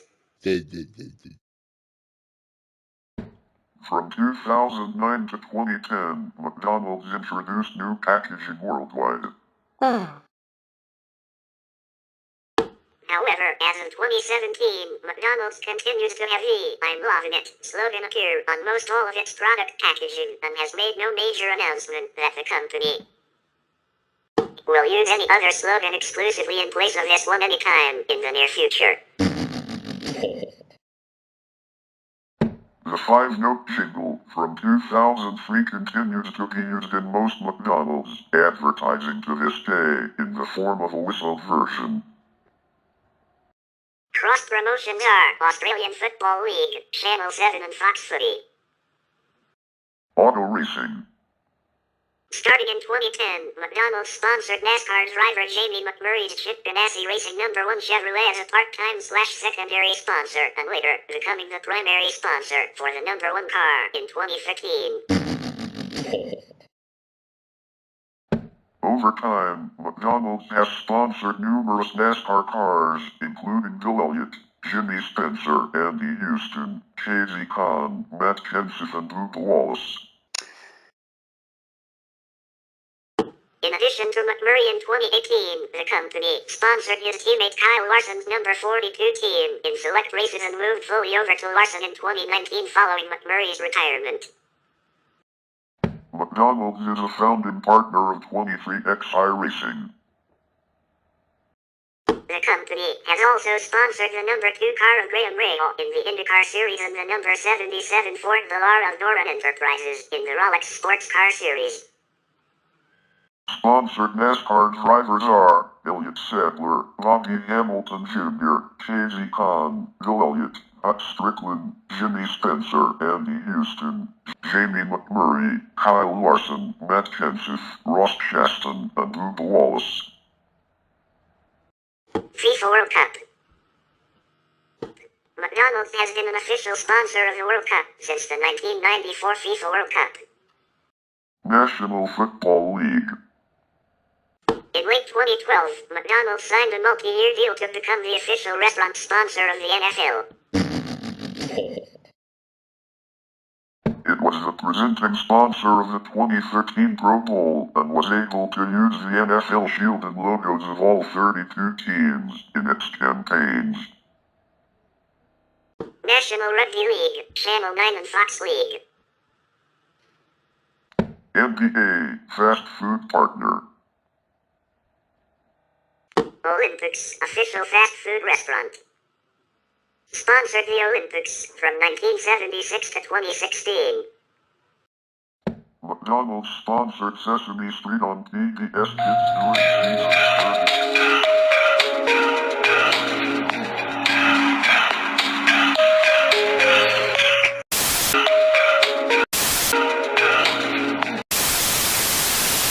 McDonald's sponsored Sesame Street on PBS Kids during seasons 34 to 40. And Lunar Lotto. In October 2021, McDonald's announced a partnership with Lunar Lotto, a prize draw app that encourages people to dispose of their litter responsibly in exchange for cash prizes. As part of the launch of this campaign, they ran an influencer marketing campaign with Pete Wicks and Vicky Pattison. Celebrity spokespeople are BTS 2021, J Balvin 2020, Mariah Carey 2021, Travis Scott 2020, Venus Williams, Manny Pacquiao, Alden Richards, May Mendoza, OG Alcazar, and Michael V. Ronald McDonald is a clown character used as the primary mascot of the McDonald's fast food restaurant chain. He inhabits the fictional world of McDonaldland with his friends Mayor McCheese, the Hamburger, Grimace, Bertie the Early Bird, and the Fry Kids. Many people work full-time making appearances as Ronald, visiting children in hospitals and attending regular events. At its height, there may have been as many as 300 full-time clowns at McDonald's restaurants. There are also Ronald McDonald houses where parents can stay overnight with their sick children in nearby chronic care facilities. Ronald McDonald, the Hamburger Happy Clown, debuted in 1963 on 3 separate local television spots. The advertisements were created by the advertising agency of Oscar Goldstein, who doubled as a McDonald's franchisee in the Washington, D.C. area and featured Willard Scott as Ronald. Scott had played Bozo the Clown on WRC-TV in Washington from 1959 to 1962 and was an employee of Goldstein at the time. Scott, who went on to become NBC TV's Today Show weatherman, recounted the creation of the character in his book Joy of Living. At the time, Bozo was the hottest children's show on the air. You could probably have sent Pluto the dog or Dumbo the elephant over and it would have been equally as successful. But I was there, and I was Bozo. There was something about the combination of hamburgers and Bozo that was irresistible to kids. That's why when Bozo went off the air a few years later, the local McDonald's people asked me to come up with a new character to take Bozo's place. So, I sat down and created Ronald McDonald. McDonald's does not specify a creator of the character in its official statement of the character's history. The smile known around the world, Ronald McDonald, is second only to Santa Claus in terms of recognition. According to one survey, 96% of all school children in the United States of America recognize Ronald, StunningStuff.com. In his first television appearance in 1963, the clown was portrayed by Willard Scott. On On March 28, 2000, Henry Gonzalez, McDonald's Northeast Division President, thanked Scott for creating Ronald McDonald during a taped tribute to Scott on the Today Show. The character first appeared in national TV advertising in 1965 during the Macy's Thanksgiving Day Parade and followed with spots during the 1965 NFL Championship game. Circus performer Coco the Clown, real name Michael Polikoffs, was hired in 1966 to revamp Ronald's image, creating the now familiar costume and makeup. In 2010, the Corporate Accountability International in Boston, Massachusetts, suggested Ronald McDonald should retire due to childhood obesity. However, McDonald's CEO Jim Skinner said there are no plans to retire in. In April 2011, McDonald's announced that Ronald McDonald will reappear in their commercials, but its metrics stated Ronald McDonald ads are no longer effective. On May 18, 2011, Corporate Accountability International renewed their call to retire Ronald McDonald by running ads in major newspapers and launching several web pages dedicated to the retirement of the character. However, McDonald's CEO Jim Skinner defended Ronald McDonald by saying that he is an ambassador for good and it's all about choice. Shortly after, McDonald's announced that Ronald McDonald was here to stay. In April 2014, McDonald's announced that Ronald McDonald would have a whole new look and new outfits. They also announced that he would be featured in their new commercials as well as on social media websites like Twitter. As part of Ronald's makeover, his jumpsuit has been dropped in favor of yellow cargo pants, a vest and a red and white striped rugby shirt. His classic clown shoes remain part of the official uniform. Here's the same video clip as we did in part 1, so here's the video clip from the television commercial debut of Ronald McDonald, 1963. Introducing the world's newest, silliest, and hamburger-eatingest clown, Ronald McDonald. Now, where is that clown? Oh, Ronald! Ronald! Ronald! Hey, Ronald!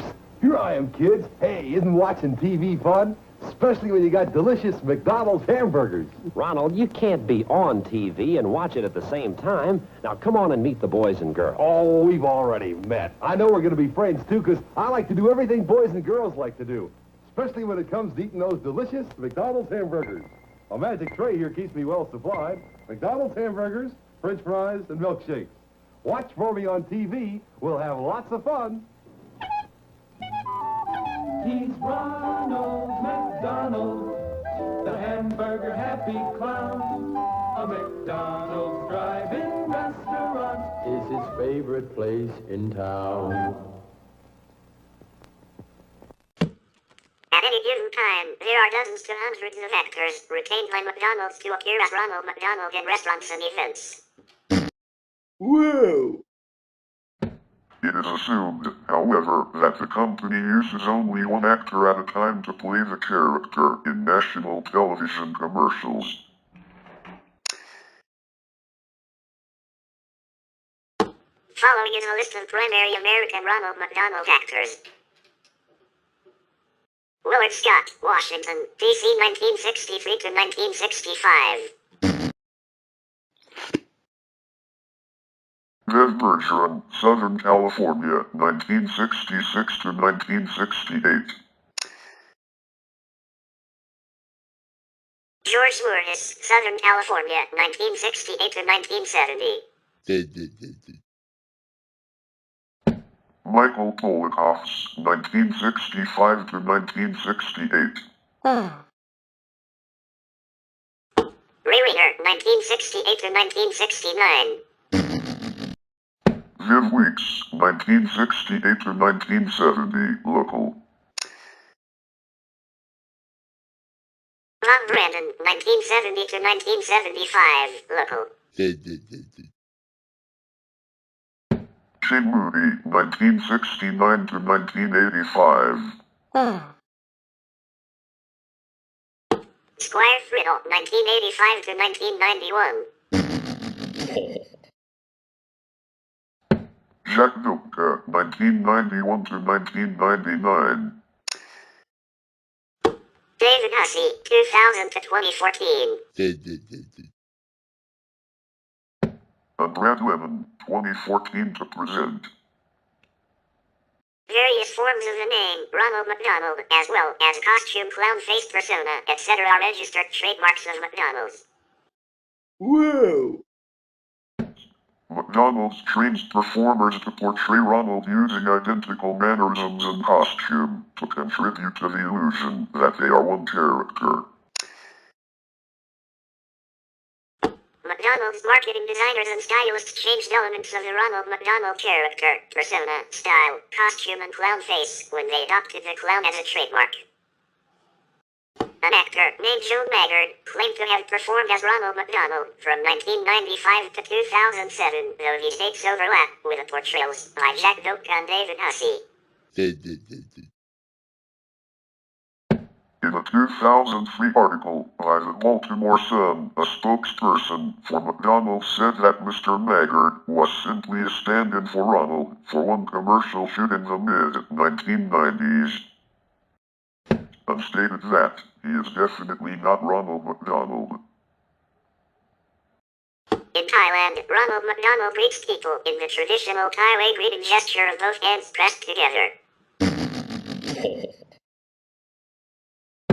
The Thai version of the company mascot was created in 2002 by the local Thai franchise McThai as part of a McThai in the Thai Spirit campaign. The figure has also been exported to India and other countries where a similar gesture is used. In China, out of respect for Ronald McDonald as an adult, children refer to him as Uncle McDonald, made in Gleoshashu. In Japan, Ronald McDonald is called Donald McDonald, Donarudo Mekia Donarudo, due to a lack of a clear R sound in Japanese enunciation.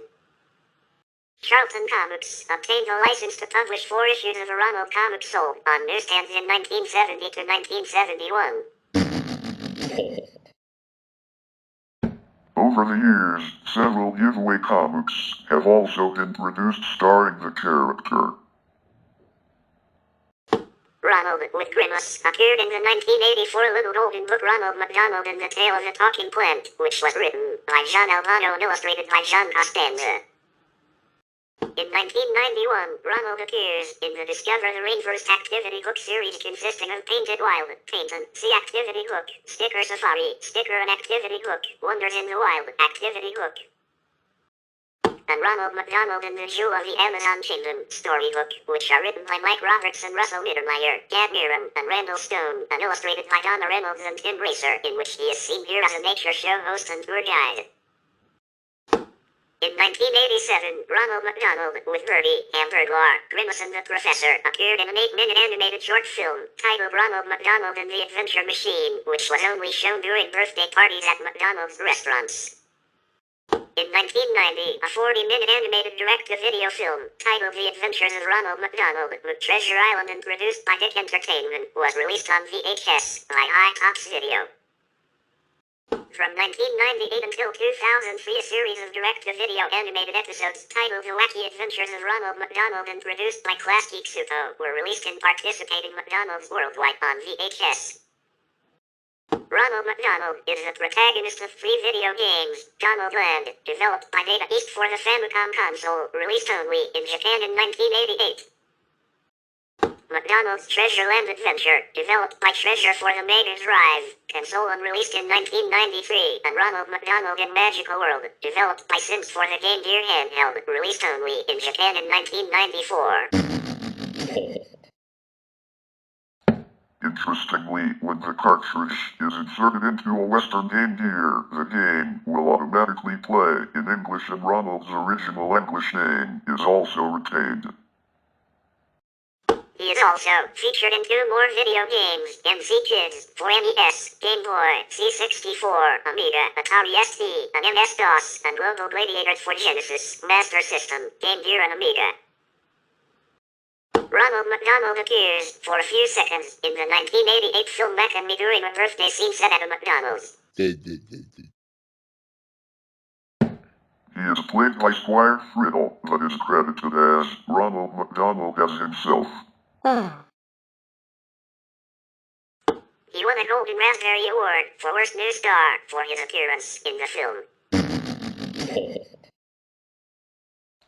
The character also prominently appears in the theatrical trailer for the film. Ronald McDonald's prominence has made him a symbol for McDonald's as well as corporate America, capitalism and globalization. His costume and iconography are often appropriated by protesters and artists wishing to subvert the icon and communicate an anti-corporate message. For example, in 2000, protesters in Hong Kong dressed as Ronald McDonald to protest the labor policies of McDonald's in China. In 2010, the Oscar-winning animated short Logorama prominently featured a depiction of Ronald McDonald as a criminal on the run from the police. Critics claimed that a clown mascot targeting children for fast food is unethical. A group of 550 physicians and other health professionals took out newspaper ads in 2011 saying that Ronald McDonald should be retired. Ronald McDonald made fewer appearances since 2016 due to the 2016 clown sightings. However, as of 2017, he was still appearing at live events and on social media. McDonaldland is a McDonald's media franchise in the fictional fantasy world inhabited by Ronald McDonald and his friends. Starting with the creation of Ronald McDonald in 1963, it is primarily developed and published by McDonald's. Initial attempts to expand the McDonaldland universe by marketing agency Needham, Harper & Steers were seemingly retconned due to legal issues.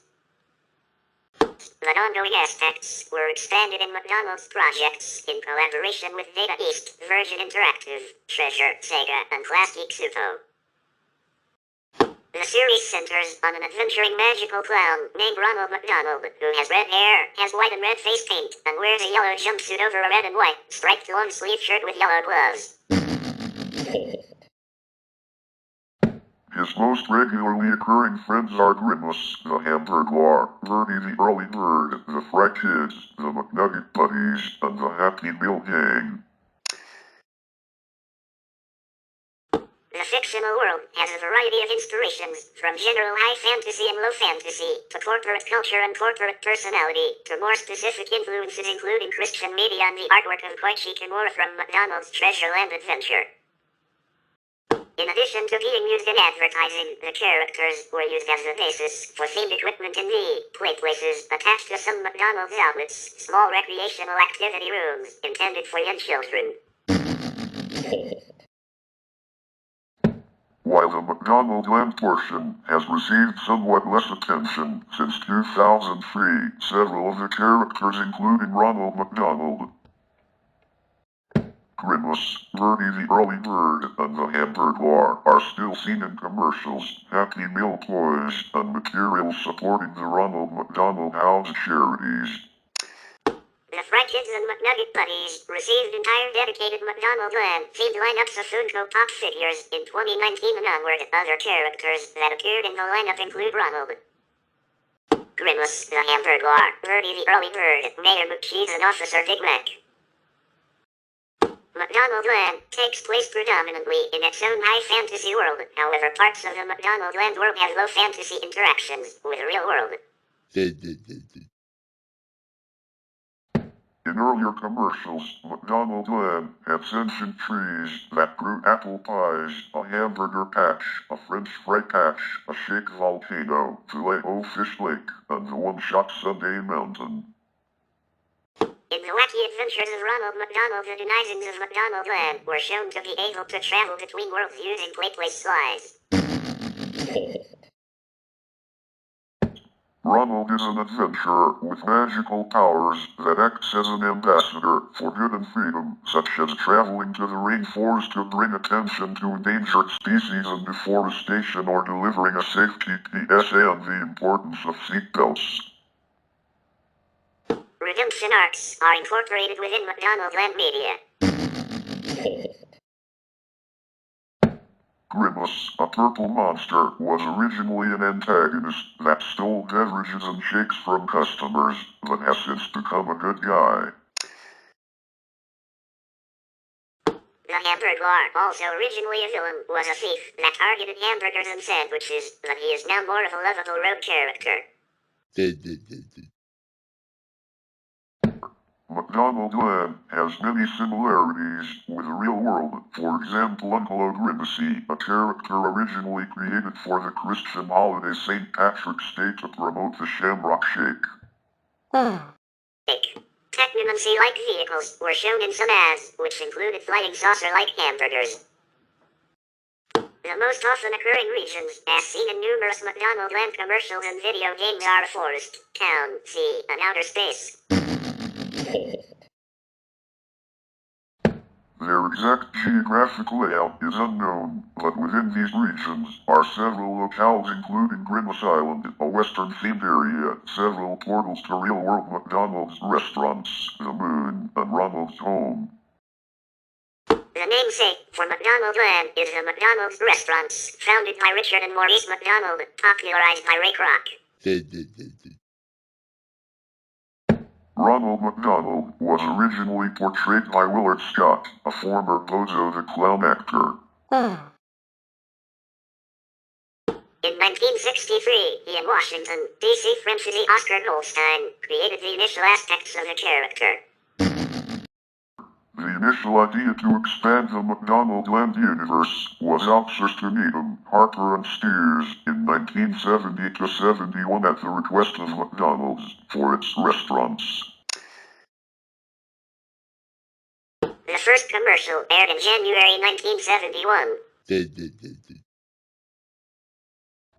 The early commercials were built on an upbeat, bubblegum-style tune and feature a narrator. Many have plots that involve various villains, like the Hamburglar, Evil Grimace, and Captain Kroc trying to steal a corresponding food item but are constantly foiled by Ronald. In 1973, Sid and Marty Kroc sued McDonald's by claiming that the entire McDonaldland premise plagiarized their television show. In Sid and Marty Kroc Television Productions Incorporated v. McDonald's Corps, the Krocs also claimed that the character, Mayor McCheese, was an infringement on their copyrighted character, H.R. Puffstuff. A mayor himself, Puffstuff's voice actor, Lenny Weinrib, was even involved with the McDonaldland ads as the voice of Grimace. At trial, a jury found in favor of the Krocs, and McDonald's was ordered to pay $50,000. The case was appealed by both parties to the United States Court of Appeals for the Ninth Circuit.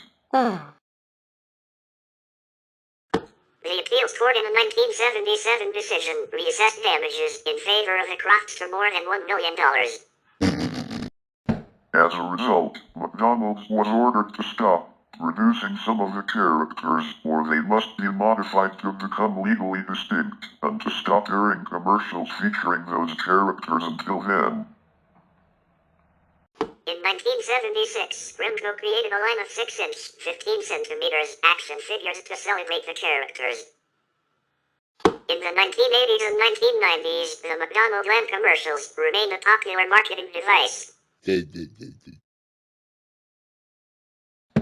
The characters that remained following the lawsuit were Ronald McDonald, Grimace, Hamburglar, and the French Fry Goblins, renamed the Fry Guys and later the Fry Kids, with the addition of the Fry Girls. While Mayor McCheese, Officer Big Mac, Captain Kroc, and the Professor were used until 1985. However, they did return for a Sears advertisement in 1987. Bertie the Early Bird would join the lineup soon after, representing the restaurant's new breakfast line in the early 1980s. Some of the characters' physical appearances were revised in later commercials, notably Hamburger, Grimace, and Bertie. From then on, the characters lived in reality and interacted with real-life people, but commercials still took place in McDonald Land.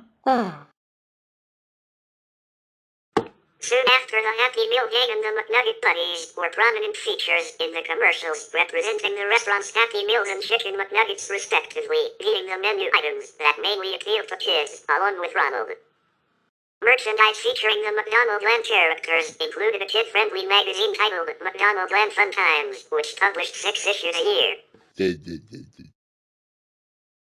A direct-to-video animated film titled The Adventures of Ronald McDonald, McDonald Land Treasure Island, was released in 1989, featuring much of the McDonald Land characters from the 1980s. Video games featuring the characters were also released, such as MC Kids and McDonald's Treasure Land Adventure. From 1998 until 2003, Rugrats creators Plastic Supo and McDonald's released an animated direct-to-video series exclusively on VHS, titled The Wacky Adventures of Ronald McDonald. The series depicted Ronald, Grimace, Bertie, the Hamburglar, and a few new characters, like Ronald's pessimistic dog Sunday. These videos would begin in live action in what resembled a futuristic McDonald Land. Whenever the characters would enter down a tube or other means of travel, they would become animated. In all 6 episodes, Ronald goes on adventures with his friends and they learn new things along the way. In the early 2000s, McDonald's experimented with the possibility of animating the characters to improve ratings. Various spots featuring the Hamburglar and other characters alongside celebrities were planned but were cancelled. A conflict emerged between agencies regarding whether to continue using the characters or to follow through the desire of ad agency Leo Burnett by elevating the I'm Loving It campaign. The McDonald Land premise was largely dropped out of campaigns and Happy Meal toys. Despite this, the characters continued to appear in advertising and McDonald's playplaces, decorative seats for children's birthday parties and gifts, though only Ronald McDonald, Bertie, Grimace, the Hamburglar, and the Fry Kids appear in them. They also appeared on some soft drink cups until 2008 and still appear as cookies in pouches titled McDonald Land Cookies. McDonald's CEO Jim Skinner defended Ronald McDonald and said that he is here to stay. Today, the characters still appear on the windows of some McDonald's restaurants. Modern commercials nowadays depict Ronald McDonald alone in real-world situations with children, whether he visits a local McDonald's restaurant or to visit sick children at a Ronald McDonald house. The other characters still appear. The Happy Meal box character from the original 1979 Happy Meal gang was redesigned to be a main character for Happy Meals during the 2010s. During the mid-2010s, McDonald's made a parody hipster version of the Hamburglar, portrayed by Max Greenfield. Grimace had a non-speaking appearance in an advertisement for Monsters vs. Aliens Happy Meal toys, and also made a cameo in the 2022 McDonald's Super Bowl 56 commercial with Kanye West, where Grimace is animated and voiced by Ryan Reynolds. Food co-designed several ongoing pop vinyl figures starting in 2019, representing numerous McDonald Land characters, including a line dedicated to the McNugget Buddies. as well as some characters thought to be retconned like Mayor McCheese and Officer Big Mac. Ronald McDonald, the primary cultural icon and official mascot of McDonald's. He is a clown with red hair and a big red smile who wears a yellow jumpsuit and red shoes. The Hamburger, performed by Frank Delfino, from 1971 to 1992. Jerry Marin in some commercials. Tommy Vicini, from 1992 to 2003. Voiced by Larry Storch, from 1971 to 1986. Charlie Adler in The Hamburger Touch, commercial and in The Wacky Adventures of Ronald McDonald. Howard Morris, from 1986 to 2003. And Carl W. Wolf, in some commercials during the 1990s. A pint-sized burglar who was introduced in 1971 as one of the first antagonists of the commercials, where he often attempts to steal hamburgers and cheeseburgers from Ronald. He was often referred to in his first commercial appearances as the crafty old hamburger, and at least one ad promoting McDonald's breakfast menu as the lone jogger. Wearing a white t-shirt displaying that name on the front. Originally, the Hamburger spoke in the English language, which had to be translated by Captain Kroc. He was reintroduced in 1985 as one of the main protagonists, with a radically friendlier appearance, where he spoke in normal sentences, but retained his attention for trying to steal burgers. In 2015, McDonald's brought back the Hamburger as part of the promotion of a new sirloin burger. Grimace, performed by Patty Saunders, from 1971 to 1983, Maureen Bernstein in some 80s commercials, Terry Castillo-Foss, from 1983 to 2000. Voiced by Lenny Weinroot, from 1971 to 1986, Frank Welker and sometimes Larry Moran, from 1986 to 2003. Kevin Michael Richardson in The Wacky Adventures of Ronald McDonald, a large purple monster who was first introduced in November 1971 as the Evil Grimace. In Grimace's first appearances, he was one of the original main antagonists and was depicted with 2 pairs of arms, which were used to steal milkshakes and cokes. Evil was soon dropped from Grimace's name and he was reintroduced in 1972 as a protagonist, where he only has 1 set of arms. He was then a rather clumsy, but still amiable monster from then on. His exact nature has been disputed. In a 2010 interview, a McDonald's spokesperson said that Grimace was a taste bud. A 2014 tweet from the McDonald's Twitter account stated, Grimace Lore says he is the embodiment of a milkshake or a taste bud. In 2021, Brian Bates, a Frenchie in Canada, stated in an interview widely reported on in the press that Grimace is an anthropomorphic taste bud. Writing in the Takeout, William Stone disputed this, pointing out other material that established that Grimace was part of a species of grimaces, including his uncle Grimace who promoted the Shamrock Shake. To celebrate the 51-year anniversary of the character's inception, in 2023, McDonald's ran a promotion to celebrate Grimace's birthday, with a release of the Grimace Shake, which became an internet meme on social media platforms. Heather's Wedloff Slate stated that prior to the meme, the character was a nobody, and that the promotion for the Grimace-themed milkshake was done for novelty and was perfect meme fodder.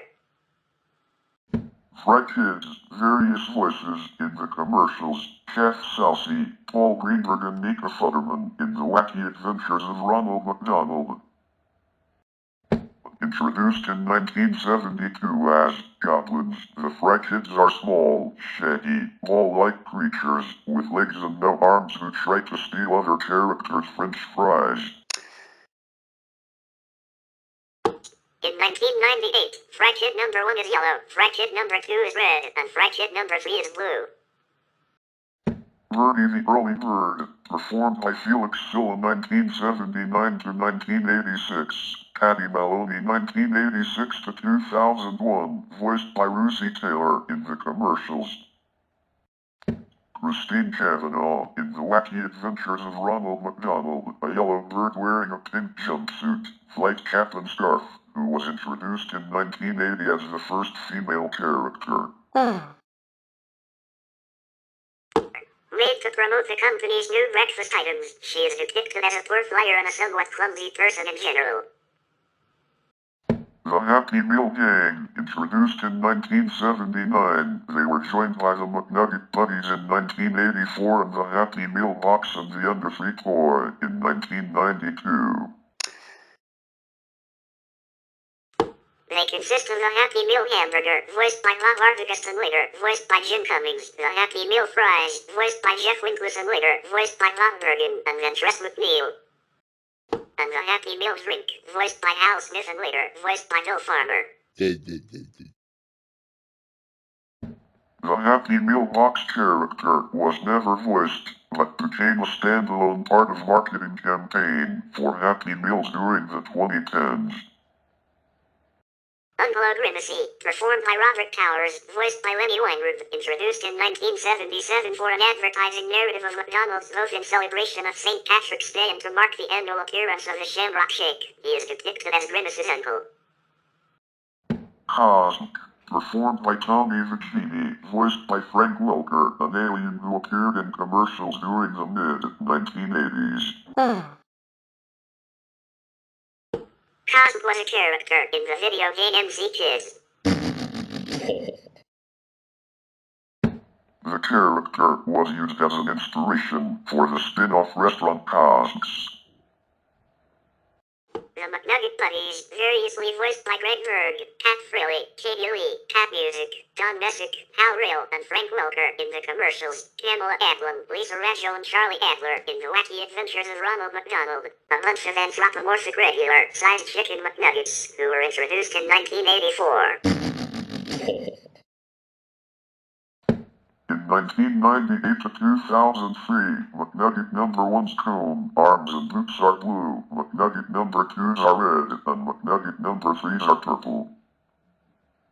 Bernice, performed by Tim Blaney and Tony Armado, a strange creature that was introduced in 1992, and that ate inedible things like the script in the three-part Ronald McDonald Back in Movies commercial.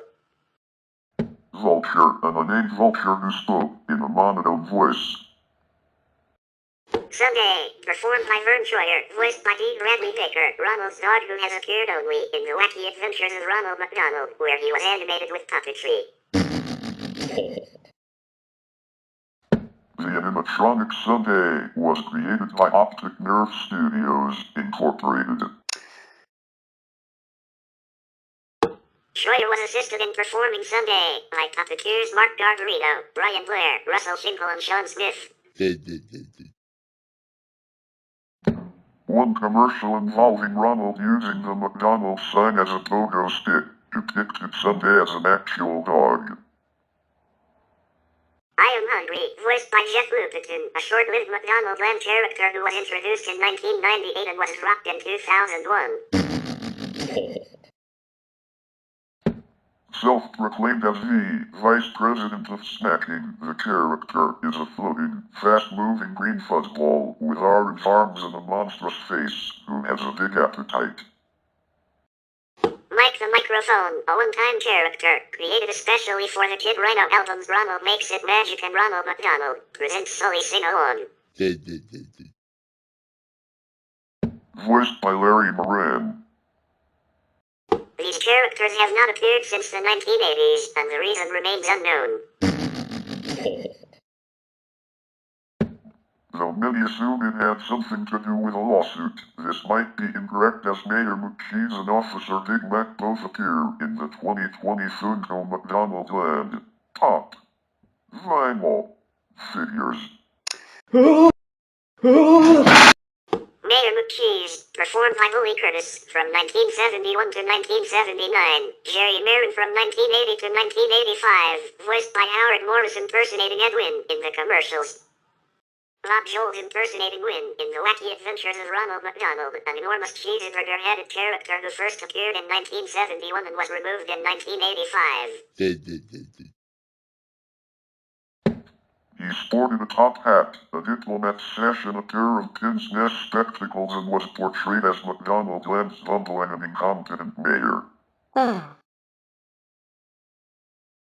He was the subject of a lawsuit filed by Sid and Marty Kroc for similarities to H.R. Puffstuff. Specifically, both were characters with enormous heads who served as the elected leader of a fantastical setting. Officer Big Mac, performed by Jerry Marin, voiced by Ted Cassidy, introduced in 1971 and dropped in 1985. He is similar to Mayor McCheese in appearance in that he has a large burger for a head. In his case, his head is a Big Mac, minus the vegetables and special sauce, rather than a cheeseburger. Officer Big Mac is the chief of police, and as such he wears a constable's uniform, with a disproportionately small custodian helmet resting atop his head bun. As the main source of law and order in McDonald land, Officer Big Mac spends most of his time chasing Hamburger and Captain Kroc. Captain Kroc, performed by Robert Towers, voiced by Larry Storch in 1971 to 1983, TaBNWNE in 1984 to 1985. A pirate captain who was introduced in 1971 as one of the main antagonists and dropped in 1985. Captain Kroc steals filet-o-fish sandwiches and often interprets Hamburger's gibberish. He was revived in 1984 with a Muppet-like appearance, even being voiced by TaBNWNE, a puppeteer on numerous Muppet productions. And later became simply known as the Captain, where he has appeared and operates the SS And later became simply known as the Captain, where he has appeared and operates the SS Filet-O-Fish. And the Professor, portrayed by Lou Wagner, voiced by Andre Stoika, a scientist who is McDonald land's inventor and researcher. He was introduced in 1971 and has invented different devices throughout McDonald land, such as the psychedelic electronic hamburger machine, which made only pumpkins, for some reason. The dinner dog, an invisible car that helped Ronald McDonald get to McDonald's to meet with the kids, a magnetic bat, and the chicken McNugget diplomatic. In his first appearances, he was a bespectacled man with a beard, neck-length hair, and a hat. In the 80s, he was a bespectacled man with a mustache, a long nose, and a helmet with a light bulb on it. The character was dropped in 1985. Ronald McDonald appears during a child's birthday party at a McDonald's in one scene of the film Mac and Me. Whoa! He is portrayed by Squire Friddle, who played Ronald in commercials during the latter half of the 1980s. Mayor McCheese makes appearances in 3 episodes of the Fox animated television series Family Guy, Believe It or Not, Joe's Walking on Air, Road to the Multiverse, and Valentine's Day in Quahog.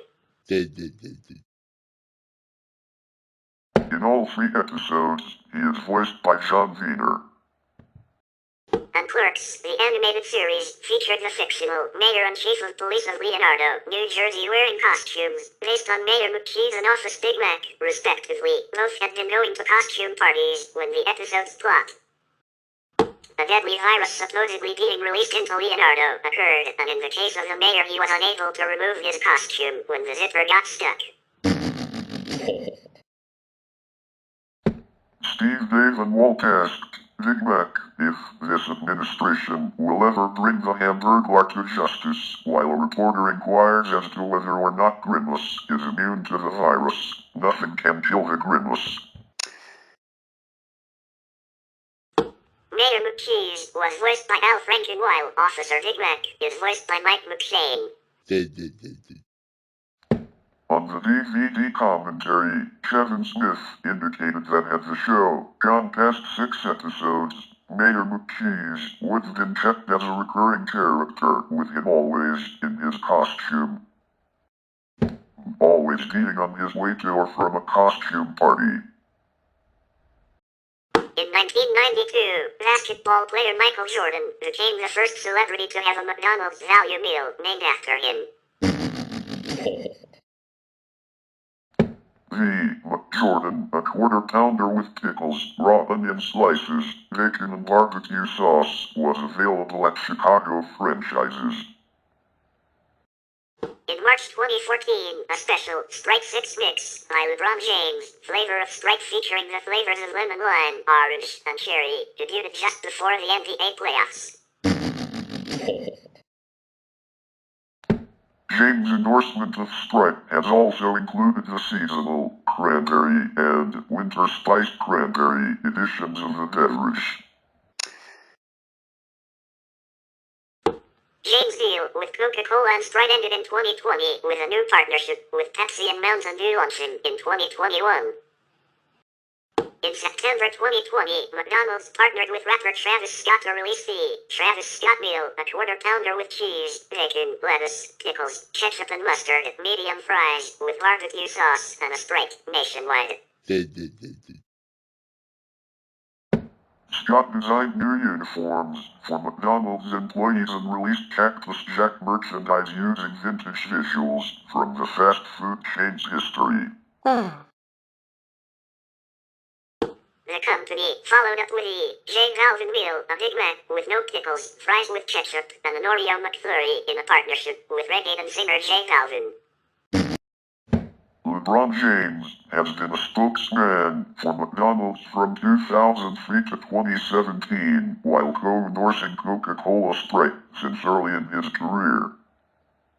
In 2021, McDonald's partnered with Korean boy group BTS to release the BTS Meal in 50 countries around the world, starting on May 26 in select countries. The meal consists of a 10-piece chicken McNuggets, medium fries, medium Coke, and for the first time in the United States, 2 spicy dipping sauces, sweet chili and Cajun. McDonald's and NASA explored an advertising agreement for a planned mission to the asteroid 449 hamburger. However, the spacecraft was eventually canceled. McDonald's entered the NASCAR Cup Series in 1977, sponsoring Richard Childress for one race.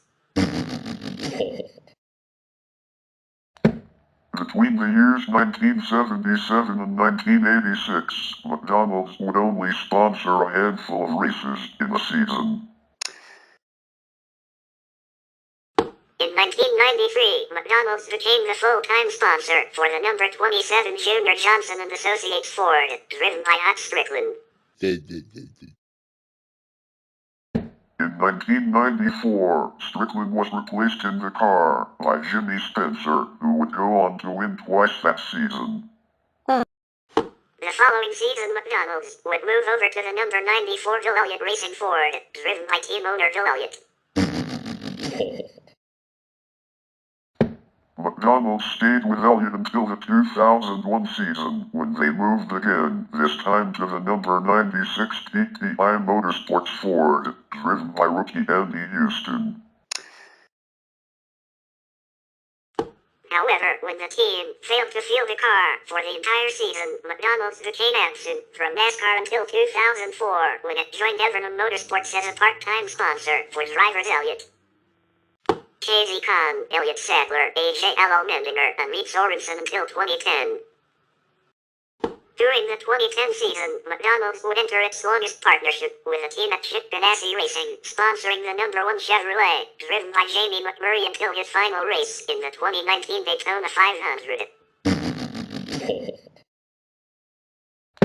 McDonald's moved to CGR's number 42 of Kyle Larson, whom the company sponsored until his suspension in 2020, and also had a one-race partnership with Richard Petty Motorsports number 43 Chevrolet driven by Bubba Wallace in 2019 and 2020.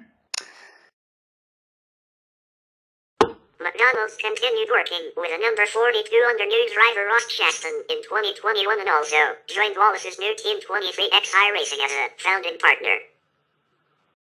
McDonald's is the title sponsor of the McDonald's All-American Game, All-Star basketball games played each year for top-ranked amateur boys and girls high school basketball graduates in America. McHappy Day is an annual event at McDonald's, during which a percentage of the day's sales go to charity. It is a signature fundraising event for Ronald McDonald House Charities. In 2007, it was celebrated in 17 countries: Argentina, Australia, Austria, Brazil, Canada, England, Finland, France, Guatemala, Hungary, Ireland, New Zealand, Norway, Sweden, Switzerland, the United States, and Uruguay. According to the Australian McHappy Day website, McHappy Day raised $20.4 million in 2009. The goal for 2010 was $20.8 million. In 1995, St. Jude Children's Research Hospital received an anonymous letter postmarked in Dallas, Texas, containing a $1 million winning McDonald's Monopoly game piece. McDonald's officials came to the hospital accompanied by a representative from the accounting firm Arthur Anderson, who examined the card under a jeweler's eyepiece, handled it with plastic gloves, and verified it as a winner. Although game rules prohibited the transfer of prizes, McDonald's waived the rule and made the annual $50,000 annuity payments for the full 20-year period through 2014. Even after learning that the piece was sent by an individual involved in an embezzlement scheme intended to defraud McDonald's. Refugees are poor people in Hong Kong, Japan, and China who use McDonald's 24-hour restaurants as a temporary hostel. McDonald's has been criticized for numerous aspects of its business, including the health effects of its products, its treatment of employees, and other business practices. In the late 1980s, Phil Sokoloff, a millionaire businessman who had suffered a heart attack at the age of 43, took out full-page newspaper ads in New York, Chicago, and other large cities accusing McDonald's menu of being a threat to American health and asking them to stop using beef tallow to cook their French fries. In 1990, activists from a small group known as London Greenpeace, no connection to the international group Greenpeace, distributed leaflets entitled "What's Wrong with McDonald's?", criticizing its environmental, health, and labor record. The corporation wrote to the group demanding they desist and apologize, and when two of the activists refused to back down, sued them for libel, leading to the McLibel case. One of the longest cases in English civil law. A documentary film of the McLibel trial has been shown in several countries. In 2001, Eric Schlosser's book Fast Food Nation included criticism of the business practices of McDonald's, particularly with respect to its use of political influence and targeting advertisements to children. In 2002, vegetarian groups, largely Hindu and Buddhist, successfully sued McDonald's for misrepresenting its French fries as vegetarian when they contained beef broth. Critical terms such as McJob and McMansion have been added to dictionaries. Morgan Spurlock's 2004 documentary film Super Size Me claimed that McDonald's food was contributing to the increase of obesity in society and that the company was failing to provide nutritional information about its food for its customers. 6 weeks after the film premiered, McDonald's announced that it was eliminating the super size option and was creating the adult Happy Meal. Studies of litter have found that McDonald's is one of the most littered brands worldwide. In 2012, a Keep Australia Beautiful study found that McDonald's was the most littered brand in Queensland.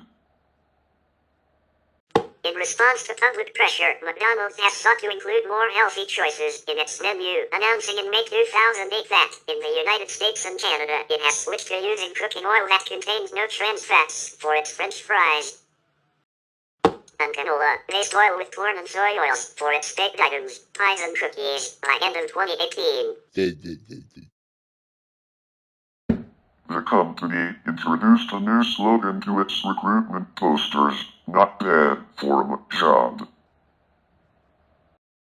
Since McDonald's began receiving criticism for its environmental practices in the 1970s, it has significantly reduced its use of materials.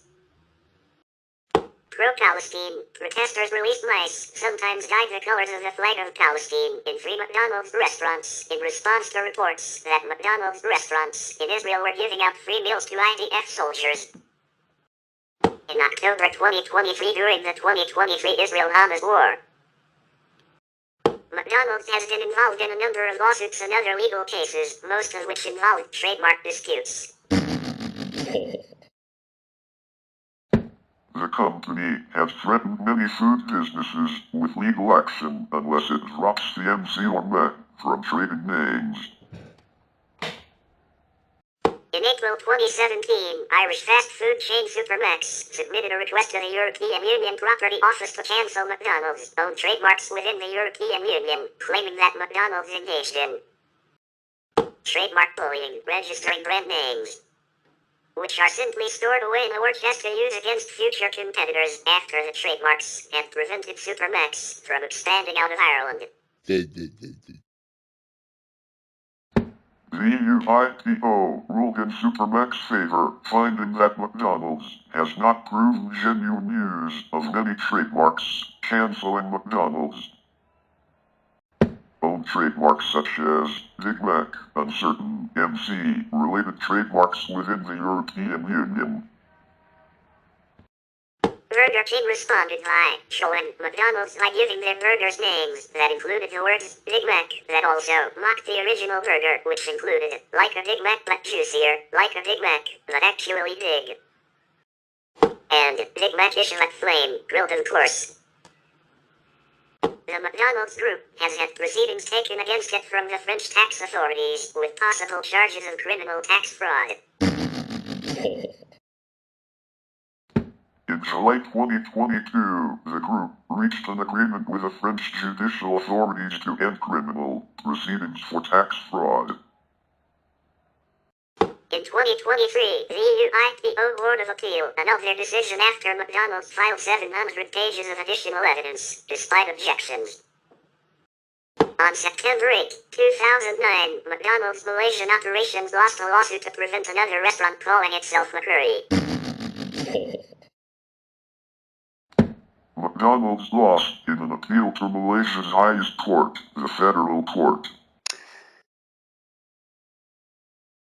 On December 29, 2016, McDonald's Malaysia issued a statement that said only certified Hell cakes are allowed inside its restaurants nationwide. In April 2007, in Perth, Western Australia, McDonald's pleaded guilty to 5 charges relating to the employment of children under 15 in one of its outlets and was fined $8,000 Australian dollars. The longest-running legal action of all time in the UK was the McLidell case against 2 defendants who criticized a number of aspects of the company. The trial lasted 10 years and called 130 witnesses. The European Court of Human Rights viewed that the unequal resources of the litigants breached the defendants' rights to freedom of speech and biased the trial. The result was widely seen as a PR disaster for McDonald's.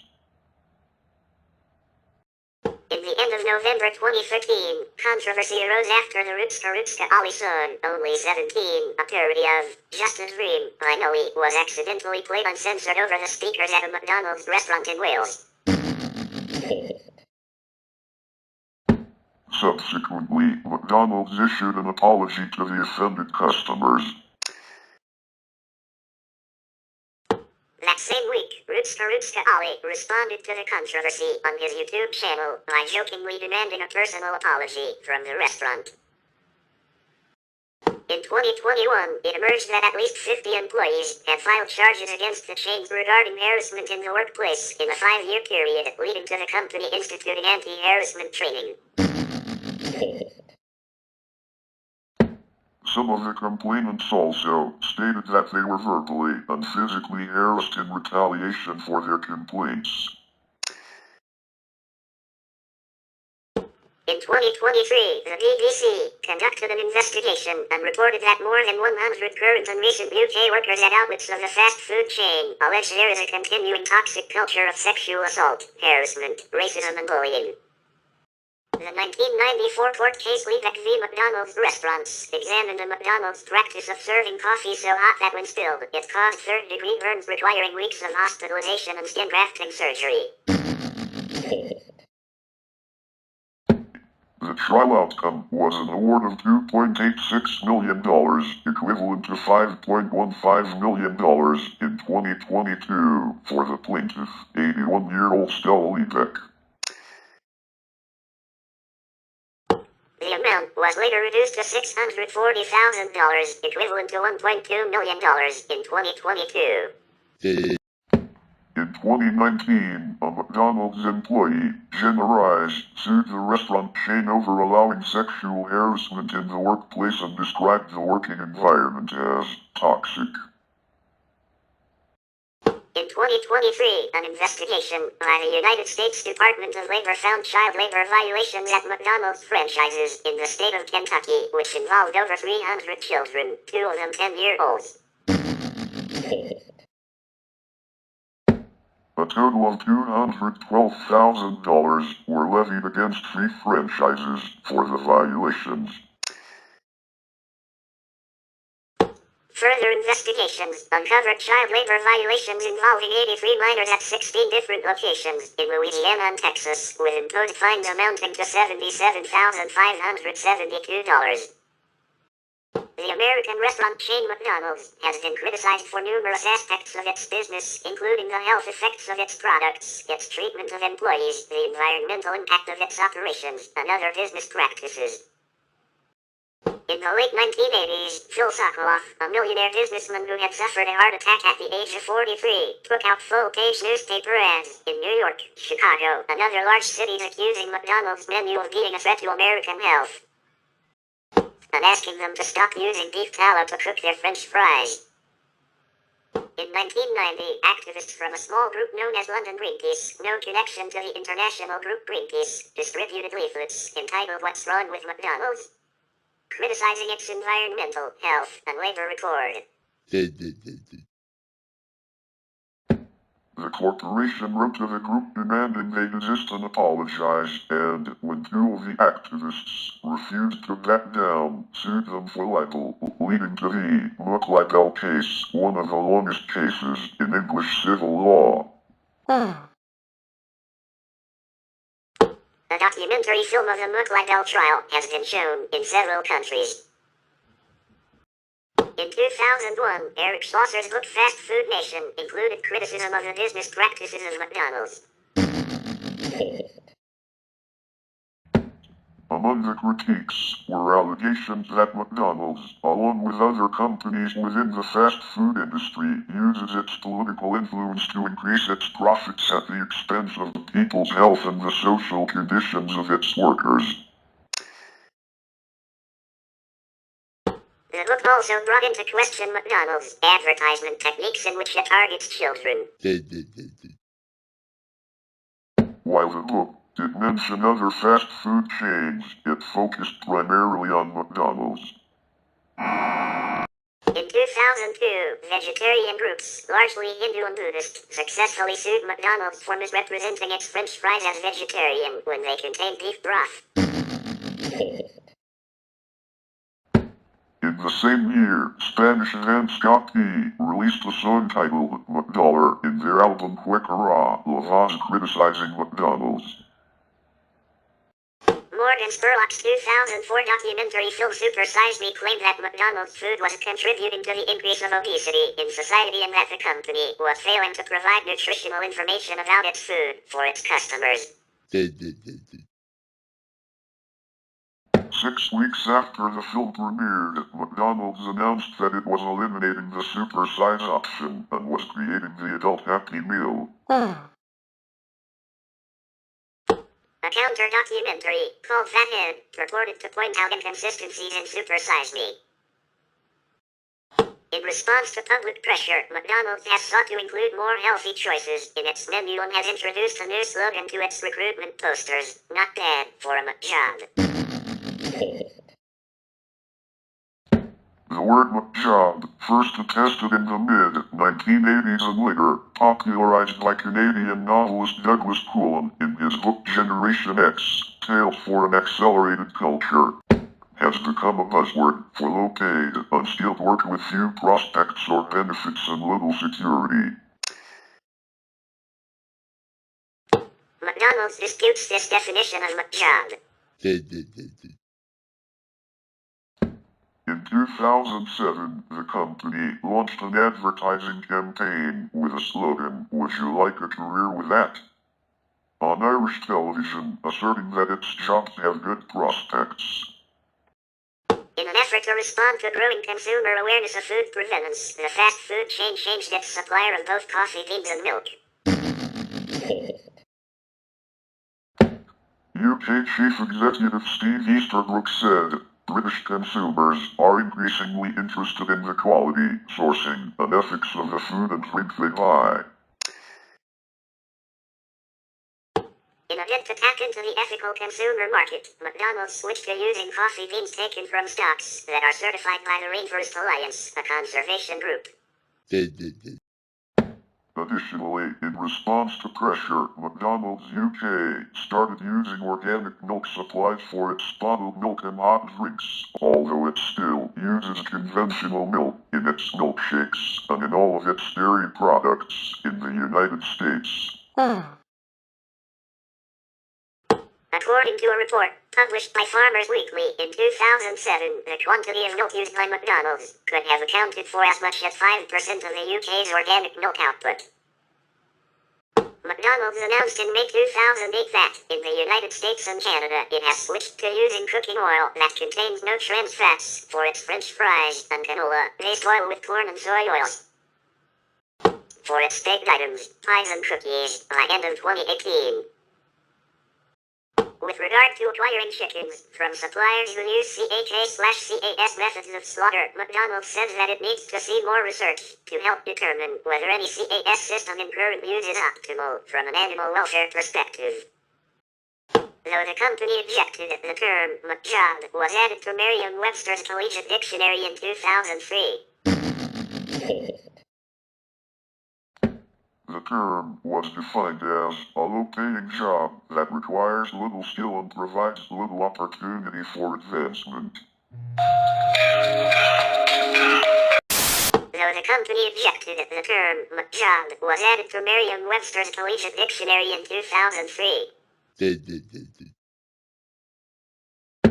The term was defined as a low-paying job that requires little skill and provides little opportunity for advancement. Merriam-Webster's unabridged dictionary also contains the word McMansion, a critical, pejorative term used to describe an overly large, ostentatious, sometimes poorly designed or constructed house, often found in a suburb or in new developments on traditionally rural land. McMansions are often built in multiples that are difficult to distinguish from one another, like assembly line factory parts or fast food hamburgers. In 2006, an unsanctioned McDonald's video game by Italian group Multinational was released online. It is a parody of the business practices of the corporate giant, taking the guise of a tycoon-style business simulation game. In the game, the player plays the role of a McDonald's CEO, choosing whether or not to use controversial practices like genetically altered cow feed, plowing over rainforests, and corrupting public officials. McDonald's issued a statement distancing itself from the game.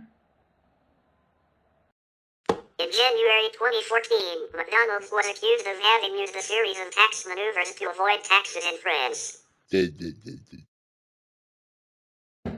French authorities have built McDonald's France in 2016 for €300 million for unpaid taxes on profit. In April 2020, McDonald's apologized after footage showing a notice that was being displayed inside one of its restaurants in China saying that black people are not allowed to enter. In October 2020, the Azerbaijan branch of McDonald's was criticized for Facebook and Instagram posts endorsing Azerbaijan's military actions against Armenia in Nagorno-Karabakh.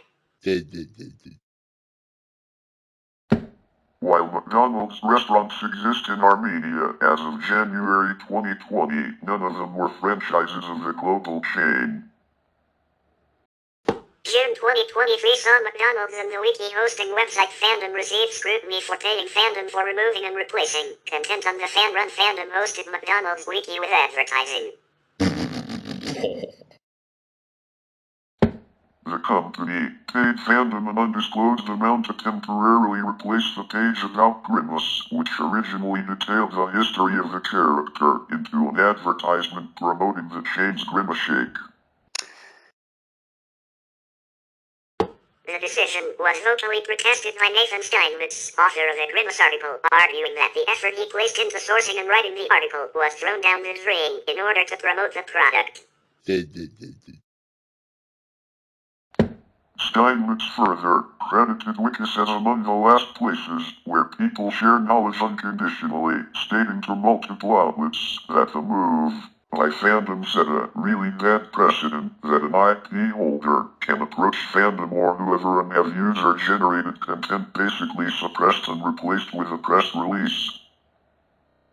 Although McDonald's has a policy against abuse of staff, reports in the UK have shown numerous cases of sexual and racial abuse by managers towards younger employees. Since McDonald's began receiving criticism for its environmental practices in the 1970s, it has significantly reduced its use of materials.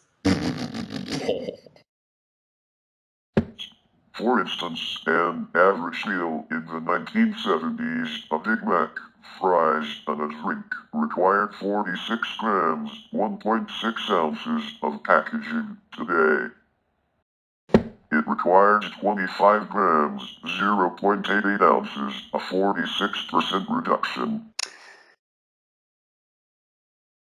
In addition, McDonald's eliminated the need for intermediate containers for cola by using a delivery system that pumps syrup directly from the delivery truck into storage containers, saving 2 million pounds, 910 tons, of packaging annually.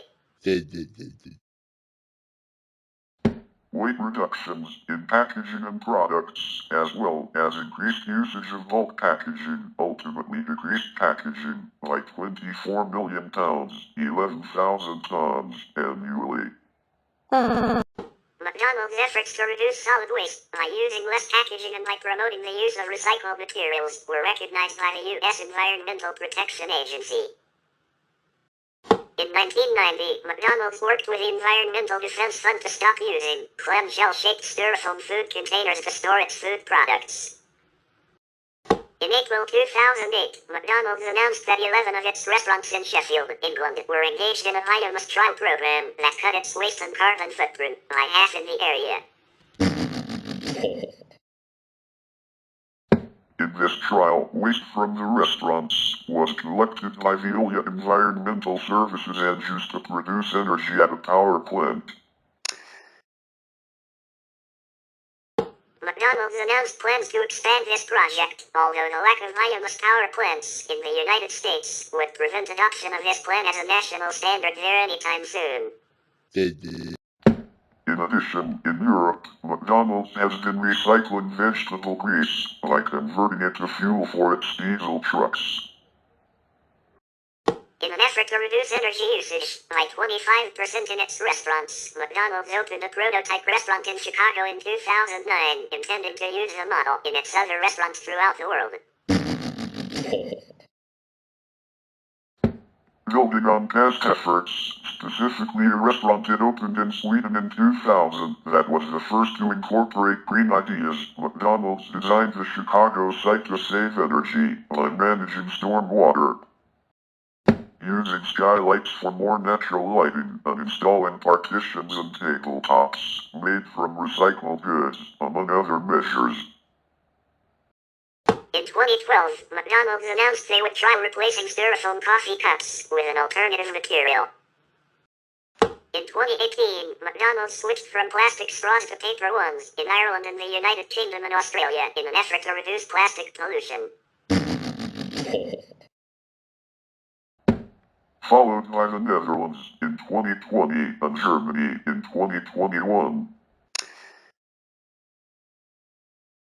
Disabled activists criticized that the shift away from plastic straws is obliged, as certain disabilities result in the loss of gross or fine motor control, thus would prevent a customer from safely lifting, balancing, or drinking from a cup. In January 2021, McDonald's Arcos Dorados, the largest independent McDonald's franchise in the world, which operates stores in Latin America and the Caribbean, introduced food trays manufactured by UPQ materials that use a mix of food waste byproducts to reduce the use of virgin plastic. McDonald's uses a corn-based bioplastic to produce containers for some products. The environmental benefits of this technology are controversial, with critics noting that biodegradation is slow and produces greenhouse gases, and that contamination of traditional plastic waste streams with bioplastics can complicate recycling efforts. Studies of litter have found that McDonald's is one of the most littered brands worldwide. In 2012, a Keep Australia Beautiful study found that McDonald's was the most littered brand in Queensland. In 2009, Keep Britain Tidy likewise found McDonald's to be the leading producer of fast food litter on British streets, accounting for 29% of the total. An early protest against this practice was Operation Send It Back, launched by London Greenpeace in 1994 in response to the company's targeting of activists in the Libel trial. Participants in Operation Send It Back returned 30 sacks of McDonald's litter to the company. In the 2010s, similar individual protests took place in New Zealand and England. During the 2023 Israel-Gaza war, amidst the Israeli blockade of supplies in Gaza, McDonald's in Israel was condemned after giving free food to the Israel Defense Forces who were accused of committing war crimes against Palestinians. The hashtag Boycott McDonald's gained worldwide traction on social media. There were also large gatherings outside restaurants in Lebanon and Egypt, protesting the move. McDonald's in other countries like Turkey and Pakistan distanced themselves from the Israeli brand. In January 2024, McDonald's CEO Christian Chinsky acknowledged the backlash, stating, "Several markets in the Middle East and some outside the region are experiencing a meaningful business impact due to the war and associated misinformation that is affecting brands like McDonald's. McDonald's has been involved in a number of lawsuits and other legal cases, most of which involve trademark disputes." The company has threatened many food businesses with legal action unless it drops the MC or MEC from trading names. In April 2007, in Perth, Western Australia, McDonald's pleaded guilty to 5 charges relating to the employment of children under 15 in one of its outlets and was fined $8,000. In April 2017, Irish fast food chain Supermax submitted a request to the European Union Property Office to cancel McDonald's owned trademarks within the European Union, claiming that McDonald's engaged in trademark bullying, registering brand names, which are simply stored away in a war chest to use against future competitors after the trademarks have prevented Supermax from expanding out of Ireland. VUIPO ruled in Supermac's favor, finding that McDonald's has not proven genuine use of any trademarks, canceling McDonald's own trademarks such as Big Mac and certain MC-related trademarks within the European Union. Burger King responded by showing McDonald's by giving their sandwiches names that included the words Big Mac, that also mocked the original burger, which included like a Big Mac but juicier, like a Big Mac, but actually big, and Big Mac-ish like flame, grilled of course. On September 8, 2009, McDonald's Malaysian operations lost a lawsuit to prevent another restaurant calling itself McCurry. McDonald's lost in an appeal to Malaysia's highest court, the federal court. On December 29, 2016, McDonald's Malaysia issued a statement that said only certified ale cakes are allowed inside its restaurants nationwide. The longest-running legal action of all time in the UK was the McLibel case against two defendants who criticized a number of aspects of the company. The trial lasted 10 years and called 130 witnesses. The European Court of Human Rights deemed that the unequal resources of the litigants breached the defendants' rights to freedom of speech and biased the trial. The result was widely seen as a PR disaster for McDonald's.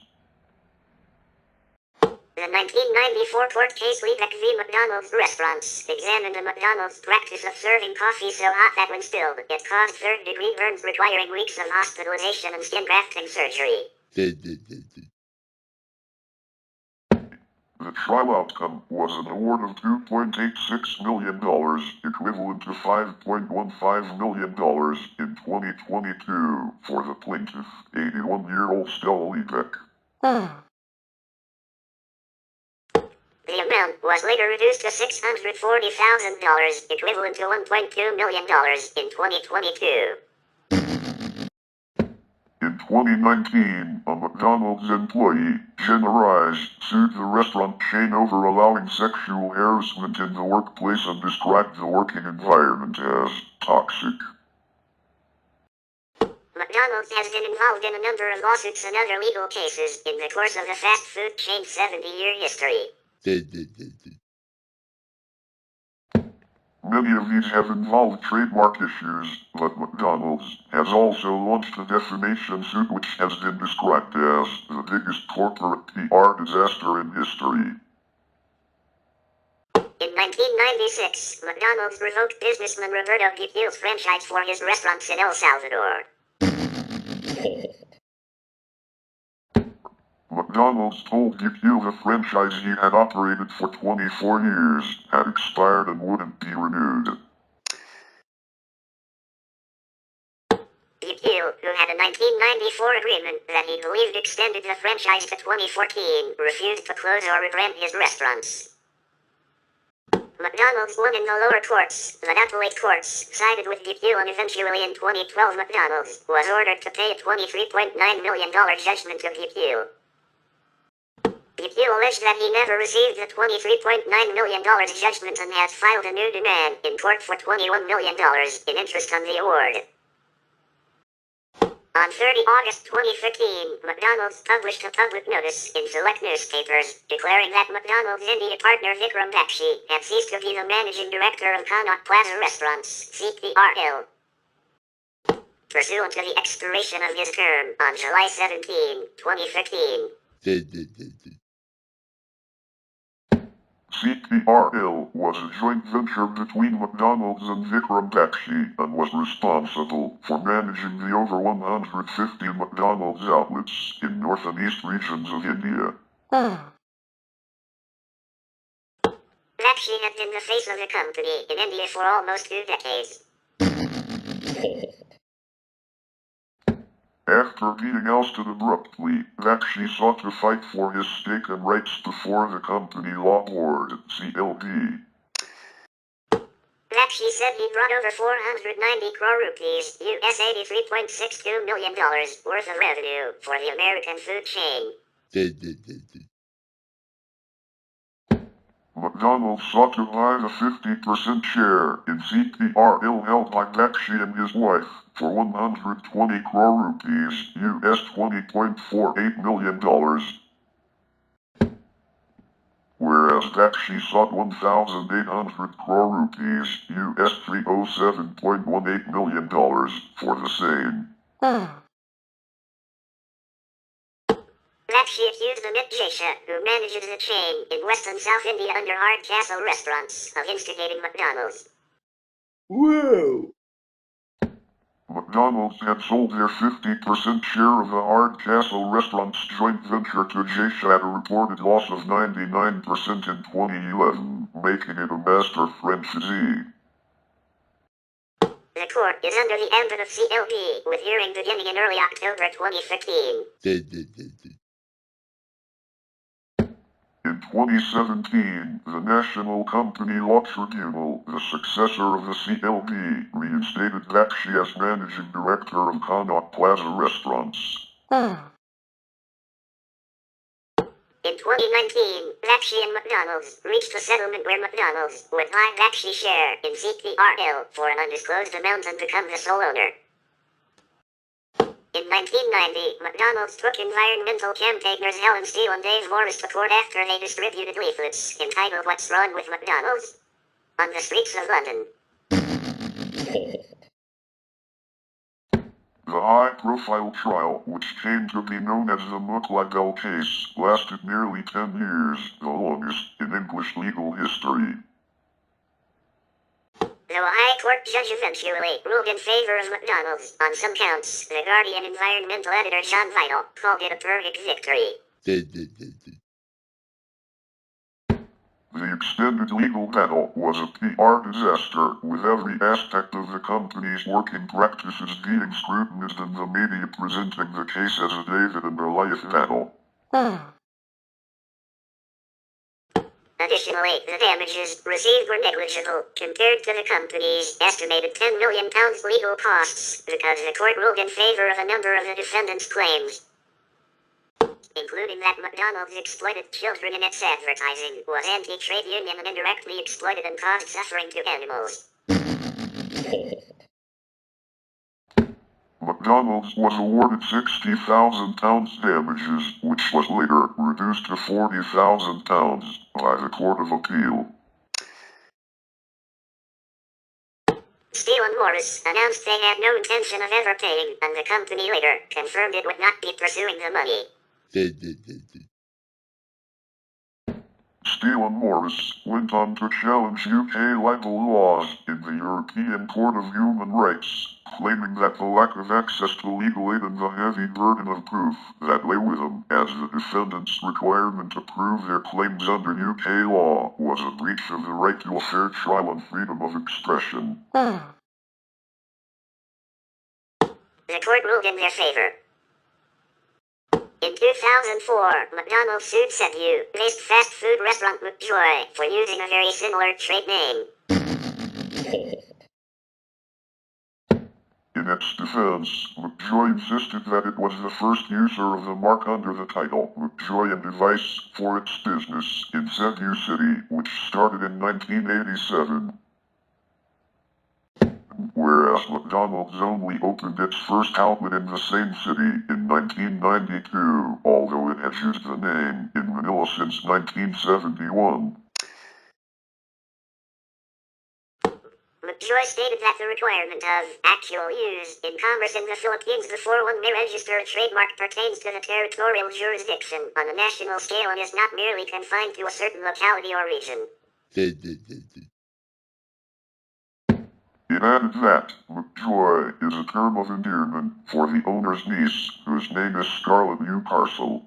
In response, McDonald's claimed that there was no connection with the name Scarlett Newcastle to merit the coinage of the word McJoy, and that the only logical conclusion over the name is to help the Cebu restaurant ride high on their, McDonald's, established reputation. In February 2007, the Philippine Supreme Court upheld the right of McDonald's over its registered and internationally recognized trademarks. As a result, the owners of McJoy, the Espina family, was forced to change its trademark into MyJoy, which went into effect with the reopening of its 2 branches in Cebu City on August that year. In 1994, McDonald's successfully forced Elizabeth McCaughey of the San Francisco Bay Area to change the trading name of her coffee shop McCoffee, which had operated under that name for 17 years. This is the moment I surrendered the little seat to corporate America, said Ms. McCaughey, who had named it as an adaptation of her surname. From the early 1960s to the mid-1980s, Norman McDonald ran a small, country drive-in restaurant in Philpott, Kentucky, called simply McDonald's Hamburgers Country Drive-In, which at the time also had a gas station and convenience store. McDonald's, the restaurant chain, forced Norman to remove the arches and add the full Norman McDonald's name to its sign so customers would not be confused into thinking the restaurant was affiliated with a McDonald's restaurant chain. The restaurant is still open to this day, though it no longer has a gas station. In 2001, McDonald's lost a 9-year legal action against Frank Yun, owner of China Walkaway, a small chain of Chinese takeaway outlets in London. Justice David Neuberger ruled the McChina name would not cause any confusion among customers and that McDonald's had no right to the prefix MC. In 1996, McDonald's forced Scottish sandwich shop owner Mary Blair of Fenny Stratford, the Kingdomshire, to drop McMunchies as her trading name. Mrs. Blair did not sell burgers or chips. She said she chose the name because she liked the word munchies and wanted the cafe to have a Scottish feel. The cafe's sign reflected this, featuring a Scottish thistle on a St. Andrew's flag. But in a statement from Mrs. Blair's solicitors, McDonald's said if someone used the MC prefix, even unintentionally, they were using something that does not belong to them.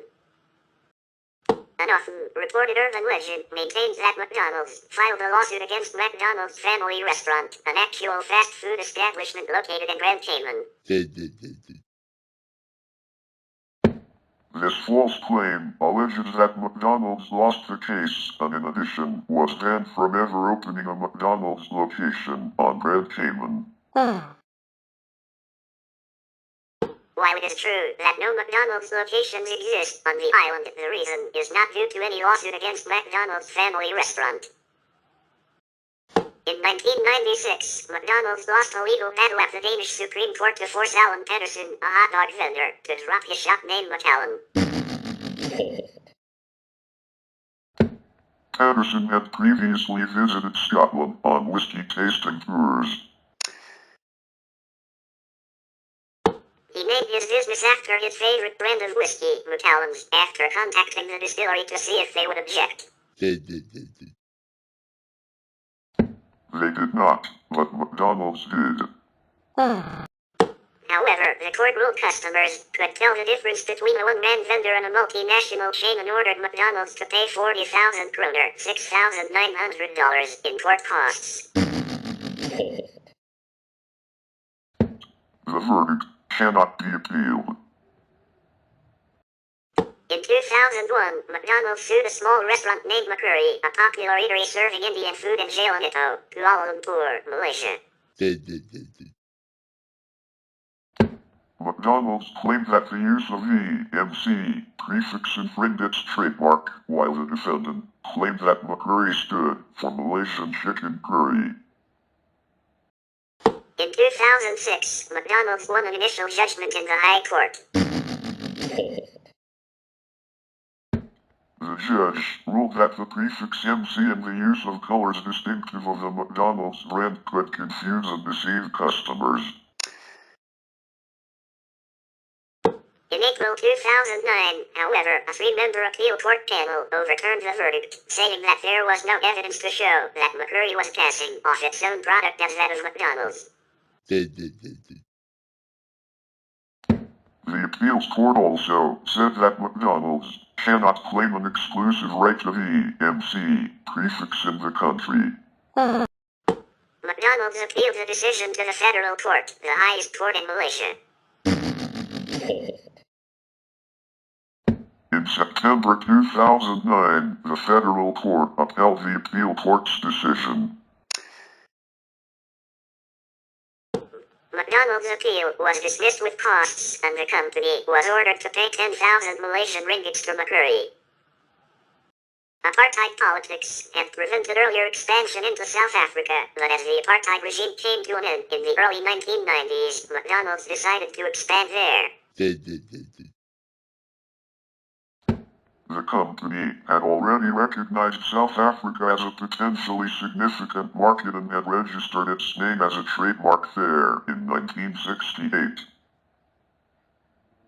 Under South African law, trademarks cease to be the property of a company if they are not used for a certain amount of time. McDonald's had renewed the 1968 registration several times, but missed a renewal deadline.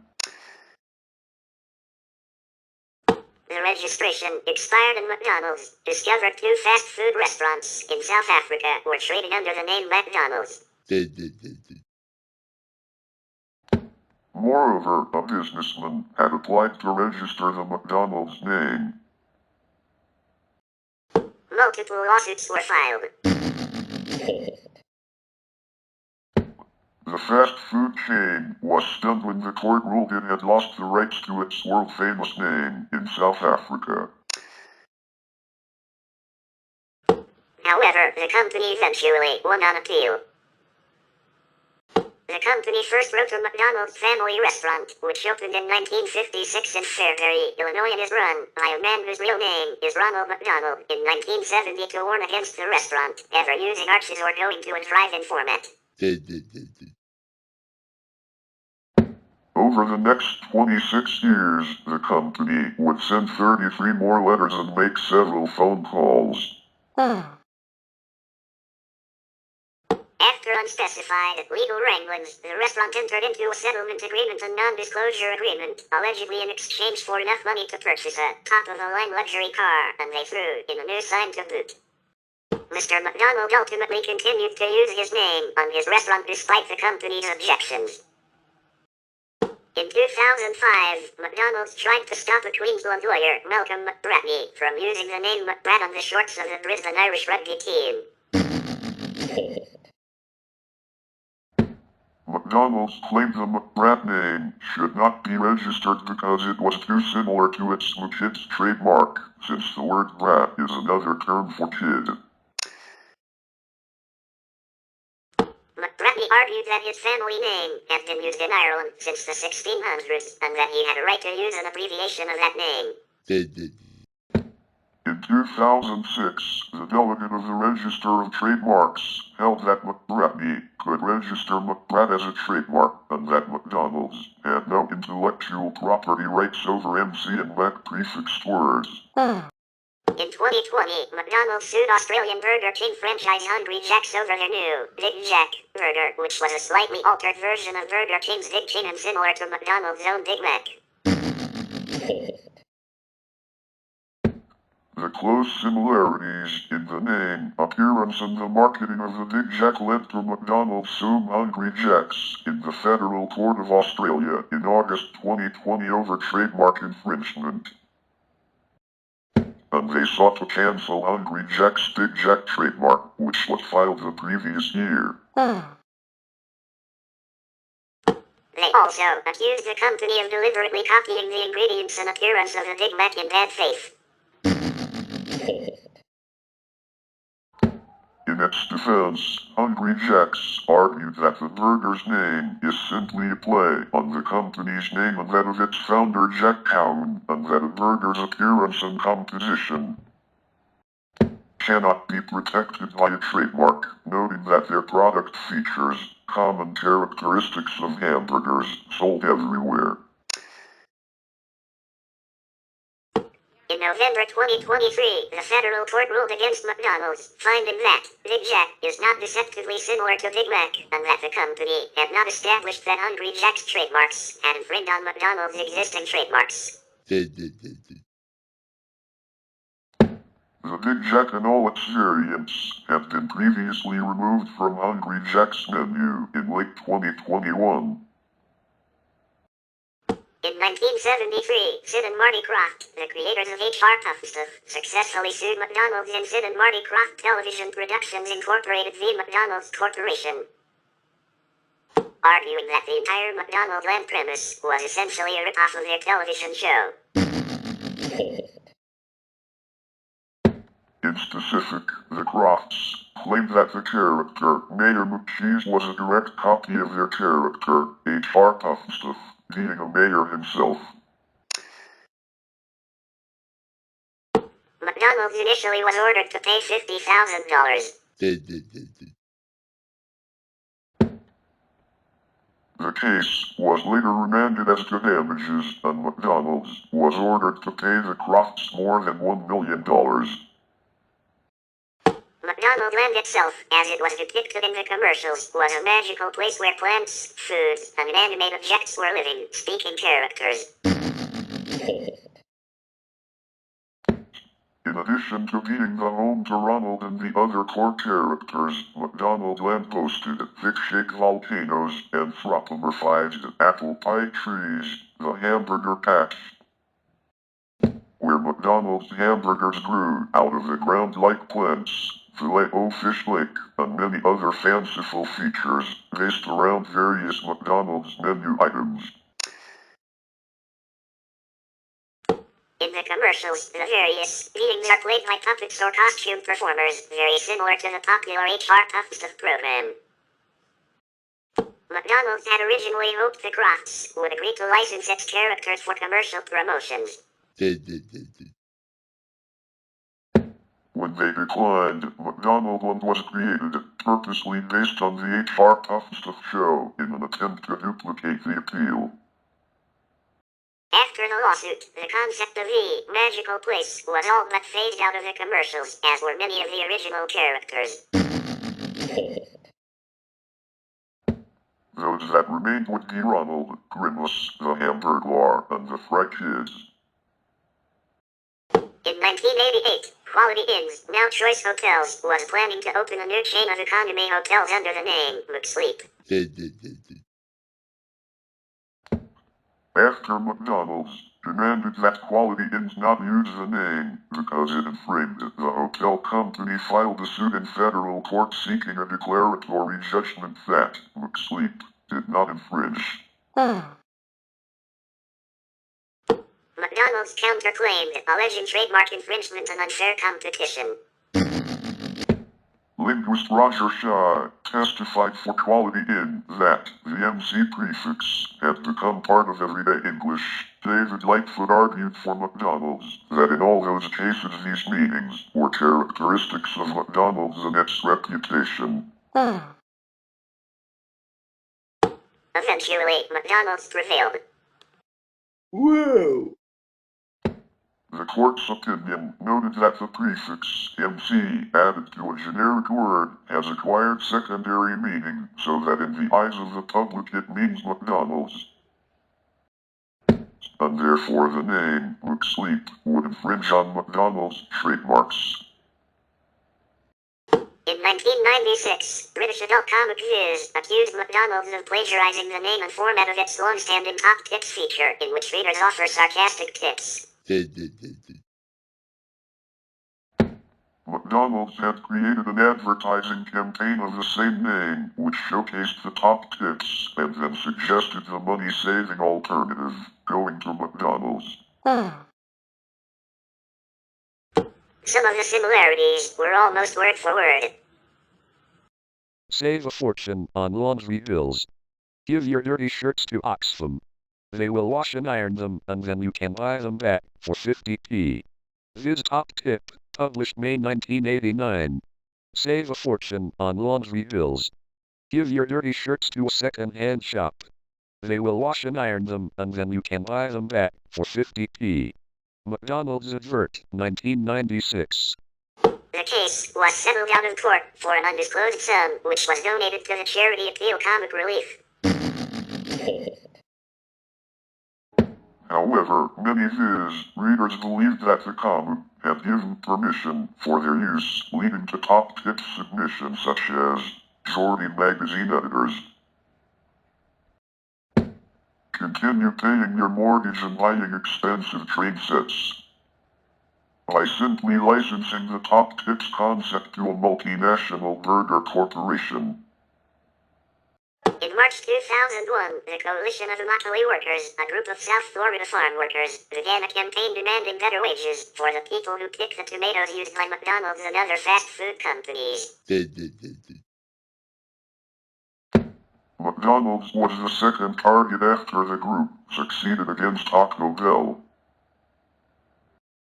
McDonald's is one of several businesses where someone claiming to be a police officer telephoned the business and convinced the manager to conduct a strip search of an employee. On November 14, 2018, the Superior Court of Quebec certified Bremen TV McDonald restaurants as a class action on behalf of all consumers worldwide who purchased Happy Meals and toys in the province of Quebec.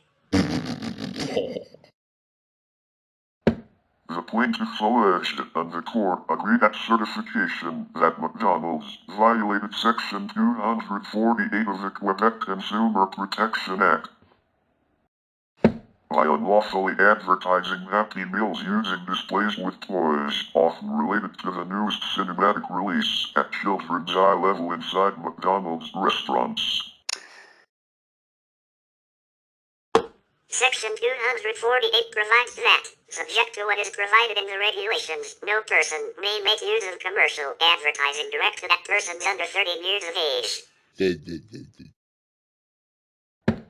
The court certified the case on behalf of the following class: every consumer pursuant to the Quebec Consumer Protection Act 2 since November 15, 2013.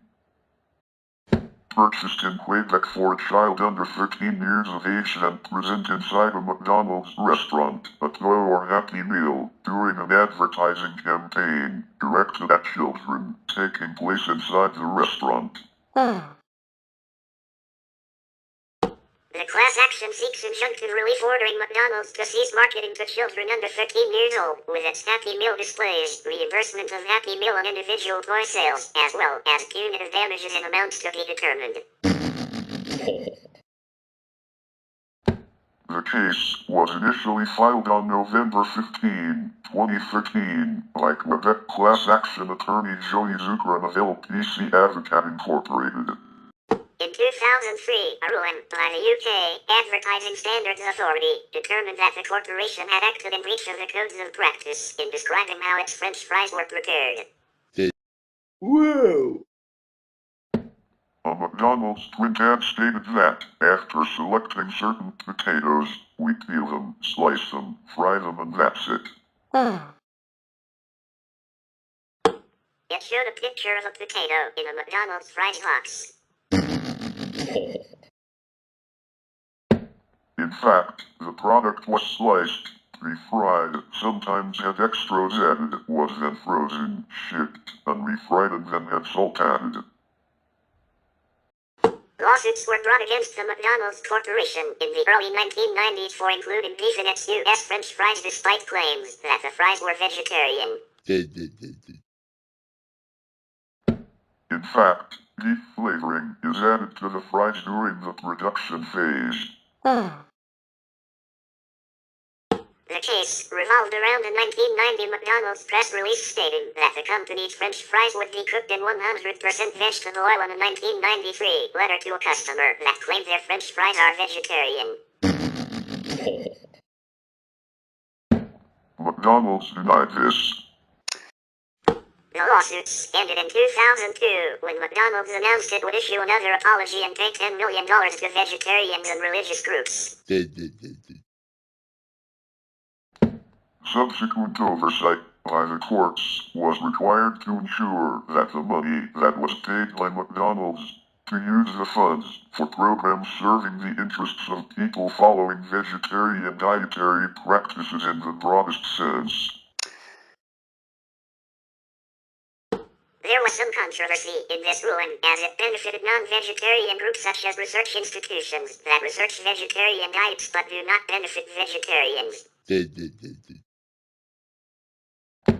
In 2005, the appeal, filed by vegetarians against the list of recipients in this case, was denied, and the recipients of the $10 million chosen by McDonald's was upheld.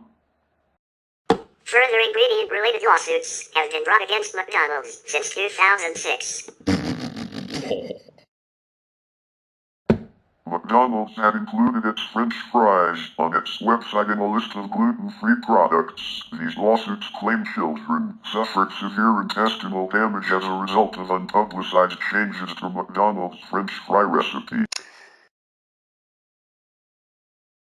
McDonald's has provided a more complete ingredient list for its French fries more recently. Over 20 lawsuits have been brought against McDonald's regarding this issue, which the McDonald's Corporation has attempted to consolidate. In 2001, 34 claimants, representing some 7,000 claimants, filed a class action lawsuit against McDonald's for false and misleading conduct arising from the McDonald's monopoly. Promotion before Justice John Dowsett of the Federal Court of Australia.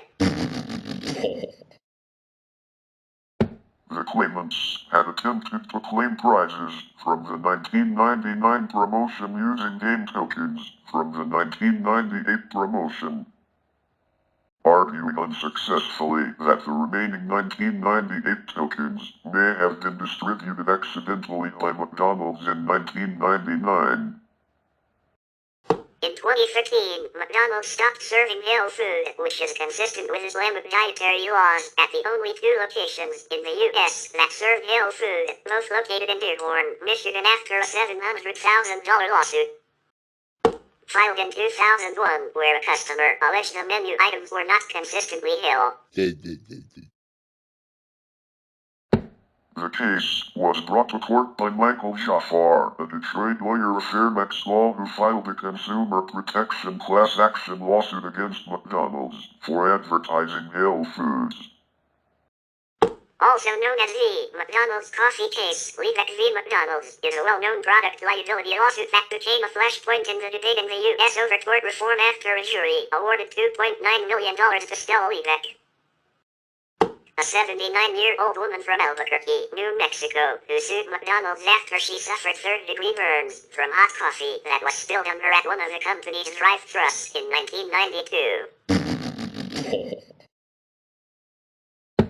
The trial judge reduced the total award to $640,000, and the parties settled for a confidential amount before an appeal was decided. The case entered popular understanding as an example of frivolous litigation. ABC News calls the case the poster child of excessive lawsuits. Trial lawyer groups such as the Association of Trial Lawyers of America and other opponents of tort reform sometimes argue that the suit was justified because of the extent of Leavick's injuries, as the coffee in question was at a temperature too hot for human consumption, which McDonald's failed to provide proper warning. Warning consumers of possible dangers of their products is strictly enforced by the FDA. Furthermore, McDonald's should not be serving substances that are potentially harmful to their consumers. On May 10, 2023, a verdict rendered by a jury found that McDonald's and a franchise holder were held responsible for the injuries sustained by Olivia Carvalho, a 4-year-old who suffered second-degree burns from a McNugget. A jury awarded the family $800,000. In July 2014, a reporter was able to secretly capture film from inside the Shanghai Huzi Food Factory, a subsidiary of the American OSI Group, which showed factory workers violating various safety policies. included handling meat with their hands, picking meat up off the floor and returning it to the processing machine, processing expired meats, and repeatedly reprocessing products that failed inspection until the said products passed inspection. After the video surfaced, Yum Brands, operator of KFC and Pizza Hut in China, discontinued its operations with Uzi Foods and thus OSI Group. However, McDonald's merely switched factories, preferring to continue their association with OSI Group as they believe the quality of meat is higher and this was an isolated incident. On December 15, 2019, 2 teenage employees died when they were doing cleaning chores in a McDonald's restaurant in Pueblo Libre District, Lima. They, who were working at dawn outside the hours indicated in their contract, had contact with a beverage vending machine in poor condition which produced an electric shock that, added to the wet floor and the lack of adequate cleaning implements, caused their death. Arcos Dorados Holdings, McDonald's parent company in Peru and Latin America, was sued by the families of both young people for labor exploitation, safety deficiencies and negligence. As it became known that the workers had reported the machine's failures, but managers ignored that. In addition to that, employees had not been trained to face an event such as an electric shock. All Peruvian restaurantes closed for some days in memory of 2 employees. After a fine imposed by the National Superintendency of Labor Inspection, SUNAFL, and an out-of-court settlement with the bereaved families, which amounts exceeding $300,000. The case was archived in September 2020, although 3 months later the investigation was resumed. The restaurant where the events occurred closed permanently in November 2020, although it had been closed since the incident. McGee v. McDonald's is a United States federal class action lawsuit begun in May 2016 in the Illinois Northern District Court, case number 1 column 16 CV 05652. In which Scott McGee of Metairie, Louisiana is pursuing action against McDonald's due to the company being unwilling to serve people who are visually impaired when only the drive-thru lane is open. Because the drive-thru lane is sometimes the only method of ordering food once the dining room is closed, this creates a situation in which people who are legally blind and unable to operate a motor vehicle cannot order food from the restaurant while other people are able to do so. McGee has limited vision because of macular degeneration, which started at age 16 and has become progressively worse. He can walk without a cane, but his central vision is insufficient for driving. McDonald's attempted to get the case dismissed, but in February 2017, a federal court ruled that McGee's lawsuit could proceed. On May 8, 2018, the class was certified. In August 2018, McDonald's argued that the restaurant was operated by a franchisee and that the McDonald's Corporation did not control the locking of doors.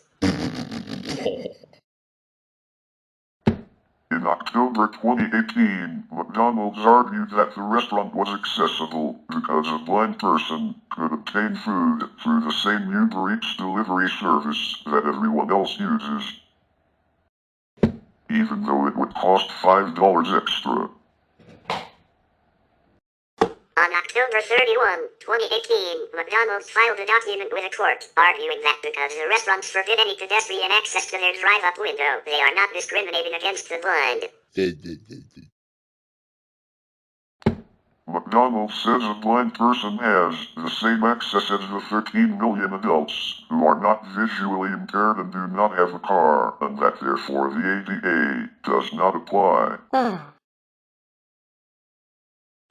In March 2019, arguments in court papers continued about the definition of meaningful access. As of October 2020, the matter is still in litigation. Meanwhile, on May 24, 2018, a law came into effect in Portland, Oregon requiring multimodal access to drive-thrus. The McDonald's case was mentioned in a June 2019 article about a similar problem with Wendy's evening service. On October 5, 2021, United States District Judge John F. Ness granted a summary judgment dismissing the action against McDonald's. Judge Ness found that individual franchisees operate the restaurants, not McDonald's USA.